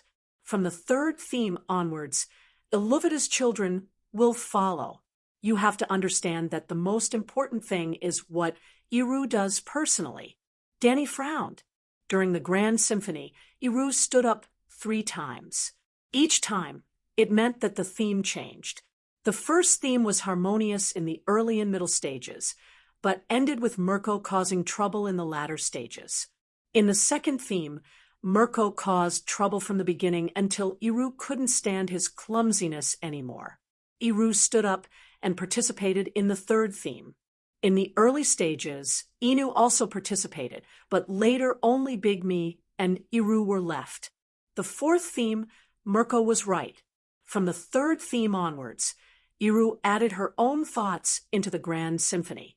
The meaning of that thought must be greater than the first 2 movements. Could the meaning of creating humans be greater than the physical world itself? Danny was shocked. There seemed to be a big secret behind it. Mirko was still going on. The establishment of Arda, the spring of Arda, and the blooming of the 2 holy trees in Amen are just the construction, decoration, and beautification of the world. They are the content of the first and second themes. But when the house and garden are built, who will live in it? Ha ha ha! Villa built a house for Iru's children to live in. The evil before was only destroying Villa's house. Now, the third theme is about to begin. We will spread the evil to the owner of the house. Mirko grinned. Big Me, your understanding of evil has opened the door to a new world for me. Danny was sincere and full of admiration. Chapter 63. Which Khalasar are they from? Danny asked. The Khalasar of Khal, Ogo. Ago said casually, showing no anger at the tragic fate of his compatriots. The slaves that Banofa sold to Mireen. They are too young to become gladiators, but they are too old to become unsullied. Since they cannot become warriors, they can only be sold to the manor owners of other cities. They are not very useful, and the price is not expensive. 40 silver coins. What do you want for my blood? They are centaurs, Denny emphasized. So what if they are centaurs? After losing a battle, they either die or become slaves. Everyone knows that, Ago said casually. In my Khalasar, there are no slaves. Danny waved her whip and shouted. Untie their slave collars. I want to ask them if they are willing to join the Mother of Dragons Khalasar and become her people to fight for the Mother of Dragons. Your Highness, after you ask, you can untie their collars and shackles? Whitebeard whispered. Ogo's Khalasar was defeated by your husband. There are 20 of them, and only 7 of us. If they scatter, we cannot stop them. What I need is the loyalty of the free Dothraki, not slaves. Danny shook her head. They won't run, she added. The old man sighed, helplessly, and dismounted. He stood in front of Danny with Beevos.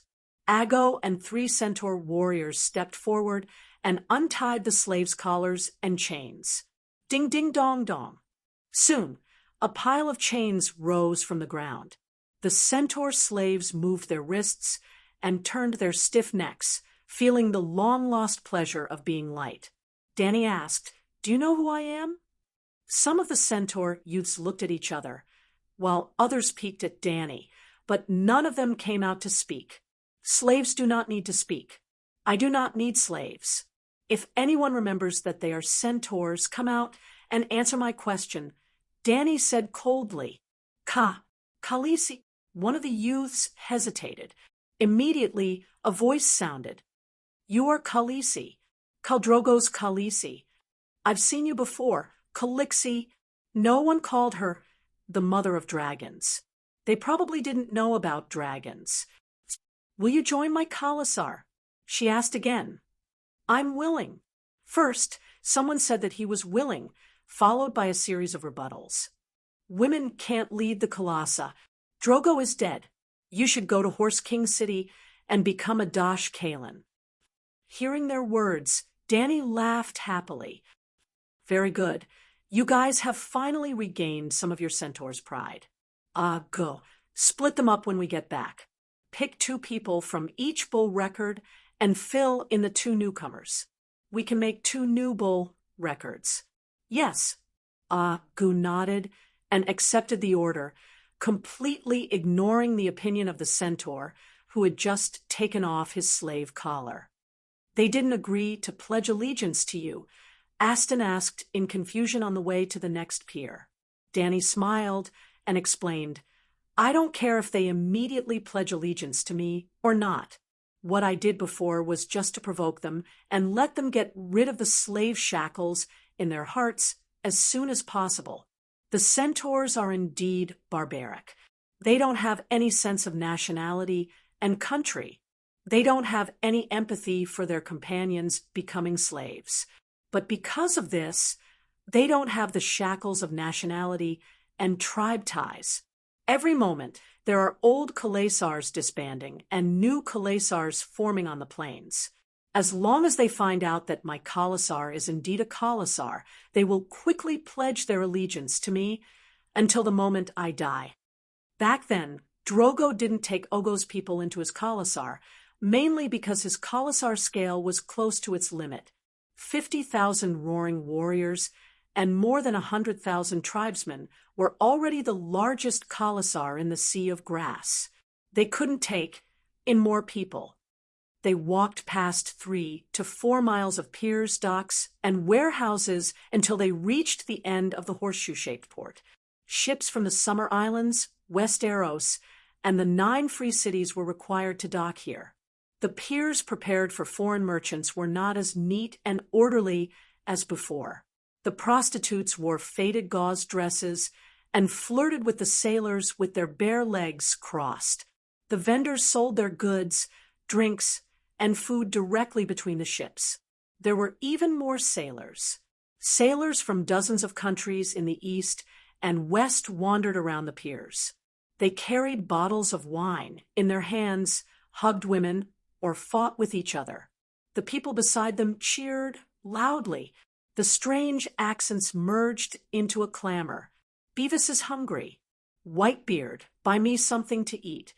When they passed by a barbecue stall, the brawny Beavis called out to Aston. The old man glared at him, but still fulfilled his duty as an attendant and bought him a bag of grilled fish. The white fish was smeared with spices, whale oil, honey, and so on. It was grilled until it was golden. Finally, it was sprinkled with fennel powder and clear grains of pepper and salt. Gulp. Aggo swallowed and said, "Calixi, I want to eat too." "Go buy it yourself." Dany looked at Cora and Whitebeard. "Do you want it?" "No need." The 2 of them said at the same time. After they finished speaking, they looked at each other and seemed to understand each other's thoughts. In the end, Cora explained, "It's too chaotic here. There are too many people. It's easy to be distracted while eating. We can't protect you." Dany nodded. She had a similar vigilance herself. She did not eat the food bought on the street, nor did she drink the drinks sold by the merchants. The centaurs were not used to eating fish. Aggo used a handful of copper coins to buy a string of roasted rats with honey for every centaur. The fat rats that were half the size of a bamboo rat were roasted until they were crispy on the outside and tender on the inside. The centaur youths ate until their mouths were full of oil. "Calixi, you're here." Captain Groll was originally standing by the gambling pit to watch the beast fight. Dany and the others' movements were too big. Aggo was still shouting, "Make way for the Mother of Dragons." He immediately noticed that the guests he was waiting for had arrived. The old sailor of Pentos came to the side of the little silver horse. Amidst the loud shouts of the sailors and the cries of the animals, he shouted to Dany, "Calixi, 3 ships, 1 large ship and 2 paddling ships. The large ship, Sidullian, is anchored at the end of the pier. the paddling ships Son of Summer, and Jokinyaso are anchored outside the dam. You and your men will take the spacious, large ship. I'll take you there now." Danny nodded and let him lead the horse to the end of the pier. Ho ho! Suddenly, there was a cry of surprise by the gambling pit. Danny turned her head to the side. There was a stone pit that was 7 to 8 meters in diameter and 2 to 3 meters deep. There were 2 animals fighting inside. To be more precise, an animal that looked like a pangolin was torturing a red-haired hound that was half a man's height. The red-haired hound was like a doll that met a naughty child. It was torn to pieces by the pangolin. As the blood splattered, the sailor by the railing exclaimed in satisfaction. There were also people who cursed the dead dog for being useless and causing him to lose his money. "Why is the pangolin so big?" "It's bigger than a lion," Danny said in surprise. "Pangolin?" Blackbeard Growlet shook his head. "That's a snake lizard. It has 8 legs. Didn't you notice? It's much more ferocious than a pangolin. The largest snake lizard is twice the size of a lion. It's the scariest monster in barren land." "Barren land?" Danny raised her eyebrows and asked strangely, "Are there many snake lizards in barren land?" "Very many. They appear in groups in the forest. Other than the zebra people in the north, barren land is most afraid of these creatures. In the Colosseum, snake lizards are also known as overlords. Many animals are no match for them," Blackbeard said with a sigh. "Barren land isn't Huaxia after all." Danny muttered softly. "What?" Blackbeard tilted his head. "Calixie, what did you say? How does snake lizard meat taste? Why don't barren people eat it?" She asked. The pangolin that was the size of a kitten was eaten by the people of the Celestial Empire. The snake lizard that was bigger, had more meat, and seemed to be more chewy was a heaven-sent delicacy. It became a disaster in barren land. How could they imitate the ancient people of the Celestial Empire and call themselves the Golden Celestial Empire? Whitebeard shook his head and said, "The snake lizard's blood is poisonous. The stone lizard's poison is extracted from the snake lizard's blood. It can make a person's muscles atrophy, numb their nerves, and petrify them. It's said that the faceless people of Bravos use snake lizard's blood to make spices. When the spices are smeared on cooked meat, it can emit an enticing aroma. But no matter man or beast, after eating it, they will go mad. Rats infected by snake lizard's poison even dare to bite lions." "That's right. Only the craziest people dare to eat snake lizard meat." Blackbeard nodded in agreement. "There's such a miraculous effect. It's not just a delicacy anymore. It's a divine ingredient.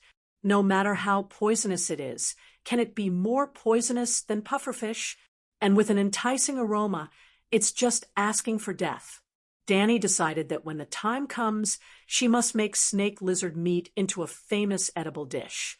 Otherwise, she would be letting down the soul of the people of the Celestial Empire.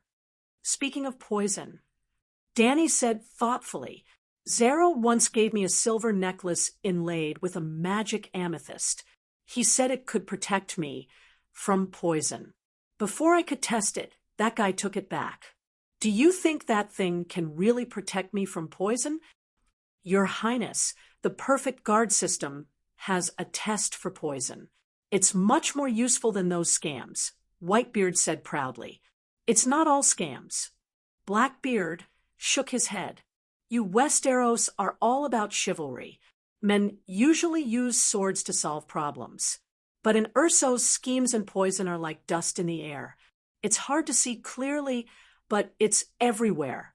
The number of trade governors and city lords who die from poison wine is probably more than the number of people who die from old age. The magic amethyst, enchanted by a powerful magician, can detect or immunize the poison in wine and food to a certain extent. Looks like I have to find a chance to get my hands on a magic amethyst." As they talked, they came to the end of the gray stone pier. There was a big ship moored there that made Danny gasp in amazement. It looked like a big fat dumpling.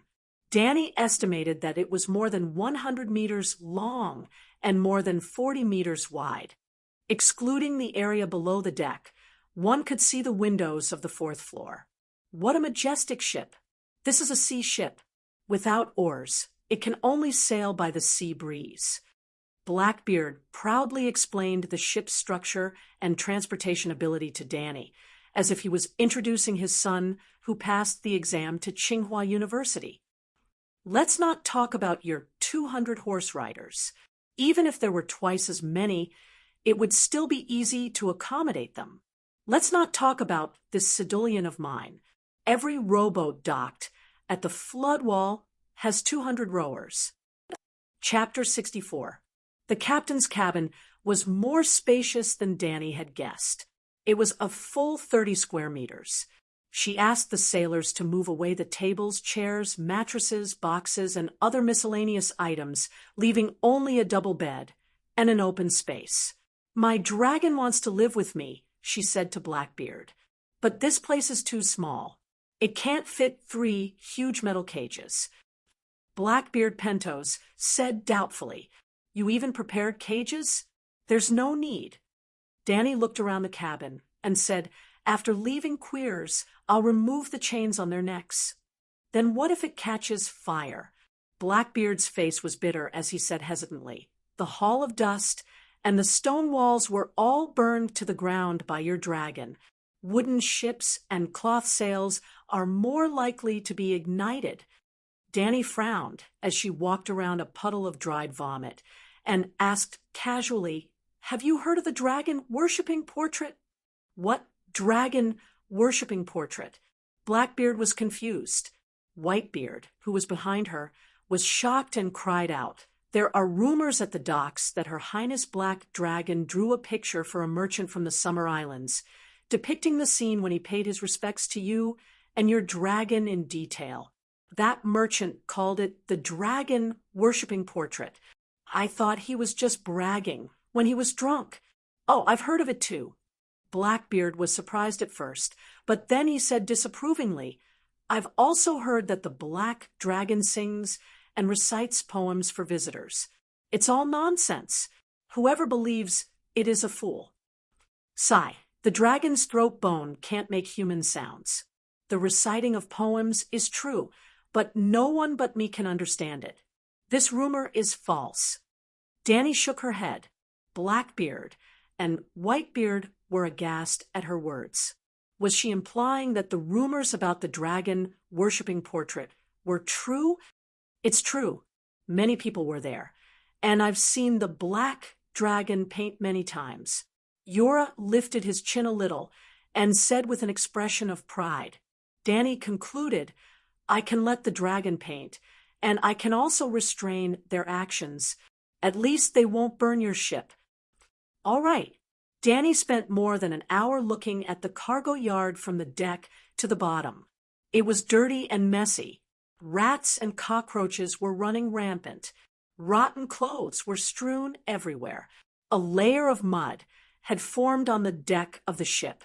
Back on the bridge, she said, "The cruise lounge is too dirty. We have to clean it regularly or we'll get infected. There will be a thorough cleaning before we leave the port." Blackbeard nodded. "Buy some rye and put it in the bilge. I have 80 horses," she added. "This isn't necessary, is it?" Blackbeard counted with his fingers for her. "A good colt is worth at most 2 gold royals, but the food that feeds it along the way take up a lot of space. If you exchange it for spices and gems, you can get at least a profit of 30 gold royals. Besides, the sea route is long, and animals die easily. Why not sell them all in quills and buy as many horses as you want when you return to Pentos?" If they really went to Pentos, then what he said was completely right. Not to mention the profit margin. After tens of thousands of miles of sea route, it would be a blessing if 40 out of 80 horses could survive. "My horses are very special. They are not afraid of the dragon's aura, and their endurance and impact are twice that of ordinary horses, Danny explained. Whitebeard exclaimed, "You feed the horses with dragon dung?" Danny looked at him in surprise. "You know about it too?" The old man nodded and said with a complicated expression, "It is said that before the dragons were extinct, the Targaryen family built a horse farm on the southern shore of the Blackwater to breed draconic horses. The draconic horses bred from childhood are ferocious, and there is a legend that they killed a shadow lynx. Only powerful knights with superb riding skills can tame them, but every generation of Kingsguard has its own draconic horse." "Bullshit!" Sir Jorah disagreed. "You Southerners probably rarely encounter a shadow lynx. It is the overlord of the forest. It has the claws of a leopard, the dexterity of a cat, the dominance of a tiger, the strength of a bear, and is bigger than a horse. Since there is such a legend, there must be a reason for it," Whitebeard said calmly. He. Jorah smiled, but did not say anything. Danny glanced at the two of them and asked Blackbeard and Growlet, "Did you bring any fruits? Water is for you to eat. There are lemons and oranges. If you don't eat fruits at sea, you will be cursed by the demons," Blackbeard said matter-of-factly. It seemed that although this world was primitive, with thousands of years of sailing history, it had also allowed people to summarize a set of mature survival wisdom on the sea. At noon, because the news of the Mother of Dragons' arrival had spread, the merchants and captains on the ships near the dock had all come to the Seydulian to watch. It was only until Aggo went down and shouted to them, "The Mother of Dragons did not bring any dragons out today. Do not disturb her." Only then did the crowd disperse temporarily. It was only temporary. The next morning, after Danny brought a group of centaurs and boarded the Seydulian, the dragon seekers came in an endless stream to ask for an audience. Today was the last day. In the evening, the ship would leave the harbor with the tide. Yes, Danny was leaving Kars. When she left Zaluo's mansion, she also gave him a set of clothes. It was a large Chinese tunic suit, woven with gold silk and buttoned with black jade. Long before Zaluo showed his scumbag side, Danny had already prepared this gift for him when she asked the tailor to sew a cheongsam for her. According to the relationship between Westeros and guests, guests would give the host a gift before leaving as a sign of gratitude. At first, Danny was truly grateful to Zaluo. At that time, he kept sending gifts to her house. Zaluo was a scumbag. After receiving Danny's gift, he did not come out to see her off. He only sent a message to the butler. "The great wizard Haya will not let you leave peacefully." Danny asked the butler to convey her gratitude to Zaluo, but she did not take it to heart. At sea with her dragons, she was almost invincible. At most, Haya would disguise himself as a pirate to kill her, but the ship was made of wood, and the sails were made of cloth. They were all flammable. Khaleesi, the captain of the Almond-Eyed Maiden, only brought you a silver statue as thick as an arm. Do you want to let him in? The Ginkgo Maiden is just a small ship. Its captain might not have much money. Jogo came over to report to Danny. A tall wooden chair was placed on the side of the deck, near the sea. Danny sat on it, and the black dragon lay at her feet. She waited for the nearby crew and sea merchants to line up to visit her. Yes, they were here to see the dragon. According to Zaluo's rules, every dragon visitor had to present a gift. The order of the audience was arranged according to the amount of the gift. When Danny went to visit the Great Wizard's immortal temple, there was still a long list of names that had not been crossed off. Now that they had moved to the ship, they would be leaving tonight. Danny's Megalosaurus Zoo was temporarily open for business again. The visitors were too enthusiastic, and most of them were from the western continent of Ursus. Danny did not want to be known as aloof and difficult to get along with, or arrogant and ruthless. She had to smile. She had to be amiable. She had to dress up beautifully. and she had to let everyone see her perfect control over the dragon. Then, Daenerys Targaryen would be labeled as beautiful beyond compare, amiable, noble, elegant, and powerful by many seafarers, and they would be plastered all over the free cities. Yes, invitation. Although the main purpose was to invite guests, she did not want to let go of the opportunity to profit. Every guest still had to present a gift. "What statue?" she asked. A young woman, Jogo said. "A maiden." Whitebeard, who was standing guard at the side, asked, "Is the ginkgo maiden from the Sea of the Setting Sun?" "I don't know, but his accent is a bit like yours." Jogo said, "Your Highness, you should receive him. He is a citizen of your old country," Whitebeard advised. Dany nodded. "Let him come up." Dany had seen merchant ships from Lys, Bravos, Pentos, and Midsummer, but she had not seen any pure Westeros sea merchants. The silver statue was very small and not worth many radiant coins, but the identity of the guest was very significant. The newcomer was a thin, middle-aged man who was missing an incisor. His mid-length hair had already turned white, and fresh stubble could be seen on his long and narrow face. It was obvious that he had tidied himself up before coming. Great Mother of Dragons, Guardian of the Seven Kingdoms, the true Queen of Undulls, Nuenar, and the ancestors. The horse-faced man spoke in standard common language and knight etiquette. "I am the captain of the Ginkgo Maiden, Jordan Snow. Your appearance is like the bright moon in a quiet lake, holy, beautiful, and untouchable by mortals. You are the incarnation of the maiden in the human world." As he spoke, he knelt on one knee and held up a small maiden statue with both hands. The mainstream religion of the Seven Kingdoms was the Church of the Seven Gods.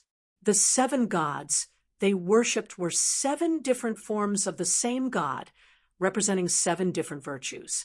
However, the less educated people at the bottom of society would think that the 7 gods were 7 different gods. The Heavenly Father represented judgment. The Holy Mother represented motherly love and nurturing. The warrior represented strength in battle. The blacksmith represented craftsmanship and labor. The old woman represented wisdom, and the stranger represented death and the unknown. The maiden represented innocence and purity, and people often prayed to her to protect the maiden's chastity. Like Jordan, the maiden could also be used to praise a woman's appearance and temperament. "Thank you for your gift.